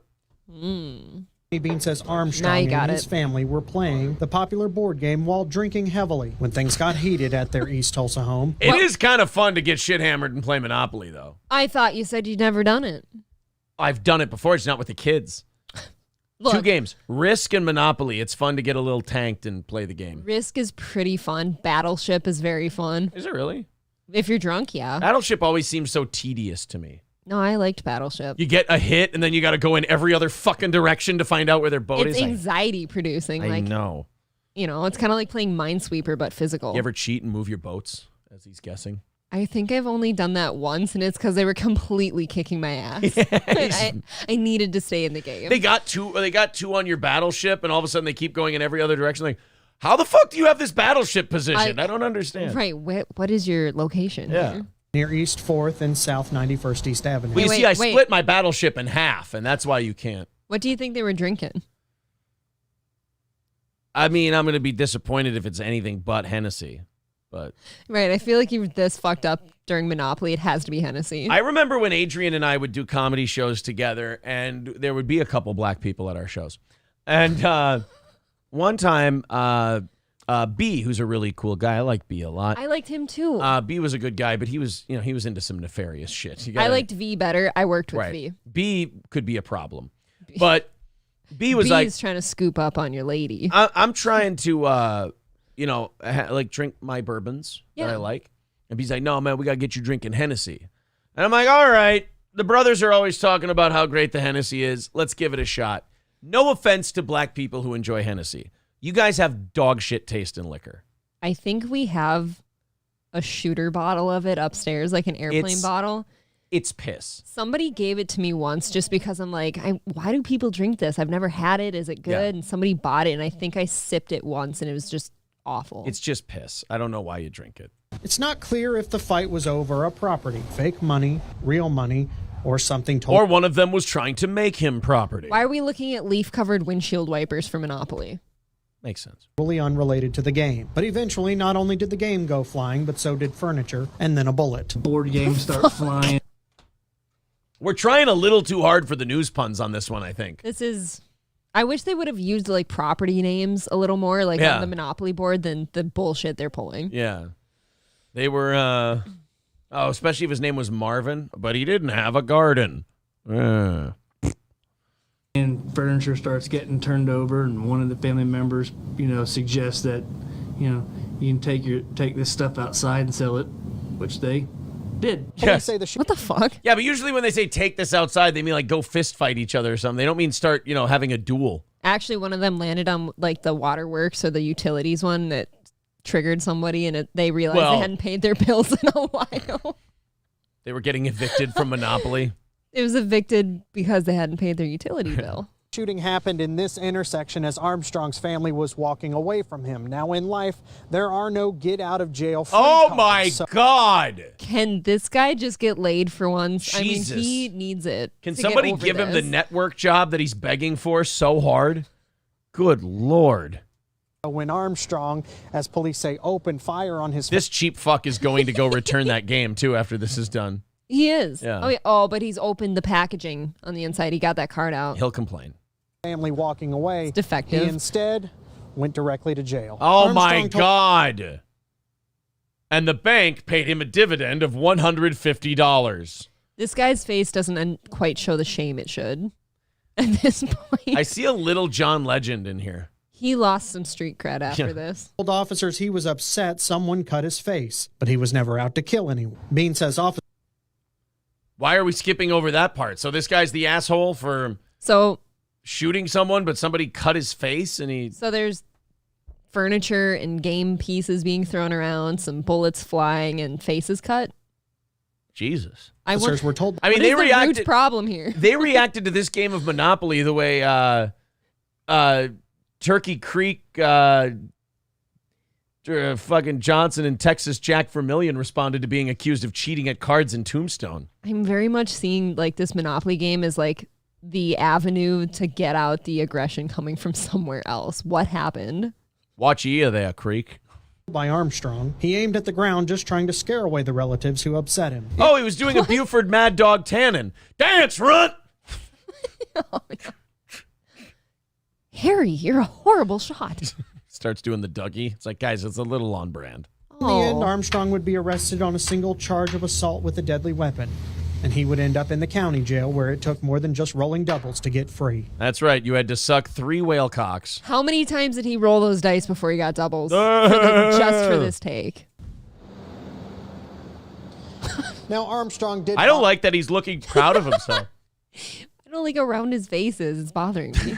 Found out Where'd your about a neck day go? After he was booked in. We did try to speak to neighbors about if they saw this. Whoa, easy, buddy. Neighbors. Oh. He did say neighbors. Okay, I was worried for a second, thinking, Jesus, dude, could we take it easy just a little? You're a little on the nose You should there, always love your neighbors. Yes. However, many of them were at work, and those who were home, there was a bit of a language barrier, but they said they did not see anything as far as they could remember. Oh, no. There was a bit of a language barrier. Everyone we talked to kept telling us no cap. They kept telling us that we was mark-ass bitches, and we didn't know what that meant. Bet. Yes. They kept saying, for real, one of them was quoted as saying, for real, no cap on God. And we just, quite frankly, do not speak that language here at Channel 4. But that game was lit, fam. Yes, they said the game was lit, fam, which we have not determined just what the fuck that means. Marble Arm says, here's my game piece, motherfucker. Slaps his 40 on the board. Yeah, just use the cap. That's all. Just use the... actually, we have audio of the game being covered, actually, when the man went nuts over the Monopoly game. Yeah. Oh, my God, he's like a black woman in a Wawa. It's very strange that it would be like that. Poor reporter didn't speak hood, says Skeezy. Yeah. He actually just didn't have the guts to knock on the door, so he just said that. Right. He didn't want to go into the neighborhood. He's like, this is the jungle. I hear you only go in here with a platoon. And then he came back and he's like, hey, did you get any eyewitnesses? And he's like, no. Why? None of them spoke English. Isn't that weird? Barriers. Yeah, there were language barriers. They kept calling me the white H word, and I had to skedaddle. I didn't speak Glock. One of them was walking dual pit bulls, and I thought maybe I should go get some lunch. Why don't you sit the next couple plays out? I saw one of them with a .45 caliber handgun tucked into just sweatpants while walking 2 pit bulls, and I thought maybe this isn't the scene I want to be mixed up in. I actually just say it on the no-shoot zone spray painted area, just in case. Yeah, exactly. Didn't allow clearance to the house. BHS says, what did they say to you? Jizzle or something like that. I don't know. It's something about jizzles and bustas, apparently. Trucker 18-wheeler says, would you say he got free parking in a police car? Rain says, I like that Steel Toe is dressed in blue and April in red. Very political. Oh, yeah, I should be talking like a commie. Does this look red on screen? It's orange, actually. Orange, you glad you didn't wear the same color as me? Yes. All right, let's try to ungay this thing. Good Morning America co-anchors. I didn't know anything about these. I thought Good Morning America was like Michael Strahan and Carson Daly and shit. I did too. I always looked forward to the Gap. I can't keep straight like Good Morning America, the Today Show. Friends in the CNN AM now. Yeah, CNN's got pretty obvious. The three bitches, the two chicks, the three bitches in the morning. Yeah, the two chicks and Don Lemon. Good Morning America co-anchors TJ Holmes and Amy Robach have split from their spouses. April, why? Uh-oh. Why have the two of them split from their houses? Or spouses, not their houses. They found out they were fucking gay as hell and couldn't do it anymore. You're thinking too hard. Am I? I don't know. They were fucking each other. Oh, the little handies underneath the desk. Oh, there was pussy fingering going on under the news desk. That's all. Every now and then she would wince. Yeah, every once in a while she'd go, And then he'd be like, you're reading the fucking news. Come on, get a hold of yourself. Man, I'm sorry, you're 2 knuckles deep in my snatch and you're wiggling around like a goddamn unheld water hose. Ma'am, that wasn't on the prompter. Yes. Oh, my cunt. Why is there water on the floor? Well, that's not water. I don't understand. They have one of those like cones up that says slippery. Yeah. Why are you leaking some kind of translucent fluid down your leg? I don't understand. It's my tit deflating. I'm sorry. Good Morning America co-anchors TJ Holmes and Amy Robach have split from their spouses after carrying on a months-long affair. Oh. Robach, who is married to actor Andrew Shue, and Holmes, who is wed to lawyer Marilee Fiebig. Oh, you're fucked, bro. Don't ever do this to a lawyer. Oh, no. She is in... Wait. Holmes. Oh, TJ Holmes. Okay. Holmes is married. He's married to a lawyer. Oh, you thought you were fucked just being a guy in a divorce. Yeah. Now you're a guy. Now you're divorcing the lawyer. Let me search something. Is Fiebig... I won't read the rest. Let's see. I like how there's just books about it. Surname, origin, Jewish. Yep, he's fucked. I was just checking. It sounds like he's fucked. Look at the tiny hat on Fiebig. Look at the big nose on Fiebig. Whoa. Have been hooking up since March and ditched their partners in August. The Daily Mail first broke the story of the alleged torrid affair. The GMA3 co-hosts had made a concerted effort to keep their relationship a secret, an ABC News staffer told Page Six. You know what that means? What? Everybody on staff fucking knew about it. Yeah, it was like the thing that was talked about at the Christmas party. It's hard when two people are fucking and they're trying to let people not know. They always give it away because they're just always way too friendly. Right. And like you get a boner when you watch them together. Like you're getting, like they better like, fuck. Oh, that sexual tension's really riding me. If I'm beating off to this, how are they not fucking each other? Right? Like just fucking steamy everywhere. Yeah, they're just at parties and they're standing way too close to each other and like their torsos are touching as they're talking and you're like, fuck. Now I'm having problems. Oh, God. Yeah, you can't. Aaron, what is that stain on your pants? Yeah, that workplace fucking you can't hide. It's their fault. Yeah, everybody can like pick up on that. Oh, wait, you can't hide workplace fucking? No. I feel like we do an okay job. Like when I was in college, there was this gal. And she imagine this. It's broadcasting school. It's broadcasting school. Not a lot of cute chicks in broadcasting school.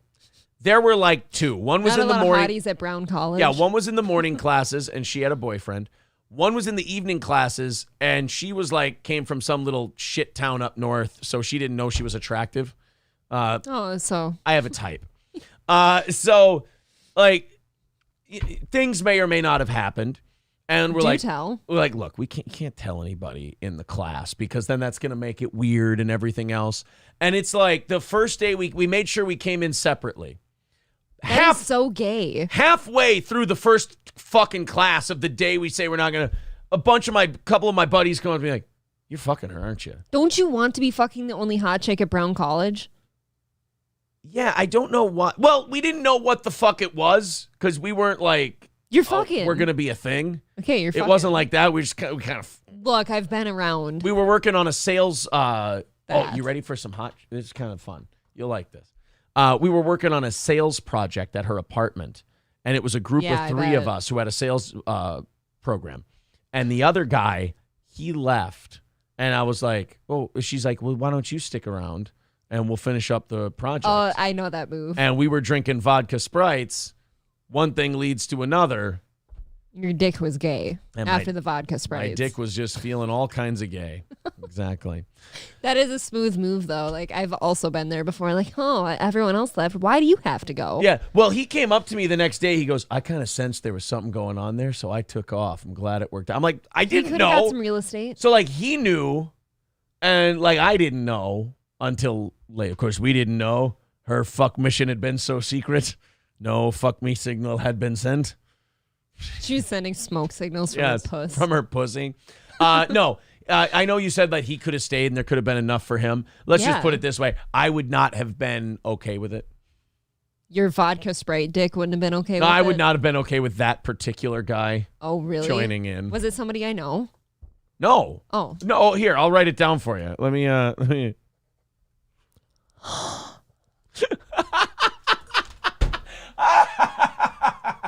That is really aggressive. Oh my God. Wait, so which one of you wouldn't have been okay with that? Her? Or you? Oh, you. Okay. I'm surprised you stepped in the same room. I liked him too. God, that sunshine is fucking my face up. Oh, you see this? boy. Oh, Half my face is white because the sun's We got to make coming some in. upgrades to the studio here, I think. That helped a little. Garrett, shh. Quiet. I just had the sudden urge to out you. Oh. Oh, I am not subtle for this audience. I like them to laugh with me. No, everyone can see you mouthing it as you write. And my dick is showing.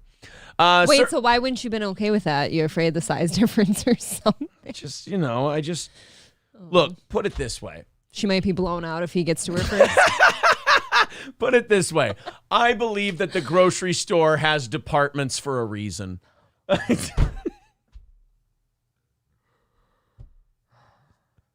Imagine the cross-contamination if you put the meat counter next to the produce. You know what I mean? Which one were you? I don't need the sirloin next to the eggplant. That's all I'm saying. Somebody's going to get sick if you do it that way.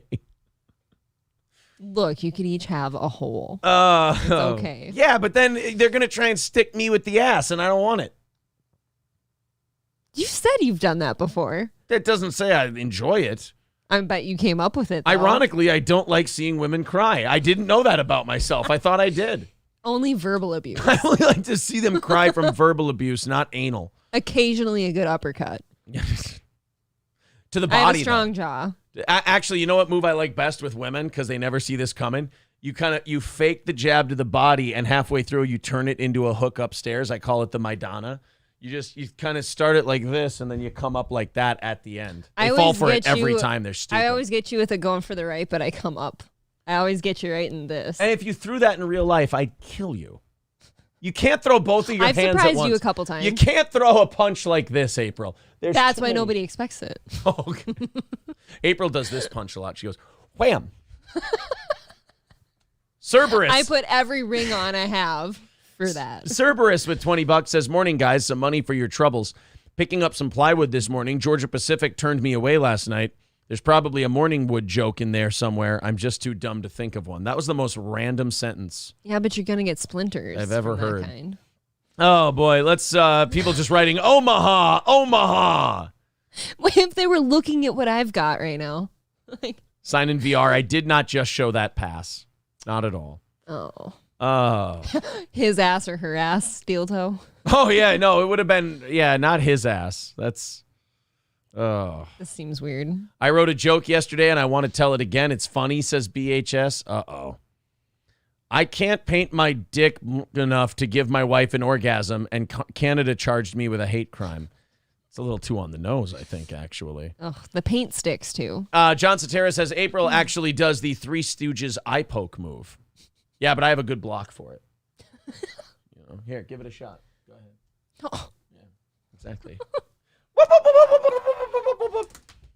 Yeah, but you go right for his tits and he gets scared. He falls apart. Yes, I mean, tits are my weakness. And What he can didn't I wear say? an undershirt today. I did not. They are front and center. All right. No, God damn it, Rain. I like you a lot, but that is not going to Jesus go well. I'm just going to. Christ. There you go. Fucking A, brother. I just deleted it. I didn't time out you or anything, but fucking hell.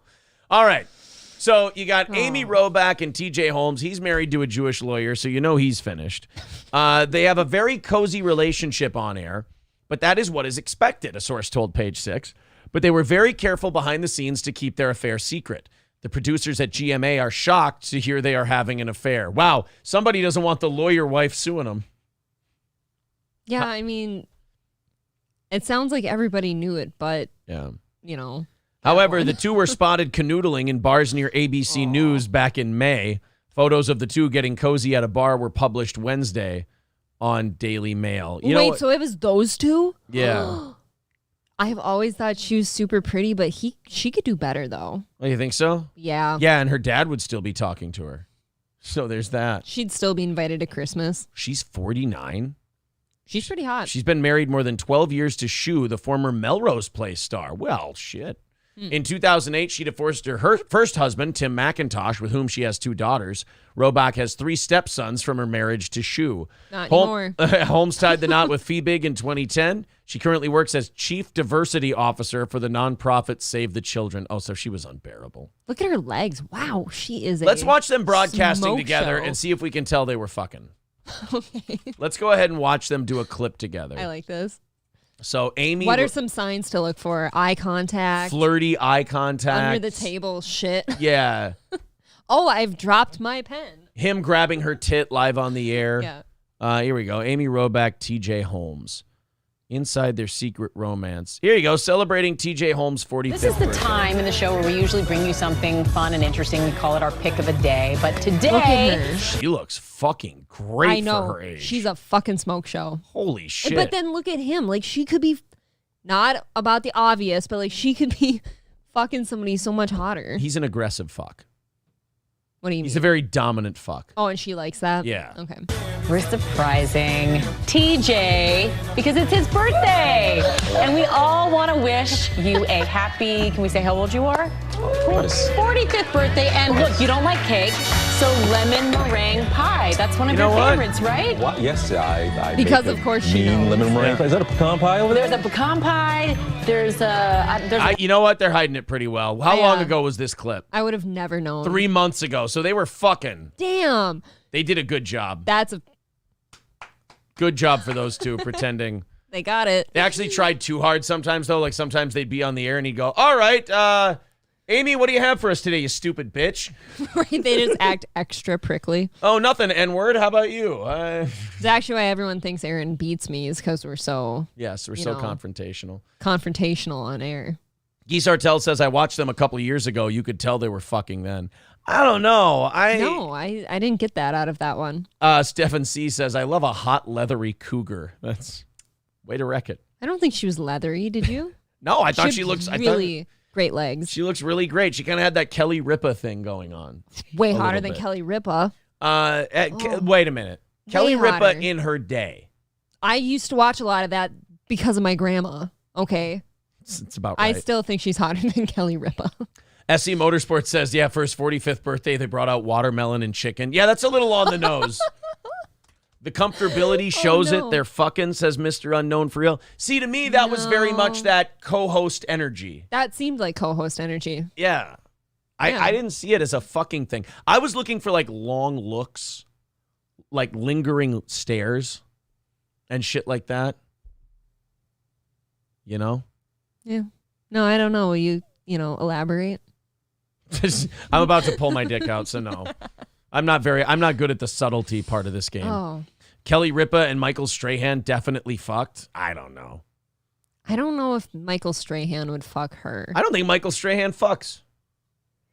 That's not what the Magic Mike XXL movie says. See, I haven't seen it. What the fuck do I I've know? seen way too much of him. All right, you guys, I've been waiting to get to this all morning long. Have any of you seen Cocaine Bear? No. Cocaine Bear was all over the place yesterday, and I had it sent to me by, oh, God damn it. I think it was Sir K who sent it to me, but if it wasn't and it was somebody else, okay, I'm sorry. CNFT says she needed to fill her Snatches diversity quota. It was actually on her bingo board. It was have not fucked black guy yet. Oh, no, they meant co-anchor. Why did you take it to black?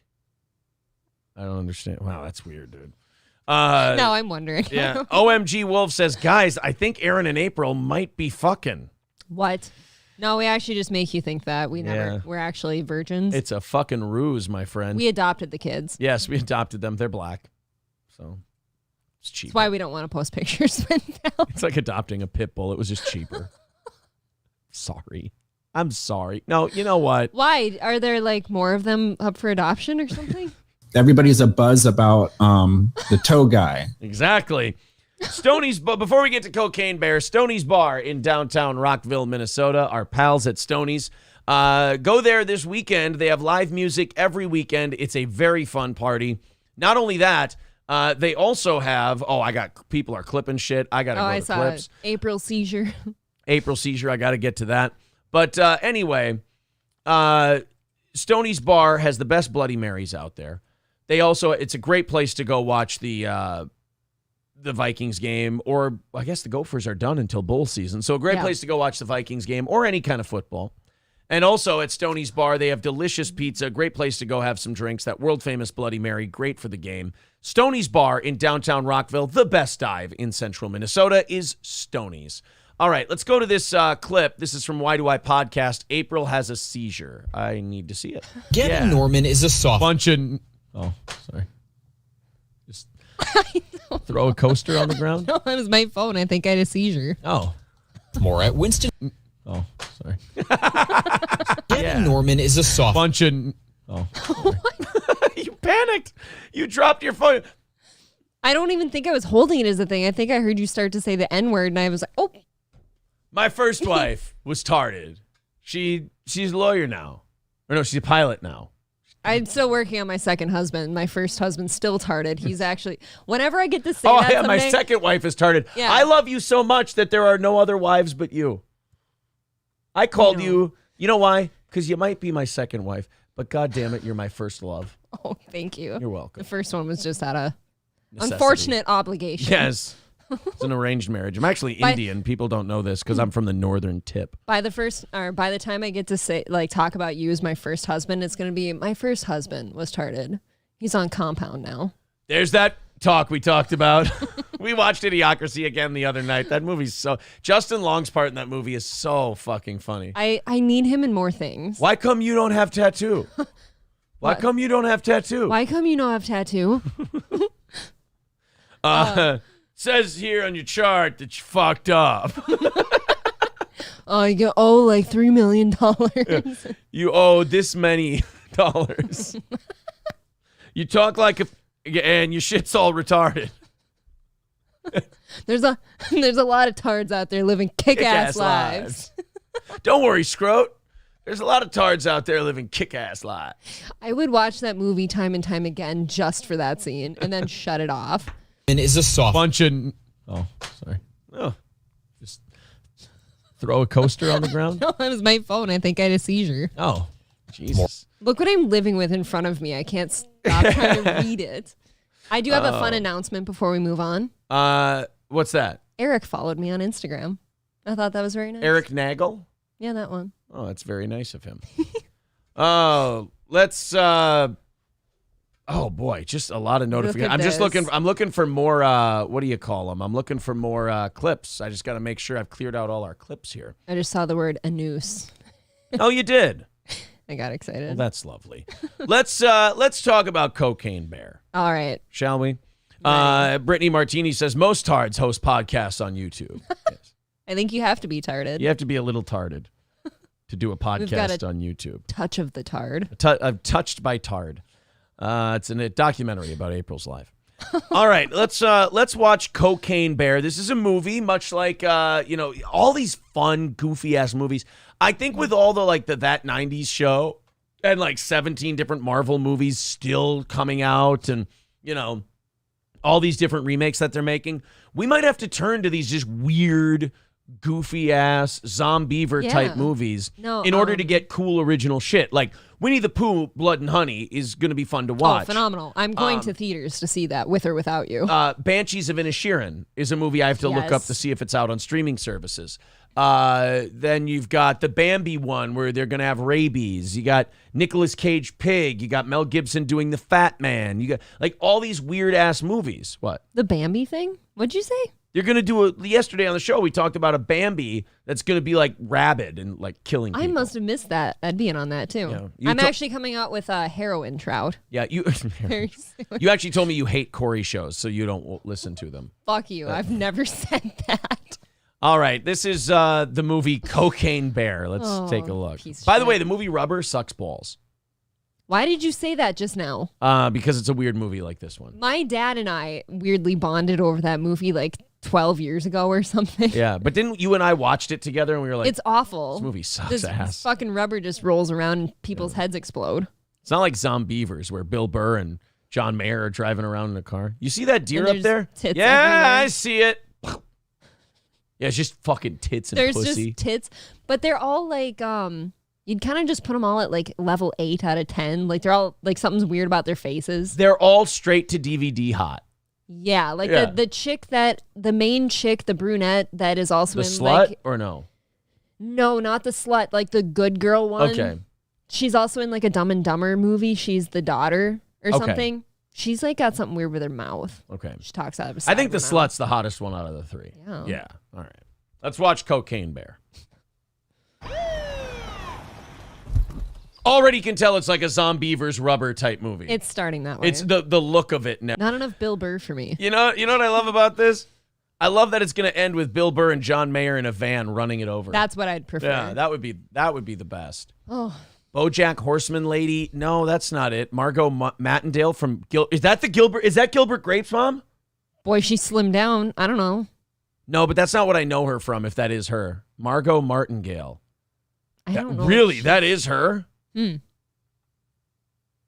That's the guy from Modern Family, the gay one. No, that's not Eric Stone Street. Stop it. Apparently, Cocaine Bear is based on a true story from 1985 where a bear actually ate an entire duffel bag of coke. Doesn't that kill you, though? If it didn't, it made him a lot stronger. She's in Dewey Cox. That's not what I'm thinking of, too. Where do I fucking know her from? I don't know. Well, now that we know her, we can go to Martingale. What was her name? Margot? No. What did they call her? I don't know. Go to Josh's comment. That's not the real Josh Denny, by the way. It might be. Don't you say that. Someone was pretending to be Josh earlier in the chat. I know that, but remember earlier this week, I went to that channel. That's absolutely him. Okay, there was somebody pretending to be Josh earlier, and they were shitting on Compound, so I didn't read it because I knew Aaron's it wasn't actually him. a Josh denier. Margot Martingale. Where do I fucking know her from? It's going to bug the shit out of me until I figure this out. BoJack Horseman, Sneaky Pete, Secretariat, Orphan. Of course, Cocaine Bear. I feel like I've seen her too, but I don't Hollers, watch these Orphan. things. How do I... Dexter. The Hannah Montana movie. No, I'm just kidding. Yeah, it is Dexter. Oh, yeah, she was the woman in the evidence area. That's why we know who that is. That's how I know. With the key lime pie when she was dying. He put the poison in the key lime pie. I cried during that. Did you cry during that? Well, I'm not a bitch, if that's what you're asking. No, I don't think I did.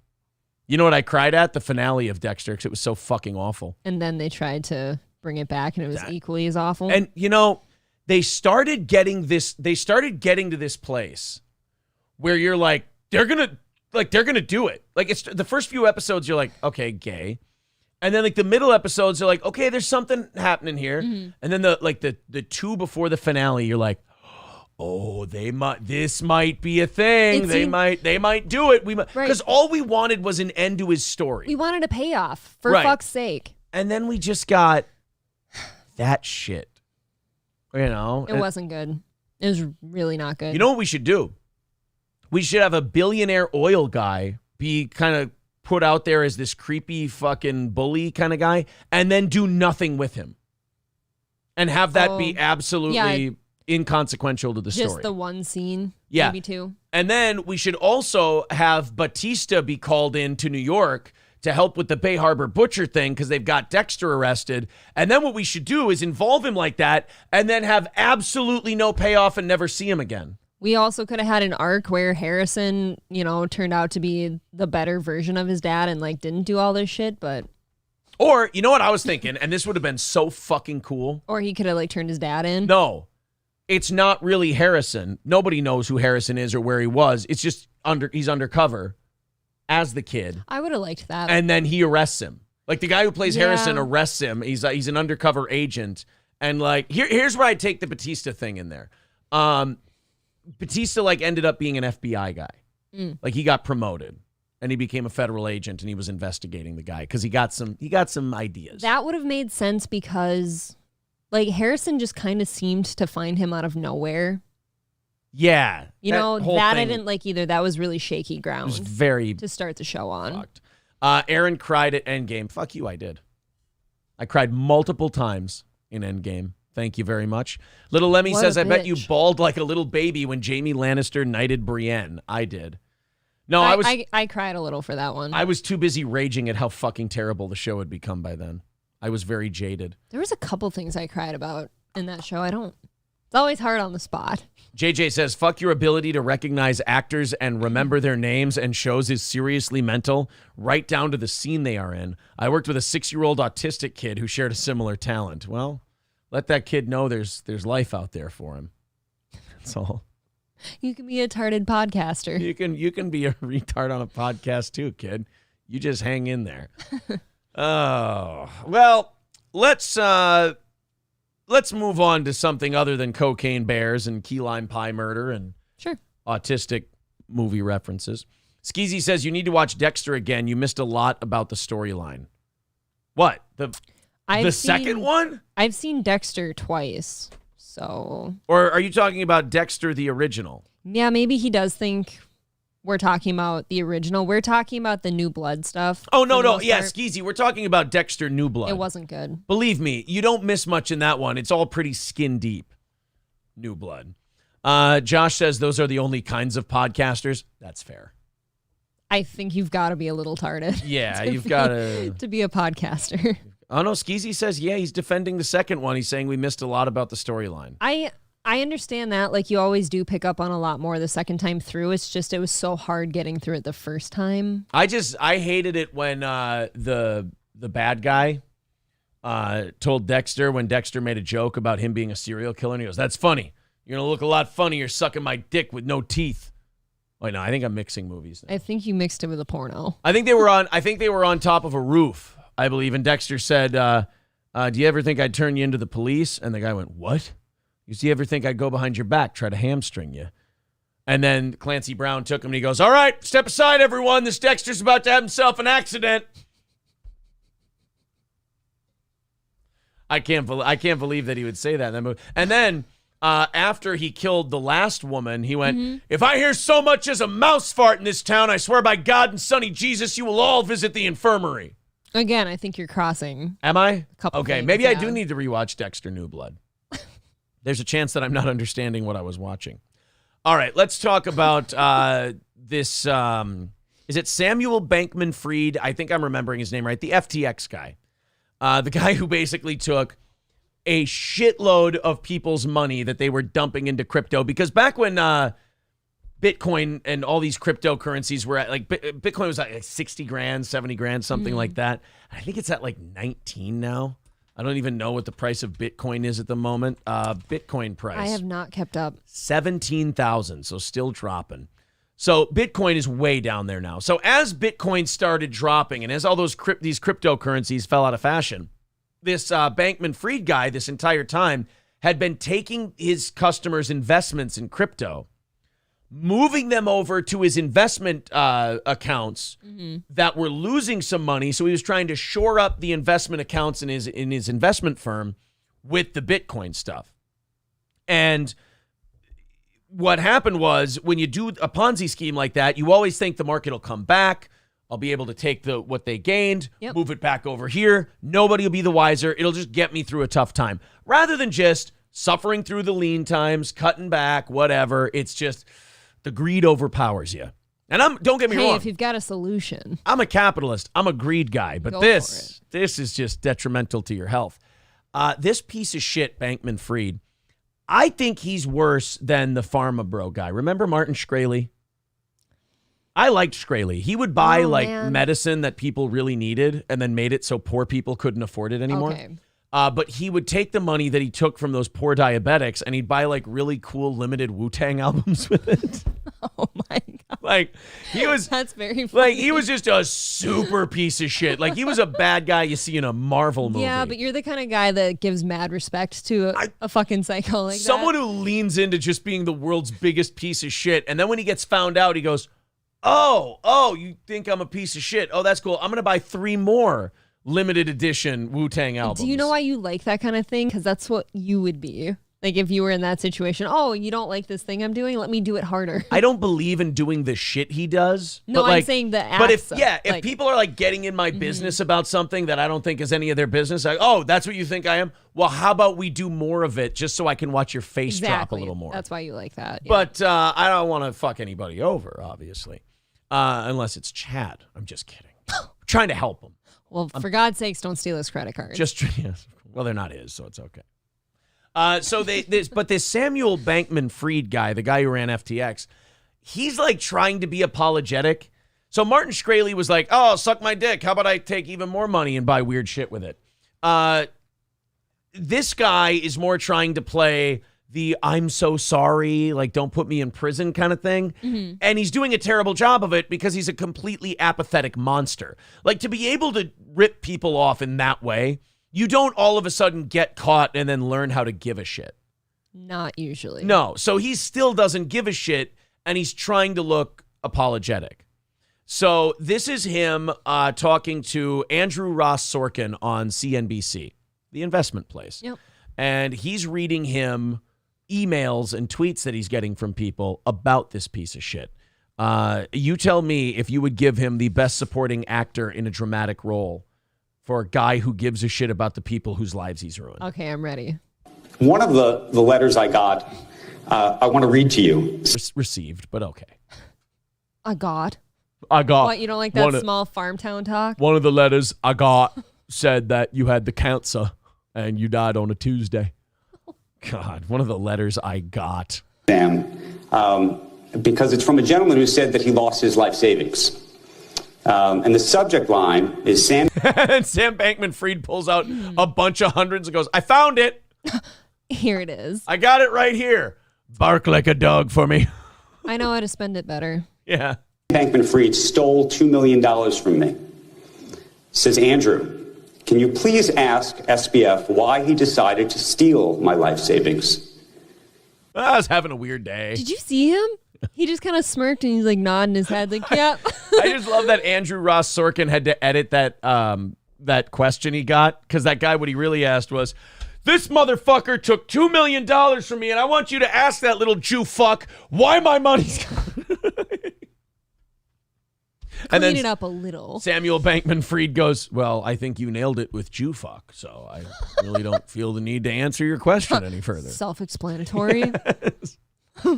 When did Ye start writing into you guys? Oh, Jesus. And the $10 billion more from customers to give to his hedge fund, Alameda. Can you ask him why his hedge fund was leveraging long all of these S coins? I'm going to keep it polite for the kids. Oh, shit, because he said shit coins. Okay. Yeah. At least he didn't call him what I call him. What's that?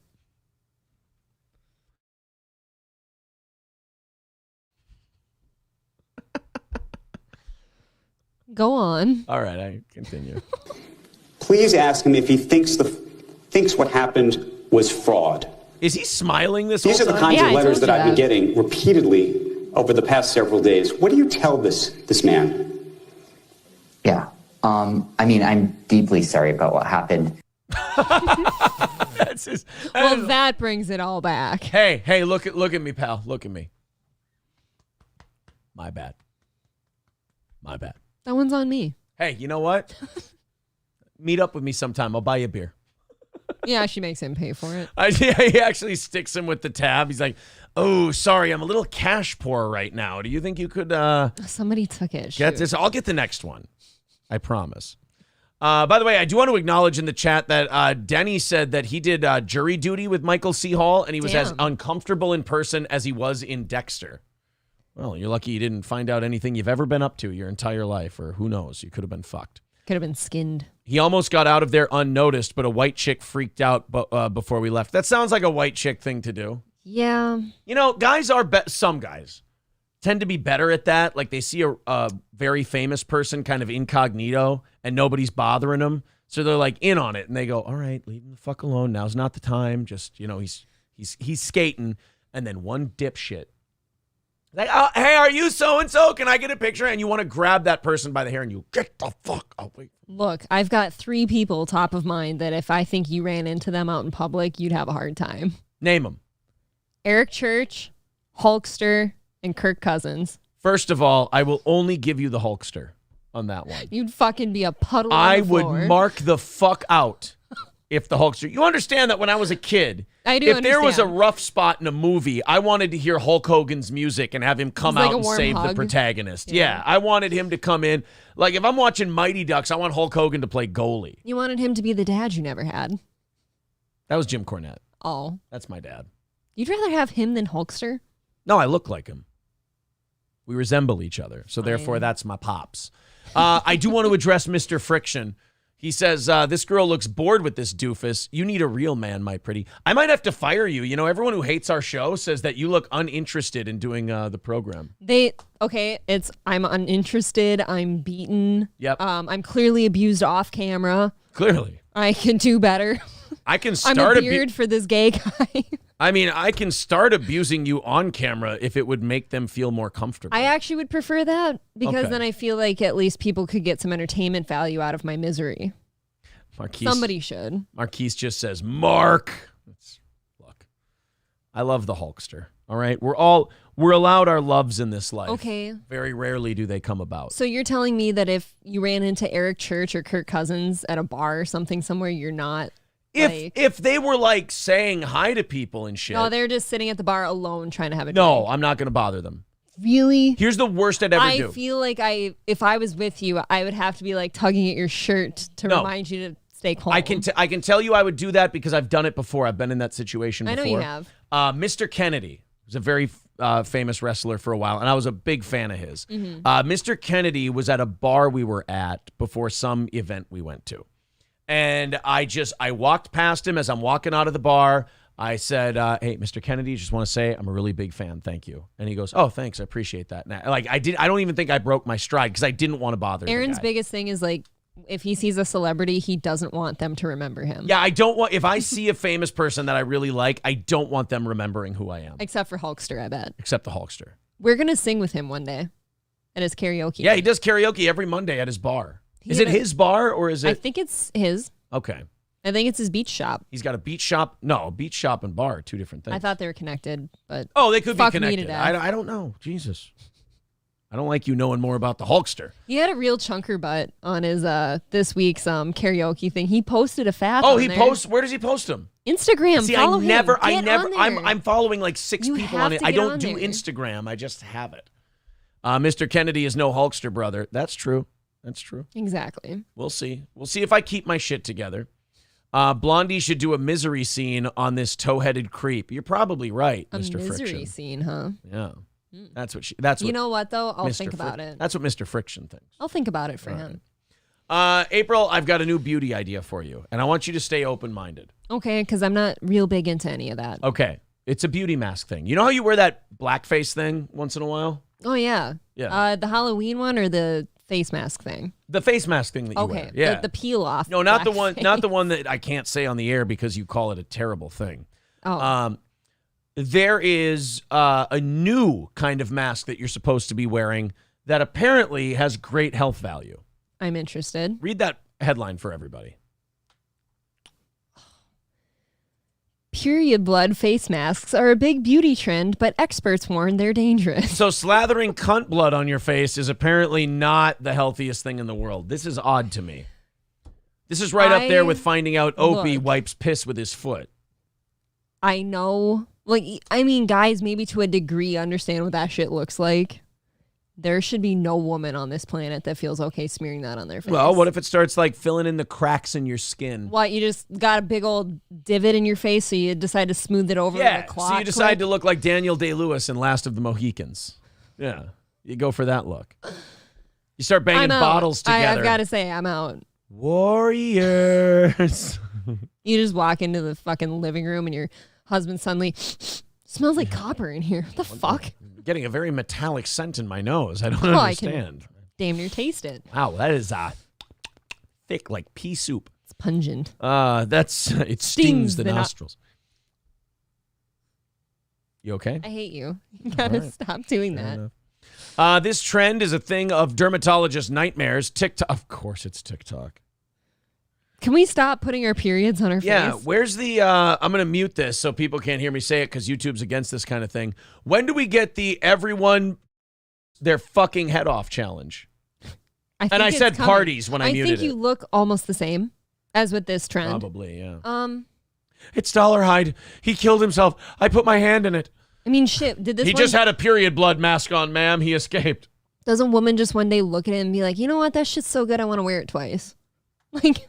What is wrong with you? Sorry, miss. You're going to have to wait a month. This trend is a thing of dermatologist nightmares.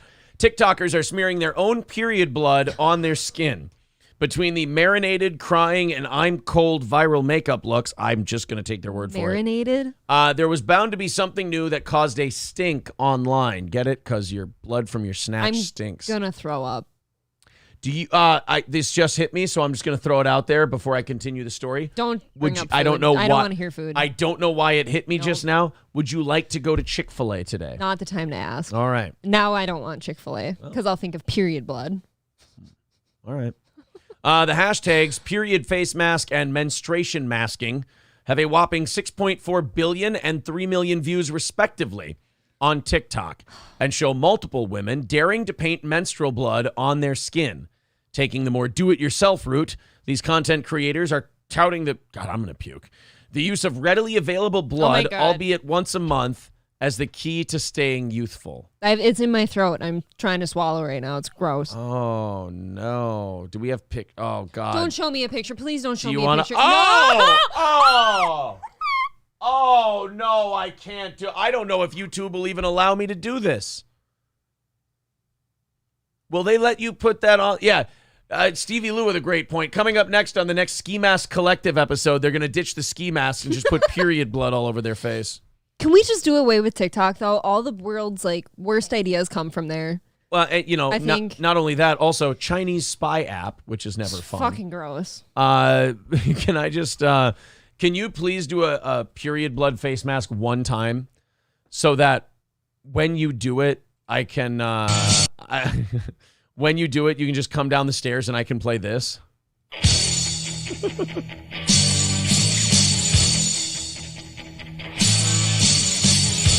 Only if you do it first. If we do it together, we can play the Bushwhackers theme music. And we can just come down the stairs like this. I think if your husband actually requests that of you, that's grounds for divorce. No, if you need an excuse in your state, that's the one. Ready, guys? I've got one for you. April and I do period blood face masks, and now I feel like pressure's on me because my shit's got to be right for it. Here you go. This is no, stop this right now. Aaron and April wear period blood face masks, and we come down the stairs. What a rush! Tell him, Hawk. That's right, I've got a period blood face mask on, and I'm gonna make you beat it off of me. Oh, my God. Oh, they're saying Ric Flair did this challenge first. That's true. Ric Flair always bladed. He always bled. Who knew it was period blood? He bladed? He bladed. Oh, that's right. The forehead shit. Bladed. Yeah, don't you? I always thought that was so fucking gay. Stop cutting yourself for wrestling. Oh, sorry. They're trying to make millions of dollars and be very famous. Show people some of the worst case scenario blading scars. It's disgusting. Dusty Rhodes You and did Ric that Flair. to yourself for what? Yeah. You could have done the wrestling without it. So I'm really at a crossroads here. Do I show this to you guys or not? I don't know. I mean, technically nobody's being hurt. It came from their own body, I guess. It's not like they're digging. It's like showing somebody a booger. It's not like they're digging it out and then putting it on in the video. So they're just painting their face. Who knows what it could This be. is just, to me, like somebody fucking used one of them like cups instead of like a pad or something so they could like collect it, and then they fucking went to art class. They put it on with the wood chipper from Fargo. Just spray that shit. Just clot chunks everywhere. Oh boy, just stringy blood. Oh my God. All over the face. You actually look like Hulk Hogan coming out of the pool in Mr. Nanny. Well, I'm not eating today. I think the only blood I've ever had on my face, and I have picture proof, is like from cleaning my first deer. There was like a spray action. People are saying no, time. and they're saying YouTube doesn't like blood. Okay, well then that's... So maybe we'll just fuck off. You guys can use your imagination. You can all imagine what some period blood masks look like. Lemmy clipped something. Let's take a look. Period face mask.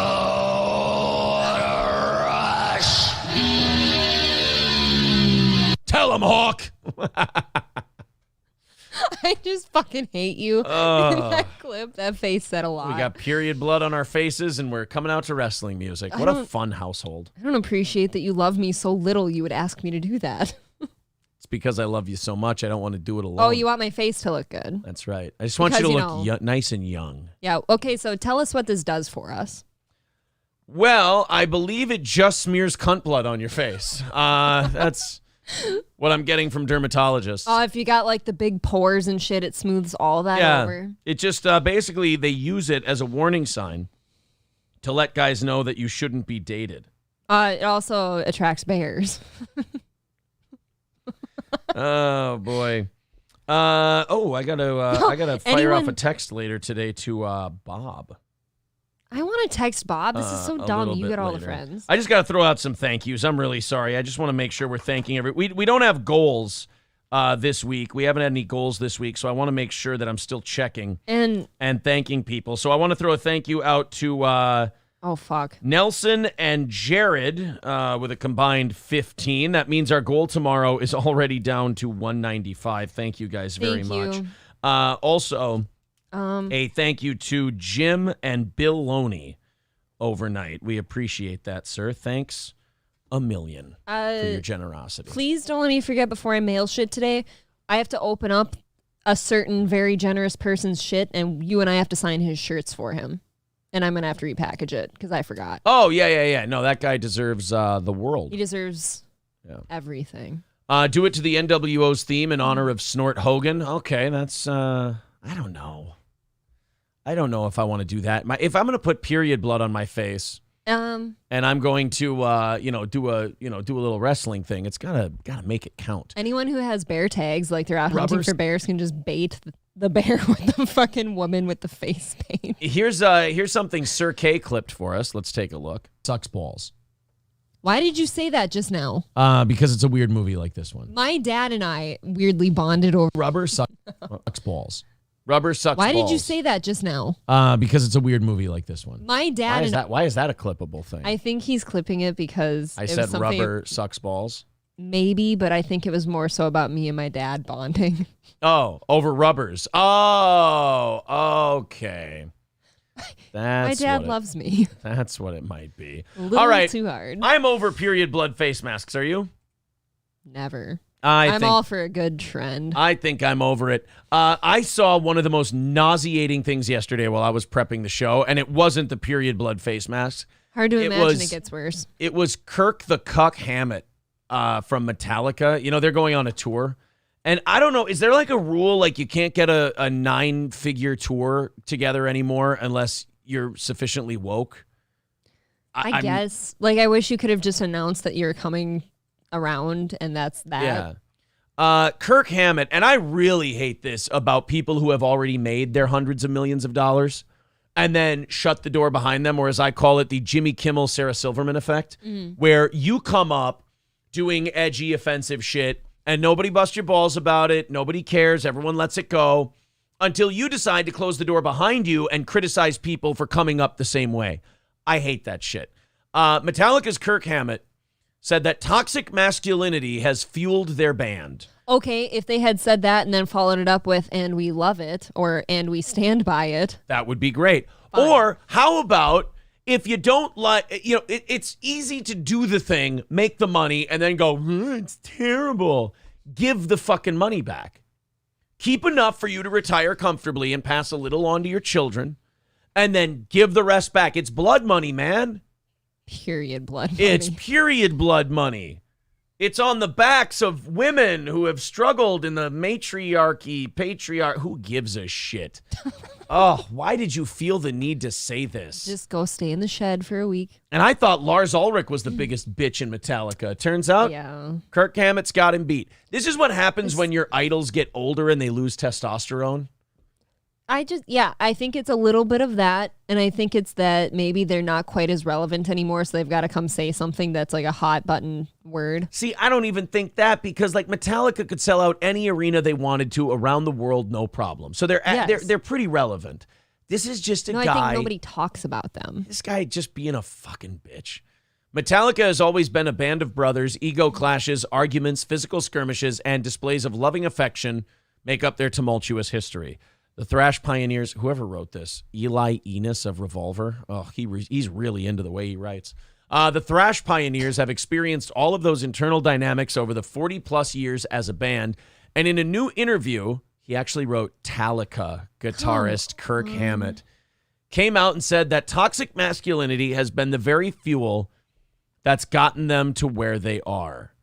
Please tell me that he's saying like, yeah, and fucking that's right, what I'm saying. It did. Stand by it. Be excited about it. We would get drunk and just start in, Hammett told the New Yorker, recalling brawls he and his bandmates would get into as younger players. Yeah, because you were younger men. That's what you do. I remember once James got up and pushed Lars. Oh, boy, that doesn't... I don't think that ends very well for Lars. Not usually. James Hetfield versus Lars Ulrich does not seem like a fair fight to me. A little size difference. There's a little bit of a... I don't know, a little muscle mass issue. Yeah. Although Lars does get you in the end by going, I'll sue you. Fucking Lars Ulrich. Answer to everything. Hey, your fans love you so much that even if they can't afford your music, they still download it. Well, I'm going to take all their money. Okay. I think I'll be taking their house now. Look, I'm not saying they weren't stealing your music. They were absolutely stealing your music. Exactly. I'm saying, do you have to get money out of them? Wouldn't you if you could? Have you ever seen Lars Ulrich at a Metallica show? He greets all of his fans afterwards. He does. He grabs them by the ankles and shakes them upside down until all their money falls out. It happened to me back in 2016. Did it? How did you? Was it real good rough shaking? Was it? And then James tried to console me after. And then Chad Zumock stole your credit card. He just swooped right in there. I couldn't pay for anything. We would see each other and start wrestling. We could be in a room of 20 people and we'd fixate on each other. No one else mattered. Or come on. Nothing else mattered. I hate this author. I hate him. No, that was a quote from Hammett. Yeah. Oh, really? He's the douche. Now they're both douches. Kirk Hammett's the douche. He says, toxic masculinity has fueled this band. I'm still sitting around saying, okay, I'm going to write a really, really tough kick-ass riff. Just look at my rhetoric there. Tough, kick-ass riff. It's an aggression that everyone feels, but it was ratcheted up in us, this weird masculine macho bullshit thing. That's literally what your music is about. It's metal, it's rock. That's supposed to be, what is it supposed to be, soft? Like fucking Matchbox 20 or something? It's just so... Can you stop, please? It's so gay. It takes balls to say this if you're on the come up. Yes. Like, it takes balls to ruin your whole gig. I mean, it's stupid and all your managers will kill you for it. But it's one thing to like have one good album and go, guys, you know what? I have to come out publicly and say this band is fueled by a toxic masculinity that I can no longer abide by. But is Kirk Hammett going to miss the 2024 tour? No. That they're doing with, who is it? Oh, wait. Oh, shit. Not Nope. Volbeat. It's okay. It's a 2-day thing at US Bank here. The first night is Pantera. The second Right. night is Five Finger Death Punch. Is he going to not do Pantera and Five Finger Death Punch? No, he'll be tour with there. them? Oh yeah, I think Kirk Hammett's going to be playing. But it's toxic. It's a macho bullshit thing. That's why you should just stand by it. If you're going to say it and you believe that that's true, which it probably is, then stand by it. I hope that because it's made you very wealthy. I hope his bandmates all read this interview and they hear him say that. And like now on stage, they make him pay for it. Kick him out like, for being a bitch. James Hetfield like finishes, and then when Hammett's on a solo, he just calls him the gay F word. Just goes over and whispers to him like. That would make my night. What? You know like, what? I'll report back. And you can only see from the crowd, so you don't know what's going on. But you hear Hetfield lean in. No, they did a close up of Hetfield's face. You lean in, you see Hetfield lean in and whisper something, and then all of a sudden you see Hammett go. What? Stops everything. He's still playing, but he's like looking. He keeps doing double and triple takes. Did you say that? Give the money back then. Don't go on tour with them. That's exactly it. I think once you say this shit, you've got to be done then. And it makes me like turn into a conspiracy guy. It makes me go, the only reason they got this tour is they had to agree with management or something to say some woke bullshit, like disavowing their past or something. And that's the only way this world tour could happen. And they're like, make Hammett say it. No one gives a shit about but then him. Are you just not going to sing your songs then? No, right. He's going to. He's going to do the tour. He's going to take all the money from all this toxic masculinity, and he's going to keep doing the shows. I hate that. This is why all these old rock stars should be on testosterone supplements. This shit fucking reminds me of like the porn stars that got super rich and famous doing porn and stuff, and then they want nothing to do with it. Oh, But then there's the Mia Khalifa phenomenon? Lana Rhoades. Oh, I'm pregnant now. I don't want my porn stuff getting to my kids someday, but now let's still post naked all over Instagram all the time. Should have thought about that before the whole porn thing. You know, when you were, getting... getting pregnant could be a receipt from the porn thing. Yeah, when you were taking 3 dicks at once, did you ever stop to think, our kids might see this someday? That's my impression of someone with a penis in their mouth. One more time? My tongue is acting like legit. Do they have to like hold the dick at all when they have it in there? No, it's a free-flowing penis. That it's in the mouth and it's just... Fine. Yeah. Sorry. Oh, wow. Sorry. Your husband doesn't know how to suck dick right. Boy, what a homo. I would love a good free-flowing penis. No, you don't. That I don't have to hold and get hand cramps. Let me tell you something. I'll do that. You don't want that smoke. Because you know what it ends with? What? A bruised trachea. Then I can't do this show. Right. So that's a bad business move for both of us. Then you don't have to fire me. Yeah, that's a bad business move for everybody. I'm out. So, the Metallica thing, look, he's going to play the music. It's all toxic. It's all bullshit, but he'll be there. Chrissy Mayer in the chat says, sup, Togi. I would actually like to hear from Chrissy. Yes, me too. Because we were following the Twitter thing. We were listening to Misery Loves Company yesterday. And again, I like Kevin Brennan. Bob Levy and us, obviously friends at this point. But while the Geno obsession is a lot and it's hard to listen to now at this point, I really, as a guy who's both booked and performed comedy gigs, so for example, we got one coming up the 21st. Yes, we do. Am I going to shit on Jonah Maddox? No way. Before January 21st? No. Of course, I'm not going to shit on Jonah Maddox. I want people to buy tickets to come watch him perform with us. Now, after the show, I'm going to talk about what a piece of shit tart he is. No, I'm just kidding. I like Jonah. He's a very good guy. Jonah's the sweetest boy. I can't muster up like a thing to say about him. Can't muster it up. But then I'm watching Misery Loves Company yesterday. Mm-hmm. And I've got, I saw that Chrissy is going to be at Bob and Kevin's club in Vineland, Pennsylvania, New Jersey, whatever it is. I think New Jersey. And all of a sudden, Kevin is just fucking trashing Chrissy Mayer and Frank Pellegrino. Why? I don't know. It seems like, I don't know, it's like a trendy thing for a couple select people to do now. It's just, Frank and Chrissy come up in every single conversation. But then he does that, and I don't, maybe Chrissy already saw it, but I don't want Bob implicated in anything. Bob was obviously uncomfortable. Bob was trying to make jokes to get out of it and everything else. He also has faith in the product coming at the show. And then Chrissy tweets at Bob, and it escalates to the point she's like, oh, then why'd you book me as your headliner? He's like, Levy booked you. And then she's like, you want me to headline or not?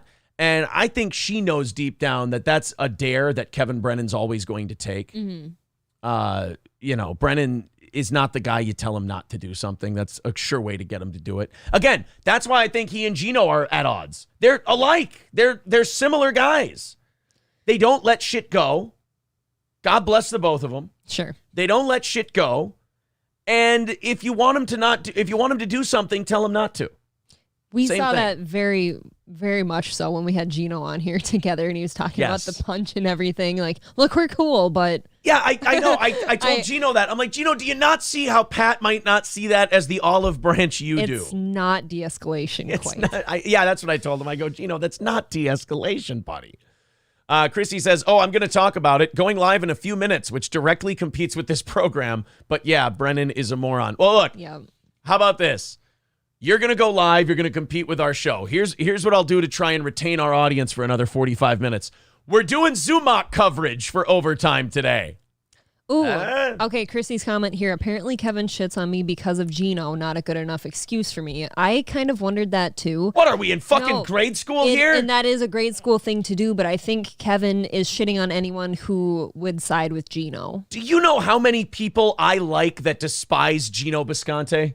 Yeah. And you know what? I don't give a fuck. That's because people like you and I don't feel the need to like plant stakes one place or another. You can just kind of respect the relationships here and there. We had Carl on the show not long ago, and I was bitching about Elisa Jordana. And this was before she got exposed by our show and then finished off by Bob and Kevin. Yes. So maybe, I don't know if Carl feels different, but it doesn't matter. Carl's like, I like her. She's cool. And I was like, oh, okay, well, then I'm not going to shit on her in front of you. No problem. Because, you feel that way about her. I feel this way about her. You and I are friends. Who gives a shit? Your friends are allowed to think differently about other people than you do. That's true. What kind of life would that be where you just made everyone think the same way you did? You know what? I mean, I guess for Aaron, that'd be like a fantasy world. But she's is right. You know what that is. Beta! Yes. What a bitch. Yeah. Guys, I know Chrissy is going live, and that's very exciting. Balls deep. I want people to listen to Chrissy. It's great. I don't know if we absolutely have to post her link directly in the chat. I think that's funny. I'm fucking around. That's fine. It is funny when I'm You like, can hey, enjoy- we'll try to keep some of our audience here. And no, Balls Deep, don't take it down. No, don't take it down. It's funny. I was fucking Look around. what you've done. You can enjoy both of us. You can enjoy Chrissy But I and was us. being a silly goose. Oh. Chrissy goes, oh, no. Yeah. Well, now I feel bad. Like, now you should go watch Chrissy's show. Well, like, now I'll be honest. you I'm post running her on shit fumes. in I'm there. done. Yeah. Get her shit in there. I don't want to go searching and grab the link. Sorry, Chrissy. He's a little lazy. I'm feeling a little lazy at the moment. He didn't even Plus- wear an undershirt today. No, I didn't. I've actually had my shoulders forward the entire show. I know you have. So it's not to- it makes my shoulders hurt because you're sitting here like because I don't want my nips to come out. Like, look, if I go like this and I sit with my shit like this, you know what?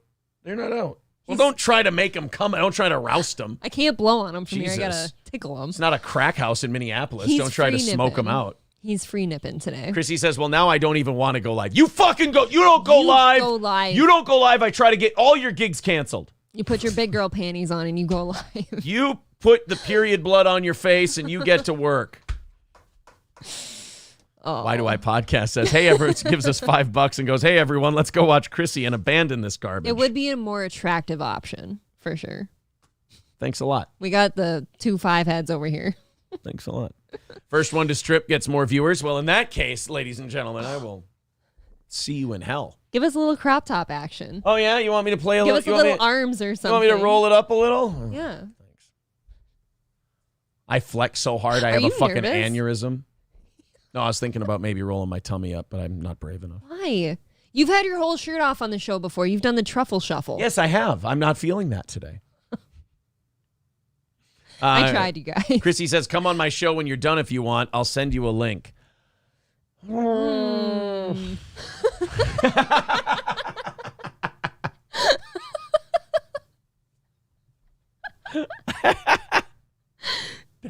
That's mean. That's mean without using words. Oh, Chrissy, you know we love you. You know, all I was doing, the only reason I made that sound, and I didn't know if I didn't know you were going to make the sound at the same time. No, Chrissy says, wow, okay. No, the only reason that I made that sound was because after the show, I'm putting the video into the video thing, transferring it to audio, and then putting it on Patreon. And I have a really big merch order to ship today. That is the only reason I made that sound. We sound like bags of shit right now. I'm doing Simpcast on December 11th, you guys. That's a long way. That's 10 days I from now. would like to promote Chrissy's shows, all of them. She's awesome. And those sounds were not supposed to be portrayed in the way that. Well, now I feel obligated, like I have to go on her show after this. I don't see why we can't go on for at least a few minutes and just say hey. We don't have to sit there for her whole show. But dummy. now you know what I'm thinking? I'm going, what am I adding to that program? A lot of forehead. Okay, fair enough. You know what? That's a good point. All right. You know what? Look, if you're only doing it because you feel guilty about going on at the same time as us, which is fine. People can watch all of us whenever they want. Love us all. If you're only offering us to go on because you feel guilty about promoting it during our show, that's okay. If you really do want us on, we'll stop by for a few minutes. I love how we're telling a channel with 75,000 subscribers, we'll check it out. I'll give it another shot. Chrissy, if you're still here, you absolutely know how we feel about you, okay? That was not supposed to be whatever it sounded like. She says, I'll send you a pair of period blood masks. I already don't have 4. Only if it's Frank's blood. Only if it's Frank's. From his giant snake. Only if it's from Frank's cunt will I allow that period blood to come to us. Oh, my God. Frank writes, Jesus, y'all are overcomplicating this. It's part of my charm. There's a lot of brain in here. Okay. You know, if I don't keep this thing going, Frank, I got to go to my next story, and I don't want to restart something. How do you move on from Let's be very honest. I got 20 minutes until Chad coverage. All right? This has been a very fun If I could snake this around the bend a couple more times for about 10 minutes, I could do like 2 stupid. I got like the Kardashians are abandoning Balenciaga, but nobody wants to say it's because they look like kid fuckers. Like, they're all kind of trying to going, well, there's a lot of controversy around them. And I'm not. Yeah, it's just not good for the brand. I feel like Kanye talking to Tim Pool and going, what's the controversy? Like, well, I don't. It's something kid related. Yeah, what with the kids? How about that you have to ask? Yeah. How about we just not put our kids in bondage? Is that okay? Yeah, how about we don't have them pose with bondage teddy bears? That would be fun. We could just stop doing that. There was... that take from The View, though, on Balenciaga, I don't know if you heard it yesterday, where they went, well, you know, this Balenciaga thing is bad because they're playing into the hands of right-wingers, and right-wingers will take it as a grooming thing. How are you not supposed to take it as a grooming thing where you literally have kids holding porno bears? Didn't they say something, too, like, oh, this just isn't the environment to be saying things like that because it's, you know, dangerous to have that kind of opinion? Right. Fuck you guys. Keep the kids away from anything sex-related. By the way, I'm poor, so I can't shop there, but Balenciaga is not a kid's thing.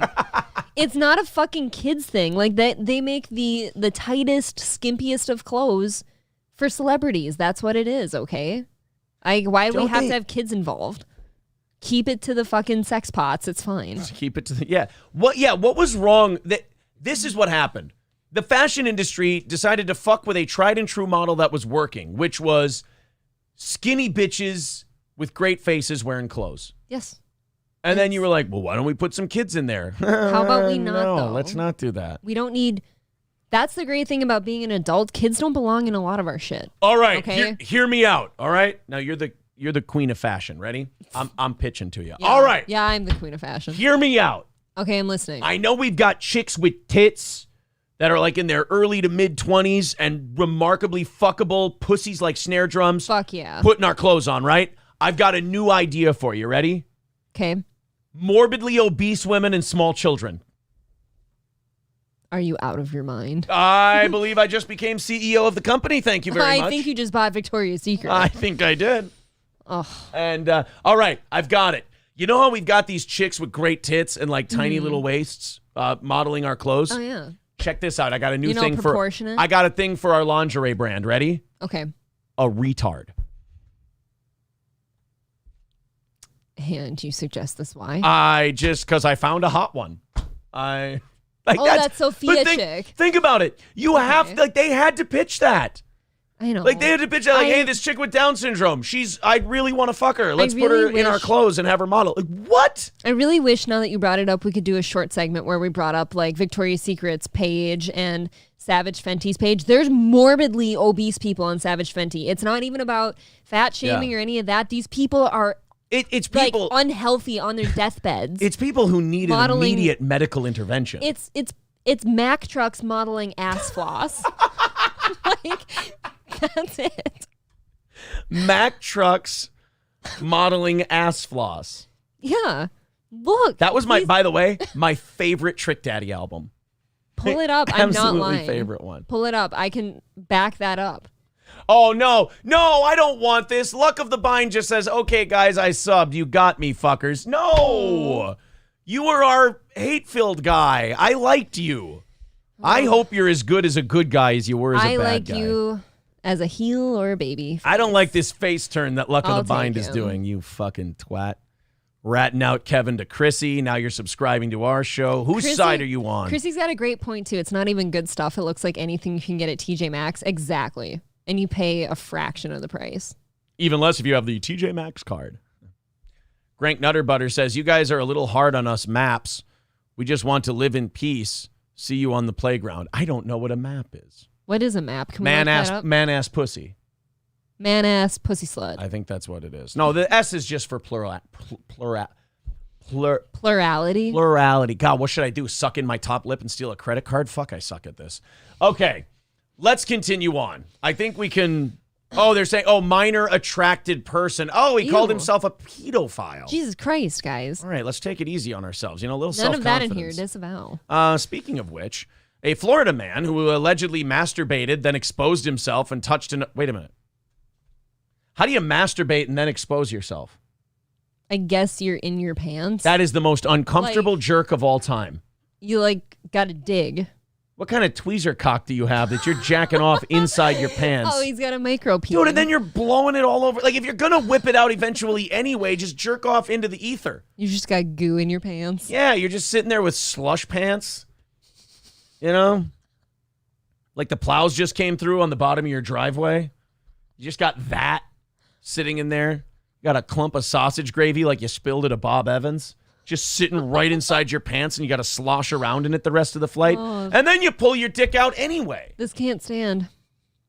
Dude, yeah. No, that's true. You have to have the loosest pants on to be able to even get it hard and stroke it in your pants, right? Long, hard. So, yeah, I hate this guy. Look, if you're gonna jerk off in your pants and hide it from everybody, then you keep your fucking pants zipped and you live with what you made. You sit in your stew. If you're going to jack off on an airplane, for God's sake. He's got fucking clam chowder in his pants. I can't jerk off outside of my own home. Really? No. That's where you and I part ways. That's why you take so long to get groceries. Yes. God. I sit in the gravy aisle. No, I just actually... No matter where you are. No, I actually just spend a lot of time at that meat counter. Oh, those strips look good. God, I could use a rack of ribs. Florida man who allegedly masturbated, then exposed himself and touched another passenger without her consent. Oh, he touched her with slop hands. He had the slime hands. He had like webbed fingers. It was just like jizz string and all across like Christmas time, like lights. And he's like, it's like the Christmas bras in Litchfield, but calm. He's just reaching over and wiping her face. And that's the moment she knew the bleach smell was not from sanitizing the plane. And that's when she knew that the discount offered by Spirit Airlines is not worth the squeeze, literally and figuratively. The charge stems from at least, a bunch of black people didn't start fighting each other. Freshly squozen goo. Yes. The charge stems from an incident in April where Donald Edward Robinson, 76. What the fuck? Oh, you know what? He has nothing to lose. You know what? Not guilty. And you know what? To come, he's probably got just a sad little guy who's tired, and you just kind of give him a little for like this, and just it sneezes. Right. It's you know what it is? It's like heavy creamer coming out of a candy cane. It's just it's not that impressive. It's actually a Werther's. Where Donald Edward Robinson, 76 years old, of Bonita Springs, Florida, Or as this article says, Florida. Look, I don't mean to stereotype. Who wrote it? Oh, his name's Ross. Got me. Allegedly targeted the 21-year-old female passenger. All right, so it makes sense. Yes. Old man wants to wipe his cum on a young chick's face. Because why not? Because what's she going to do? Kill you? What is she going to do? Run? You're on an airplane. Exactly. She's literally a captive audience. She's literally stuck there. Thank you for saying it like Austin Powers. Shortly after the plane took off, the victim recorded a 24-second video of Robinson fondling and manipulating his penis through his pants, officials said. Oh. The victim looked over to Robinson soon after and saw that he had exposed his penis. Okay, so the 76-year-old was fiddling his cock under his pants. Then it got too bulbous, and he had to open his pants up. And so the cock could come out. He tried to sneak by a couple casual rubs over the pants. I've got Alzheimer's. I forgot my dick is huge. What if you just got this guy who has no idea where he is and he's got a giant horse cock? I forgot that I've got a hog like a 747. Let's let this puppy breathe. What do I do with this cum? Oh, there's a pretty girl. College. It's like picking your nose and rubbing it on the guy in front of you. Otherwise known as pulling an Opie. About 5 minutes before the plane landed, Robinson put his hand on the victim's thigh. She's going to get pregnant. She then asked Robinson why he was touching her, and Robinson then withdrew his hand and looked out the window. Oh! Here, let's reenact that. What the fuck? No! You know, you have to ask why I'm touching you. Why are you touching me? Sir?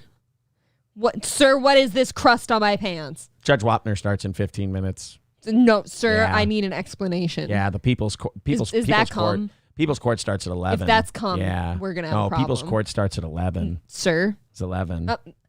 Flight attendant? There's going to be 6 inches of snow in Manitoba on Saturday, December 3rd, 2020. It's Frankie McDonald. Thank you, Frankie. Frankie's jacking off on an airplane. Oh, God, that is so off-putting. Frankie whacks off on an airplane and then starts yelling about the weather. It's snowing. Snowing in Bonita County. Water burn baby, water burn baby, water burn baby. I don't know if that count was right. Oh, boy. As the plane pulled into its terminal and passengers deboarded, the victim spoke with a flight attendant about the incident, but was not able to point out Robinson on the crowded plane. Oh, the old man just hid. He just slunk under the seat, actually. Security footage obtained by law enforcement captured Robinson exiting the terminal's secure area while repeatedly looking back in the direction from which he came. Well, literally. In many different phases, I suppose. Oh, so he's like the Hannibal Lecter of jacking off on a plane. He's just sneaking in, sneaking out, getting what he needs. Yeah, but now I got cum on my leg. Apparently in that plane, there were very good lab glass. On that plane, there were a forecasted 3 to 6 inches of skeet on that airplane. You mean sleet? I said what I said. Sleet. Thank you very much.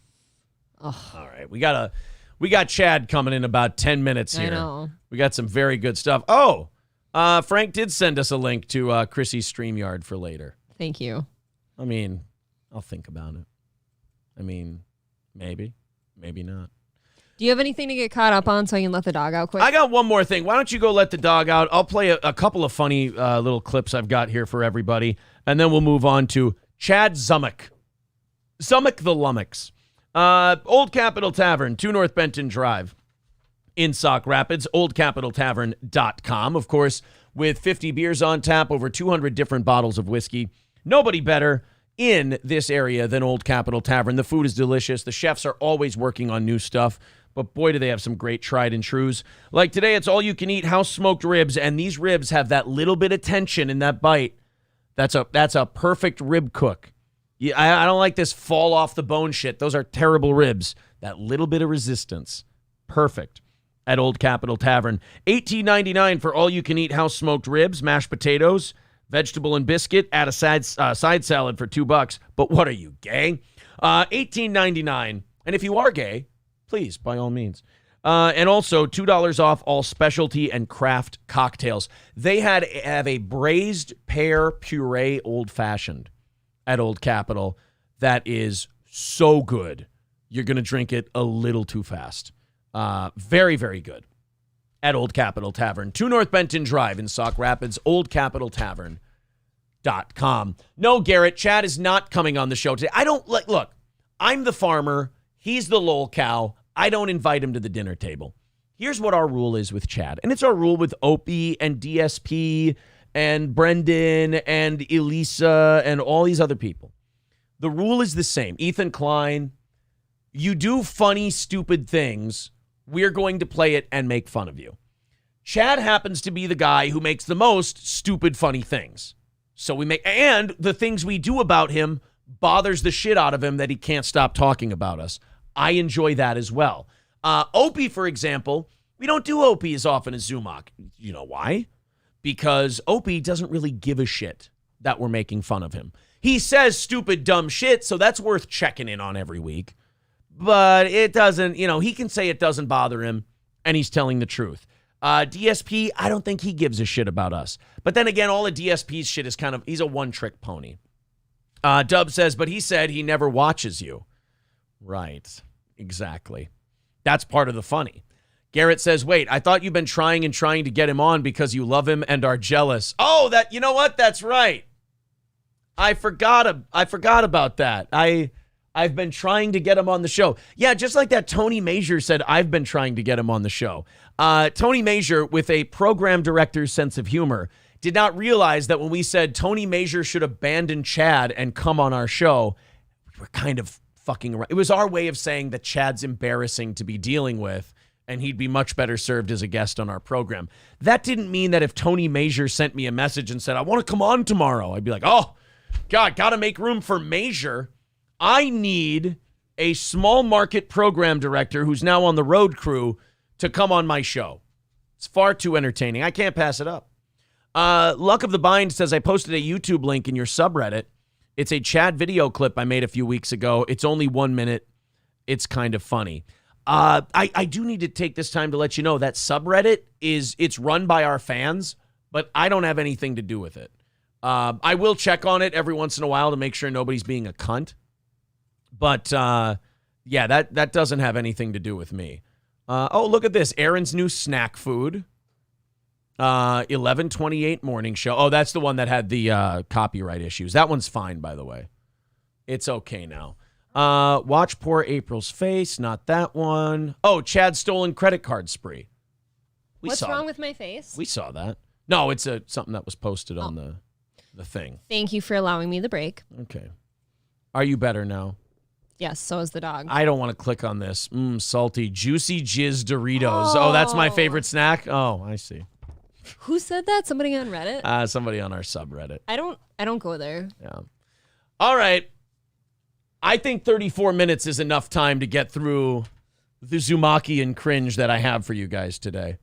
And, per usual, it's pretty bad.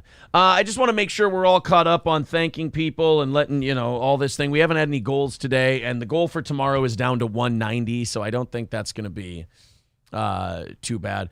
Nice. David says, should have had him on, played it straight, got him to talk shit on Chad, then laugh with all of us afterwards. See, here's why I don't need to do that. Chad is giving us enough material where we're just having fun without doing any of that. Like, I don't need to be in direct contact with Chad Zumock. I can sit back, throw up my hands, wait for him to put out content and go, this will be fun. And I know it's a hit. And that's the only reason to do it. Kind of like you said, like, the Opie stuff's not as fun because he doesn't care that we goof on him. Right. Chad totally cares. Don't get me wrong. Still fun. Yeah, he's kind of miserable, though. Yeah, it's just not, I don't know. With Opie, it's still fun. But yeah, it's not as much fun as Chad because he doesn't get riled up and angry and shouty and I don't care, but then tell you everything about the person. And bite his top lip off. Bite his top lip off, though. Did he have a top lip when we started? No. With him? I don't think so. I think he's always been this miserable. So he didn't bite it off. It's just. I don't think we're helping, though. All right. So this is Chad Zumock doing his show. Now, which version of Chad do you like? Do you like Mondays with Major? Or do you like sit down Zumock with Chad and Tyler? So Mondays he has his captain's hat on, which is pretty appealing. You know, sure, I understand. Very sexual, and I like that. Lord knows I understand. Yeah, but Tyler's just got them weird, lifeless eyes. I think I got to go with the captain's hat one. Yeah. I'll tell you this, guys. Chad may take this video down because he watches our show and he knows that we do it. There's the link to it. If you guys want to watch it with us and you want to leave some comments for Chad to let him know, maybe he's doing a better job. Maybe Chad's doing okay. You know, maybe look, we're going to watch one of these one day and Chad's going to get so good that we're going to go, we can't fuck with this guy anymore. You know?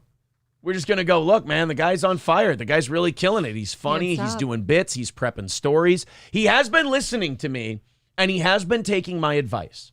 Because I saw in this episode, he prepped a couple of news stories, and he put them up on the screen. So he's been watching his steel toe, because we've been telling him, Chad, prep something. Don't just live in your chat. Like, just actually do a show. So it's very nice to see that Chad has been watching steel toe. He's been taking our advice, still has shitty equipment, but he's actually starting to get some content.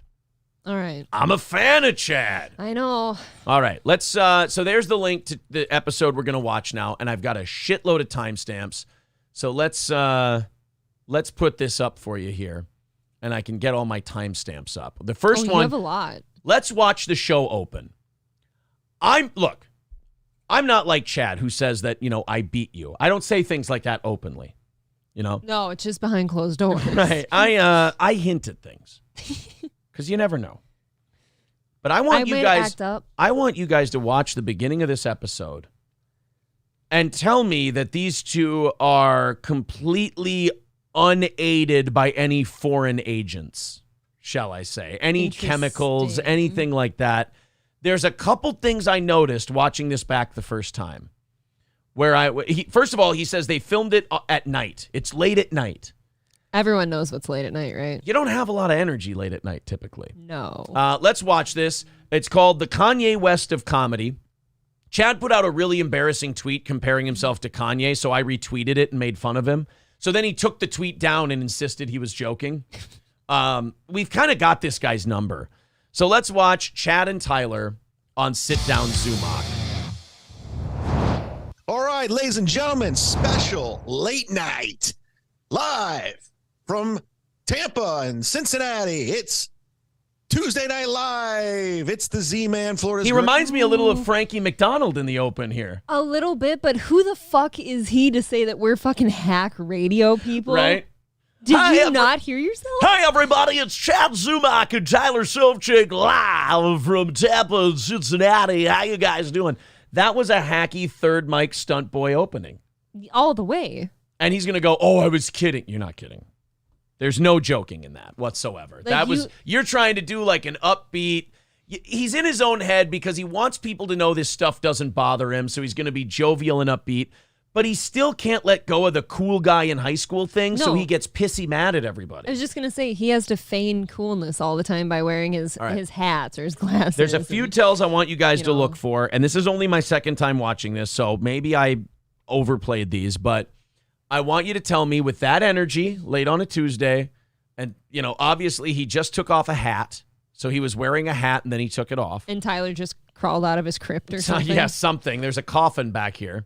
And Chad decided to wear sunglasses. Again, I'm not saying that he's not wearing the sunglasses just as a fashion statement, but I'm saying, like, if it's late at night and you're inside your domicile, the only reason I would wear sunglasses is because maybe my eyes might be a little fucky. And I don't want people to see my eyes because it would make me lose confidence. I understand that. So late on a Tuesday, living by yourself, bunch of 20s like we saw in that one video. A lot of 20s. And wearing sunglasses inside. Just keep watching. Greatest with me is my motherfucker Tyler. How are you, Tyler? You fucked your mom? Dude. Always. Did I just hold on a minute? How are you, Tyler? Good, dude. Always introduced as the motherfucker, huh? That's the new tagline. Maybe it's merch in 2023. The motherfucker Tyler. It just says I. mean, you have to have more than 90 Patreon subs for that, I feel like. It was quite a sniff. So you're noticing the energy levels, the sunglasses, and the sniff. Okay. A lot of face touching over here. Yep. I like it. I remember Mike Polk, comedian Mike Polk, funny guy out of Cleveland. Still alive? Still alive. He was my roommate for 3 years. Ignore the boringness of this whole thing. We were in a sketch group called Last Call Cleveland for years. We had a public access TV show. It was a lot of fun. Whoa! Hey, now, easy there, Mr. Cool in high school. I don't know how much bragging I can handle. I know. What did we say about the brag?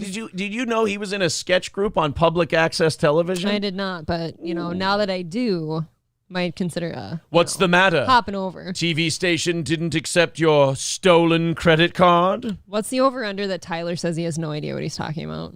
That is kind of Tyler's gimmick. It's his shtick. I don't know who any of these people are. And I think that's why Chad has him on.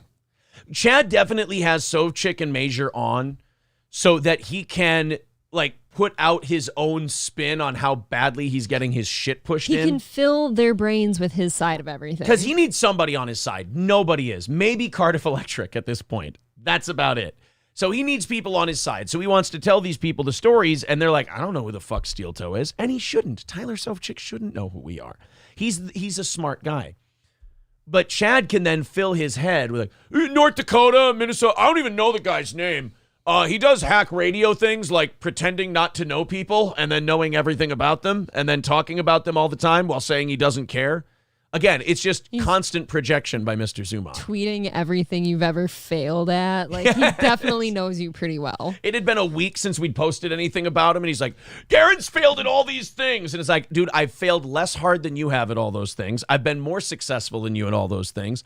And I'm still more successful than you now, and I'm not even that successful. You know what the thing is, even about the failing part? Let's say he's right about all of it, is at least you tried. This guy doesn't have any even tries under his belt. I always like to do this with people like Chad. I always like to, whenever they're kind of trying really hard to punch up, I like to do this. I like to go, okay, let's give you every point you're making. I'm not even going to argue the points you're making. Not even going to refute them. Let's just accept them as true. Yep. Then why are you struggling way more than I am? It's a good question. Just answer me that part, because me sucking does not make more people watch Chad Zumock. We've seen that. Oh, he says they're being converted. That's why his Don't Patreon, you forget that. That's why his Patreon's gone up by 5 people, and it's all those of us who just want to watch him to shit on him. Right. Kind of popular.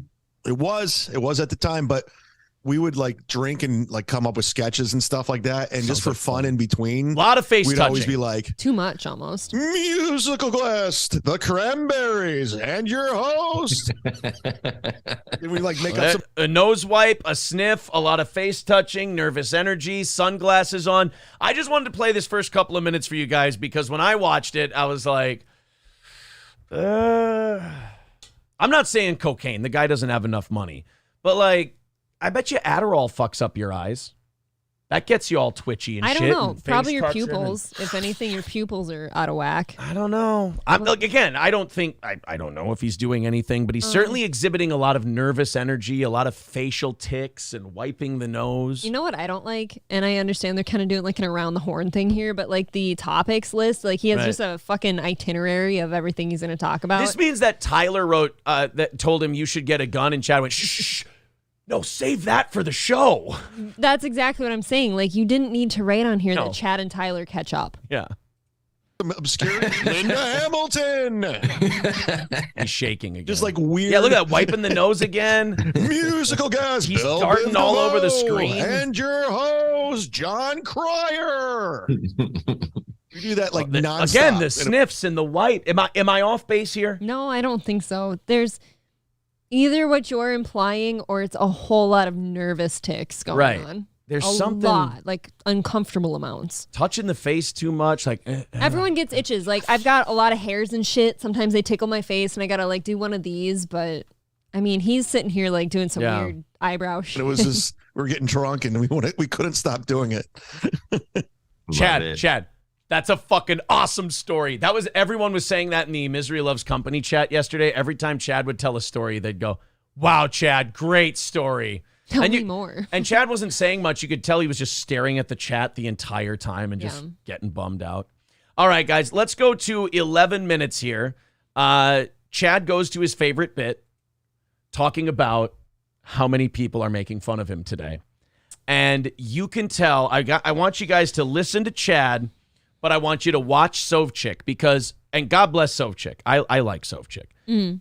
Sovchik is kind of playing the Bob Levy to his Kevin Brennan. Sovchik doesn't want to talk about this shit anymore. None of this affects him. He's not putting stakes in it. He also knows it's a bad look for Chad. Yeah. So he's trying to like pull him out of it. So when he's not busy not caring, he's trying to actively kind of steer the conversation in a different direction. I'm sure Sovchik's not completely stupid. He has his own business and stuff, and he probably knows, what's a good move and what's not. He knows Chad's spiraling. A couple songs I like, whatever. And then I started kind of listening to, because there's definitely some mental illness there. There is. But there's also, He's talking about Kanye, just to let you guys know. He's talking about Kanye. He's going to go from Kanye to understand not falling in line.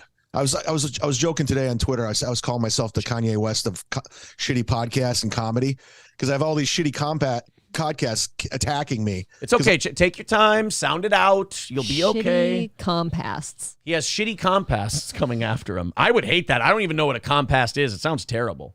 It's when you pass a pile of compost. Oh, see, I would never want shitty compasts coming after me. But now he's going to say that tweet he made comparing himself to Kanye was a joke while once again doubling down, and now he's going to compare himself to Kanye again by going, I totally understand what he's going through. Smooth move. Right. Having Steel Toe make jokes about you for 30 minutes at a time is just like hating the Jews. I was calling myself the Kanye West of shitty podcasts and comedy because I have all these shitty podcasts attacking me because I'm not playing ball. I'm not going along with the narrative. First of all, we need to desperately teach this man what narrative means. Narrative means a story that's being told about you. Of course you're not going with our narrative. Your narrative is you're a hack and you're not funny and you don't do good shows. And he doesn't care. And you're definitely not going with that narrative. But of course you wouldn't go with the narrative. We're not making fun of you because you won't go with the narrative. We're making fun of you because of the narrative. Yes. He's like, I don't go along, so they make fun of me. Dude, I saw you on r/cringe one day. I thought, this guy looks like a fun guy to fuck around with. And boy, were we right. A gold mine. You allowed us to get off like an overplayed Stuttering John train. There's two Stuttering John people. There's Rico and there's Who Are These Podcasts. Mm-hmm. The rest are very funny, don't get me wrong, but that's all I need. Yep. The rest do a very good job. Big hitters. Yeah. So we got to move on to Chad and Tony, and we got to Elisa was a godsend because she's a fountain of content. And they all work great for overtime. But Chad, I don't know if he's lied to himself enough to make himself believe it, but I think he might actually believe that him resisting us in some way is making us go, we need to make fun of him harder. No. Oh, like he's egging us on almost? Yeah, like, if only I would go along with them, then they would want me in their group. Like, no, Chad, I know you think this is high school. Oh, yeah, he's talking like he's like in the lunchroom and nobody's sitting by him. Chad, we don't want you to sit with us. And if you don't go along with the narrative, they try to vilify you. And what do you think you're doing? Well, no, okay, that part's true. I would like to ask you, what do you think you're doing? I would like to ask you that every time you have your captain's hat on. Every time you turn on a microphone and a camera, I'd like to ask you, what do you think you're doing? But again, he's like, they vilify you. I don't think you're a villain, Chad. Like I've said numerous times, I don't even dislike you. I just think you're hilarious to watch because you are Stuttering John 2.0. He hates that, by the way, because he goes, they're trying to make me Stuttering John and it's not working. Might want to check the view count there, Slugger. It's working pretty well. When you search your name, my videos come up. Uh-oh. Oof. Oh, that's gotta suck. To me, he's kind of like in the olden days where you had like a fool in the town square to make fun of and throw things at for like amusement. Yeah, he's the fool who thinks that wearing the silly hat is beneath him. Right. And he doesn't understand that all the villagers have decided, no, it's perfect for you. You wear it well. So he thinks he's being vilified. Chad, I just want you to know, rest easy, my friend. You're not being vilified. You're just being goofed on. Weird way. I kind of understand what he means. I kind of understand. He's not playing ball. He's losing all this money, and he's standing up for what he believes in. Which is that Jews control Hollywood and are out to get him. And it's just because he's not conforming. And instead of the Jews, I'm going after compound media cucks. Compound media. Hold on.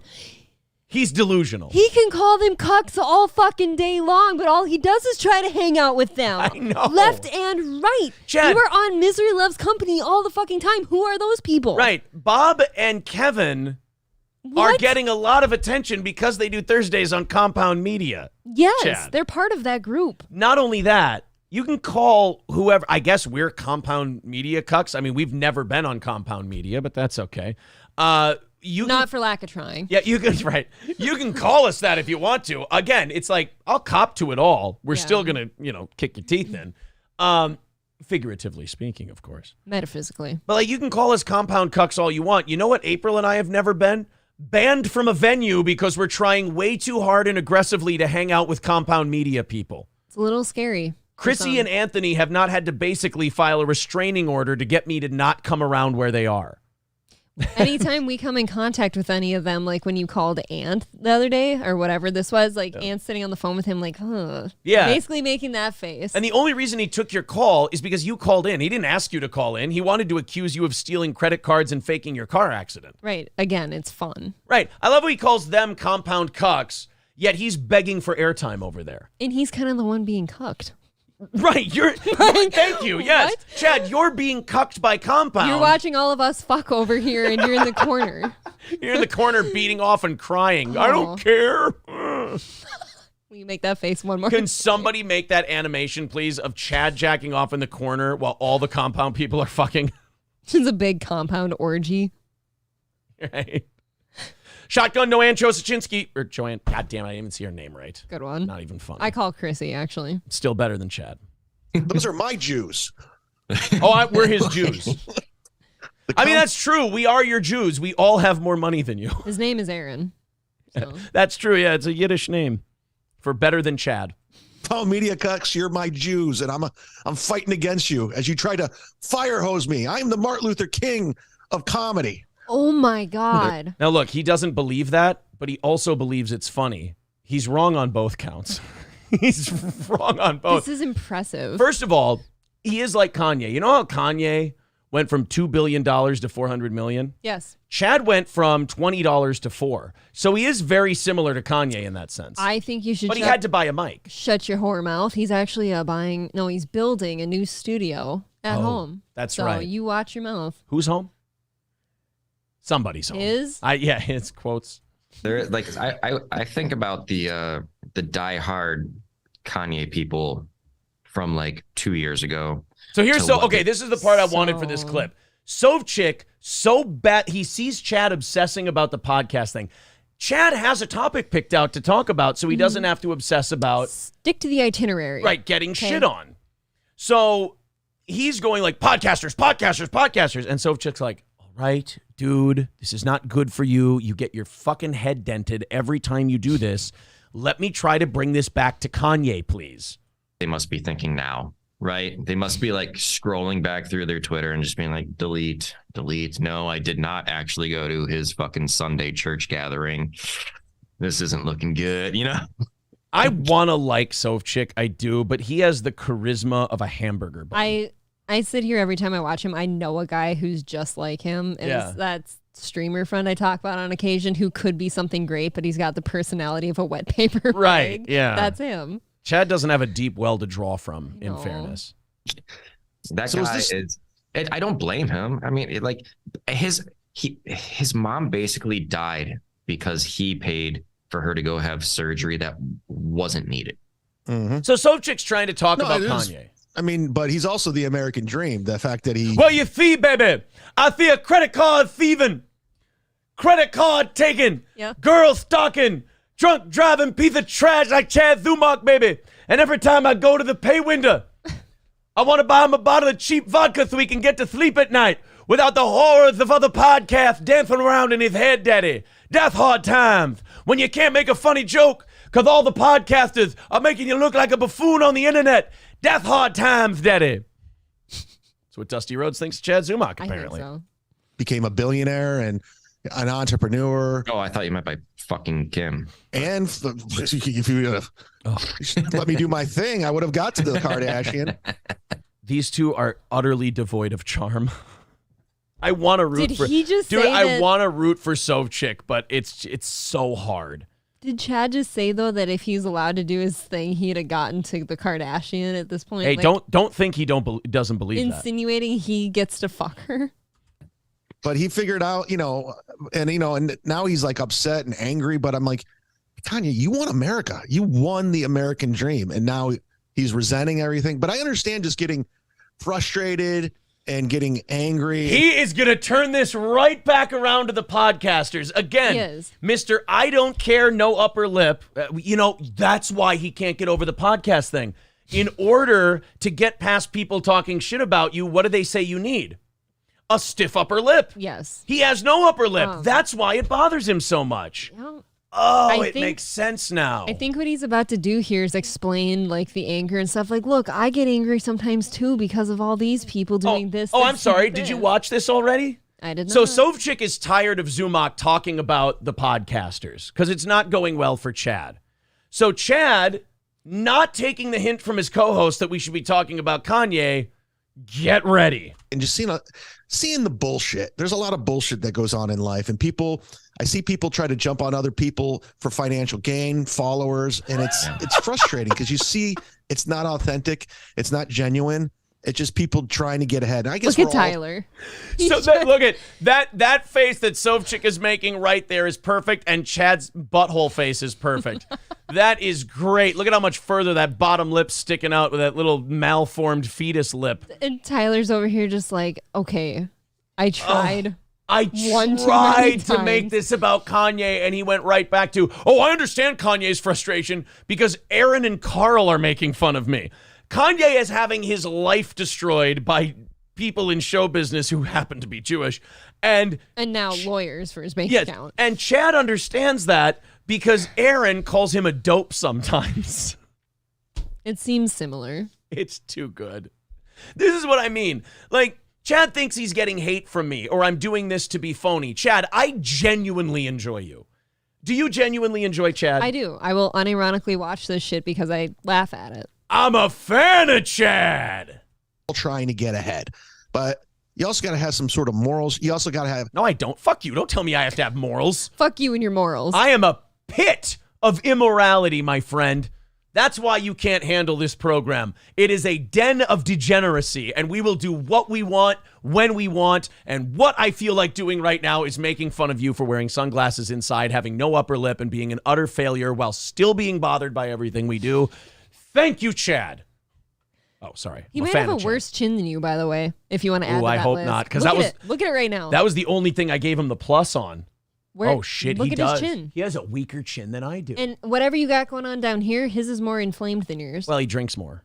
That's true. He's 50. You don't like drinking. Some sort of compass. You got to understand that it's not all about getting ahead at the end of the day. Like, treat anybody. It's actually only about that. But even if you don't have any fucking Twitter followers, treat them with respect. Be cool, Like delete all your what? tweets and block people with 10 followers because they happen to follow our show? Is Or- that how you treat them with respect, young Chad? I mean, if you want to talk about respect, you're the one who kind of lashes out of nowhere, telling people how they failed at everything. I know. You big bully. You should treat people with respect. Fuck you, you failed at marriage and you suck and I hate you. He really is Stuttering John 2.0. You go, hey, Chad, you have no upper lip and you're silly on your podcast. Oh, yeah, well, you fail at marriage and you suck as a dad. It's like, You suck as a dad. That's my favorite one. am I talking to Chad or am I talking to John? I'm not sure I which know. one. You made Aaron cry in the gym. I did. I sobbed. I had to send that to him because I didn't think it was okay for him to not know what people are saying. It really hit home. And then when I He's got had in the sauna and fucking cried over his failed life. And then I went to the kids and I'm like, kids, am I a bad dad? And they're like, well, I mean, you're like a 6 out of 10, but like, don't listen to Zumock. He's a fucking idiot. And that was my 3-year-old. I mean, She spoke very eloquently. For her the first words time. were, fuck Chad, he's retarded. I don't know. Whoa. Yeah, it's a great example of like, even if you have over $1 billion, I guess. So Chad tries to make He's it about steering. the podcasters again. What does Sovchik try to do? He's trying to steer out of it as quick as he can and get it back on track. Sovchik is like, why don't we talk about Kanye some more? Because Sovchik, and God bless him for this, he doesn't give a fuck about us, nor should he. No. He wants to talk. No bearing on his life. But he's got a lot to say about Kanye. There is a lot to say about Kanye. He's a very interesting person. Look, that's why we talk about him. His energy level might be Klonopin, but like he still has stuff to say. No, look, he still has stuff to say. He's got words to speak about Kanye. Yeah. Was his worth, you know?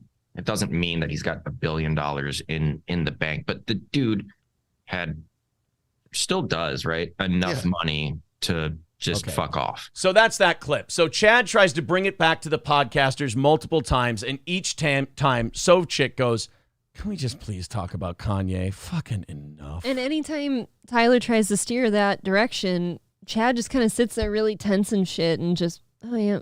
Yeah, okay. Back to what I wanted to talk about. Now we go to 19 minutes, and I called this one, They Had Better Be on Drugs. So I'm excited to see what they said on this one, because I titled They Better Be on Drugs. Let's see what Chad and Tyler had to say. I had enough. That's the thing is like, I don't think Kanye's dumb, obviously. I think, well, here's the thing. Like, it's Tim Pool's show. I know Kanye doesn't, respect that, but. Yeah, but if you have a guest on, that's true. Talk over the guest. Yeah, you're supposed, as a talk show host, you're supposed to like give room to breathe and ask questions and sit. That's why Ron Bennington is one of the best interviewers ever, because he'll say he's a man of very few. He'll say a few things, get to the point, cuts the fat out, and just lets you talk. And, but then again, it's not like it's up close and personal. It's not like it's Tom Snyder. It's a podcast where everyone's just having a conversation. It's not a radio program. It's a fucking podcast. Yeah, what? That's the difference. It's a what? That's the beauty about podcasts. Oh, yeah, it's the faces. Watch Chad. Okay, it was the facial ticks. That kind of. I was starting to wonder, why the fuck did I timestamp That's why this? I looked at you twice. I'm like, hey, where's the, I probably went a little early, but then all of a sudden, he starts flipping around his hat. Chad starts making goofy faces, and you're like, are these two, is something kicking? Like, it seems like something's kicking in. It's a podcast where everyone's just having a conversation. It's not a radio program. It's a fucking podcast. Fucking podcast. That was a little Opie in there. A little. Not as much Stuttering John, a little more Opie. Yeah. Now watch the face. Well, that's the difference. That's the beauty about podcasts is it's what is just that? relax, what the fuck right? is he? It's a fucking conversation. What the fuck is he doing? These two look like Sovchek's flipping his hat around. Chad's making a Hector Salamanca face. They look like the two from 21 Jump Street when that drug finally starts kicking in. Ass and titties. Ass and titties. Yeah. Fucking Chad. All right, so that was a quick one. And then we go to 24 minutes. Carl from Who Are These Podcasts decided to watch Chad Zumock's old stand-up. And I want you guys to know that doesn't bother Chad. I bet it doesn't. It doesn't bother Chad, and in no way does he want to explain this away. I also bet he doesn't care. And he doesn't care. I haven't seen this in like 20 fucking years. Okay, I'll tell you the backstory. I started in LA. You don't have to tell the backstory if you don't care. I'm not going to bore everybody. I started doing open mics. You're not going to bore anybody. Have you watched your show ever? Look how slim he used to be. Almost like he was cool in high school. This is probably right after high school, though, when he was on the JV football team. Going around, I was hustling. I was going up every night. Whitney Cummings and I would go to open mics. How'd those two career paths go? Polar opposites. Well, yeah, Whitney Cummings and I were going to open mics together. Well, at least the industry weeded you two out properly. Yes, one of you got chosen. We do coffee shops. We do hole in the walls. And one day you still are. She's writing TV shows. I still do holes in the walls. I love how he's like, yeah, I was doing like hole in the walls and I was doing coffee shops. Like if a coffee shop offered you a headlining gig for $250 today, you'd fucking take it. Yes. And you don't get to say, oh, I'm playing big venues. No. Florentine plays big venues. You get to open because you're so bad that it makes him look better. That's what openers do, Chad. I did the Knitting Factory. It was on a Sunday. And this guy, Charles, big fat dude, Earl and I have talked about That's him. real nice. He's dead now. Rest in peace. Oh. He booked it. And he booked me on the show. It's a hot show. Real hot show. And I remember I went on, I think Owen, just to give you an idea how long ago, Owen Benjamin went on before me. And he killed. Guys, this guy's going to steal credit cards in the future. This guy looks like a credit card thief, you guys. Wow, Imagine. Owen fucking called it again. I know. Jesus. Imagine that. Gotta hide your girlfriends. He's going to find their phone number and stalk them, guys. He did great. And granted, I'm 3 months in. I don't know what the fuck I'm doing. And I had a great set. Some would say 20 years in, you don't know what the fuck you're doing, but all right. So a guy named Mike Jaglin was there. He's booking this weird phone app called Comedy Time. It's like you could watch phone at the time. You could watch stand up on your phone. It was like at the time, like 2005. It was like revolutionary. Yeah. And they asked if I wanted to do it. Remember, he said he's not going to bore anybody with this. I'm sitting here thinking about what I'm doing later. I did for a second. I go, okay, what is it? And he told me. He goes, we film it at the Ice House. What was it called? Comedy Time. Interesting. And he goes, we film it. It's the opposite of interesting. Soap chick. Soap chick's falling asleep. Yeah, soap chick. Soap chick had to say that not because he gives a shit, because he's like, oh, sorry, what was that? Sorry, I dozed off a little bit. At the Ice House, which is Pasadena, and it's like a fucking one of the best clubs in the country. And at the time, like I haven't done any. I did the Ha Ha Cafe open mic. I was like, what? The fucking Ice House? There's another one. Was it like Flip Cam or something like that? So I gotta skip ahead here to Carl. Yeah, this is fucking terrible. I'm scared. It's a packed room, and I fucking eat shit for like. I was gonna ask, like, is it bad? It's like, yeah. Oh, it's terrible. It's horrible. And I'm doing this like I don't know what I'm doing.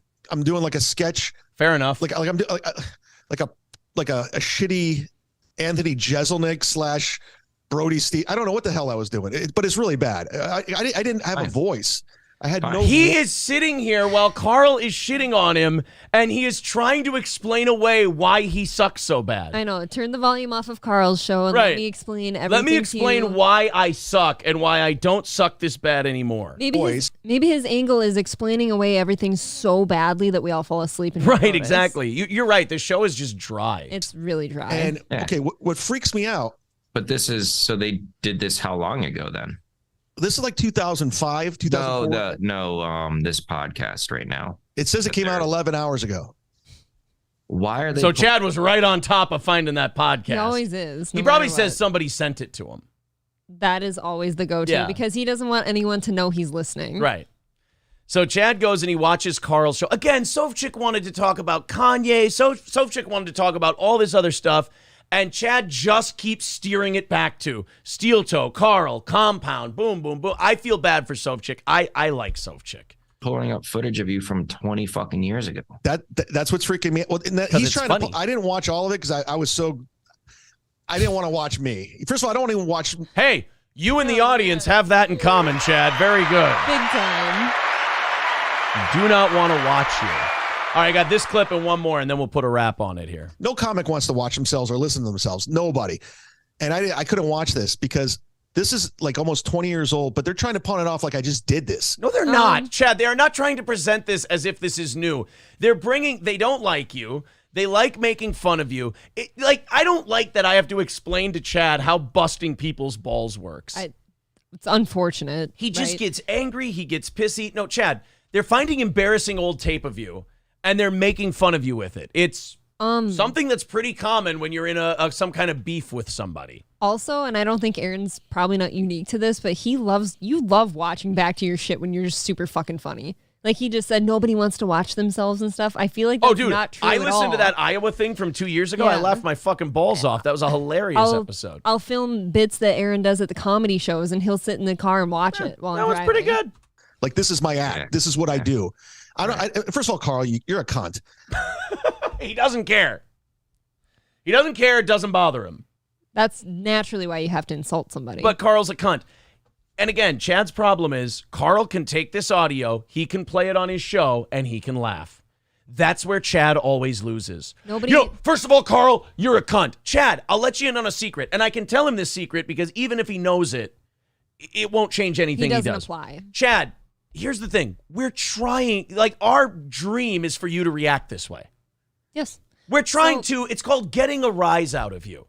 So when you say, I don't care, it's stupid, it's this, that, and the other thing, and then you play Carl's show, you're playing clips of a show, shitting on a clip of you on your show. Carl is sitting back jerking off to this, Chad. The big difference here is everybody's laughing but Chad. Right. You're the only one laughing. The tears of a clown, Chad Zumock. Any comic in their first 3 months, I'm talking Joe Rogan, Jim, we're all terrible. We don't know what that I love how he's Joe Rogan. I'm like Joe Rogan. But Joe Rogan got better. Everyone thinks they're better than Joe Rogan. I know. Everyone wants to shoot at Joe Rogan. I think it's because he's short. All right, last clip, 45:30. I labeled this one, Still Going. Okay.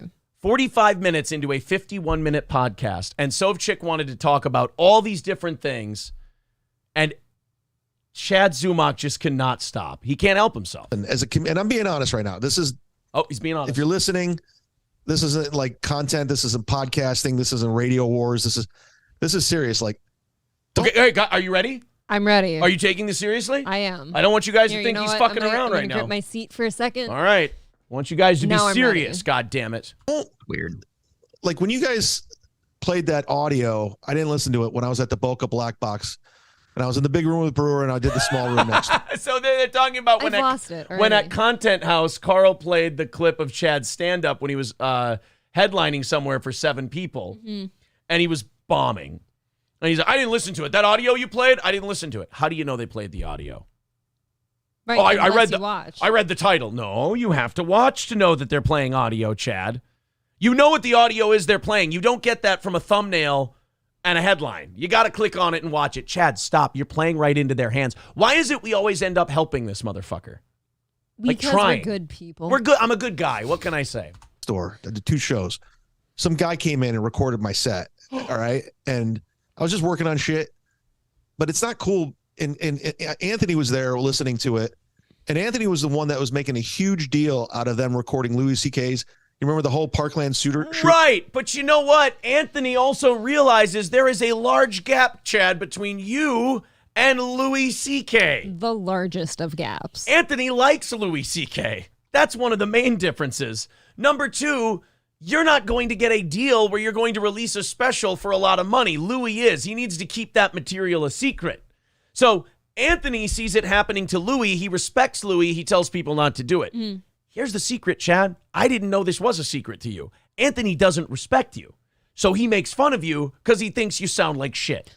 Oh, but Aaron, if people record Chad secretly, then he's not going to make all the money off his jokes. Chad is steal them. Like Chad can make fun of me because I didn't want to call into Content House because I didn't want to bomb in front of Kumia. I'll own that. That's hilarious. I made fun of Aaron. Everybody's making fun of me for that. That's totally fair. In fact, Chad, that's the only funny thing you've said.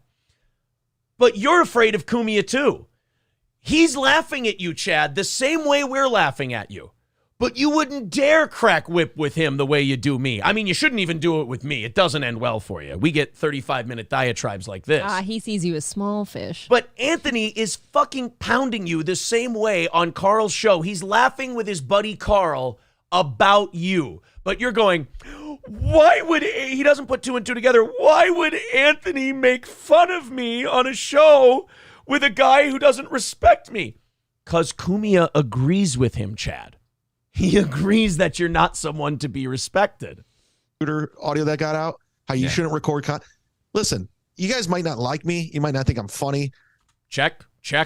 Actually, I don't dislike You're doing it for me. I'm a fan of Chad. But at the end of the day, I still work at this. I try at it. I'm not like John trying to cash in for $1. I really do love comedy. I love doing it.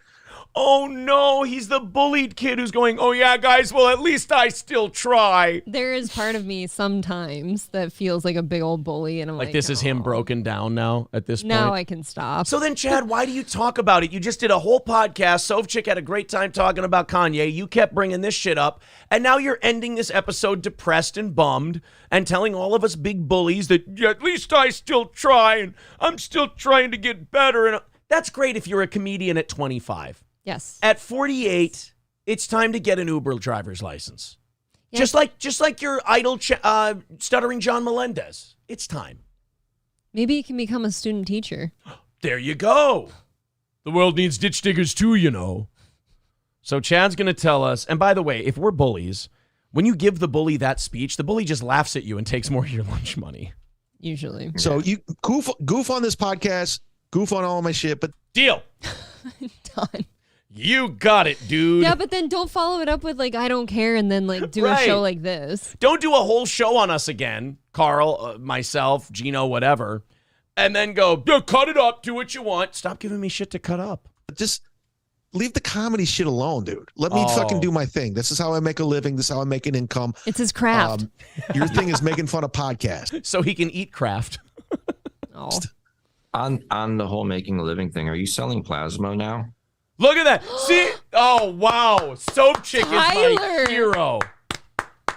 I love Soap Chick. Did he just do that? He's tired of it, April. He's fucking tired of this guy whinging and whining and complaining while everyone else around him is having a good time. I didn't see that happening, though. I got to play that again. Your thing is making fun of podcasts. Yes. On the whole making a living thing, are you selling plasma now? I just saw your arm. No, I gave I was doing heroin before the show. I was tying off before the program, so I Jesus Christ. Dude, Soap Chick, you are funnier than you think, my Dude, friend. that was very funny. And that was such a dig, too. Full disclosure, I got one of those IV You stop drips. that. Oh, you got an IV drip. I did a hate cleanse because I'm going 2023 alcohol free, and I'm just ramping up. Oh my God, guys! ramping Wait, no, up. wait a minute. And that's the last Zumock clip we have. He's lying. He is giving plasma. Soap Chick nailed it. That's a bullshit story. A, he's not going booze free in 2023, and B, he didn't go to a doctor somewhere and do an IV cleanse. Absolutely not. But Dude, Aaron, he just he's lied. ramping up. Soap Chick just nailed it and found out that he was giving plasma, and he mentioned it. It made him uncomfortable. And Chad had to tell some bullshit story about how he's not drinking. And he's, oh, God, that was embarrassing. Oh, man. Frank with $10 says, what are the chances of him privatizing this clip while covering it? You know what? I think we called him out last time. I don't think he's going to do it again. It would be too embarrassing. Plus, I have it on Patreon. I was waiting for it, though. Frank says, the only thing sadder than Chad is this chat. 450 watching live and only 124 likes. Smash the like button, people. You heard Frank. Thanks, Frank. Get on it. Get on hitting that like button, you guys, and subscribe to the channel. Did we cross over, what was it, 4,700 today? Let's what are you take a talking look. about? You mean 6,600? Oh, 66. What do you mean 46? Jeez, I'm falling apart here. Oh, wow, we blew past 6,600 today. Thank you, guys. Appreciate it. Thank you. Well, what do you think? Should we get the shit out of here? Yeah. Guys, you only are 185 away from tomorrow's goal. We've basically gone this week goal-free, and I really hope that this becomes a permanent thing very, very soon, because we're getting there quickly. Quicker than we thought we would. I think within the next year, we could be done with goals on this show. And that's so awesome. So thank you guys for all your support. David, you, and many others especially. We're going to go over and watch Chrissy's show and maybe go hang out there for a second. Okay. If we're still invited. All right, guys, take it easy. We will talk to you later. April and I will be back. I'm going to put up an Elisa Jordana Misery Loves Company clip today from our show. And then we're going to be back at 6 a.m. Central tomorrow morning. I hope you join us. We'll talk to you soon. April, thanks a bunch. Thank you. Thank you.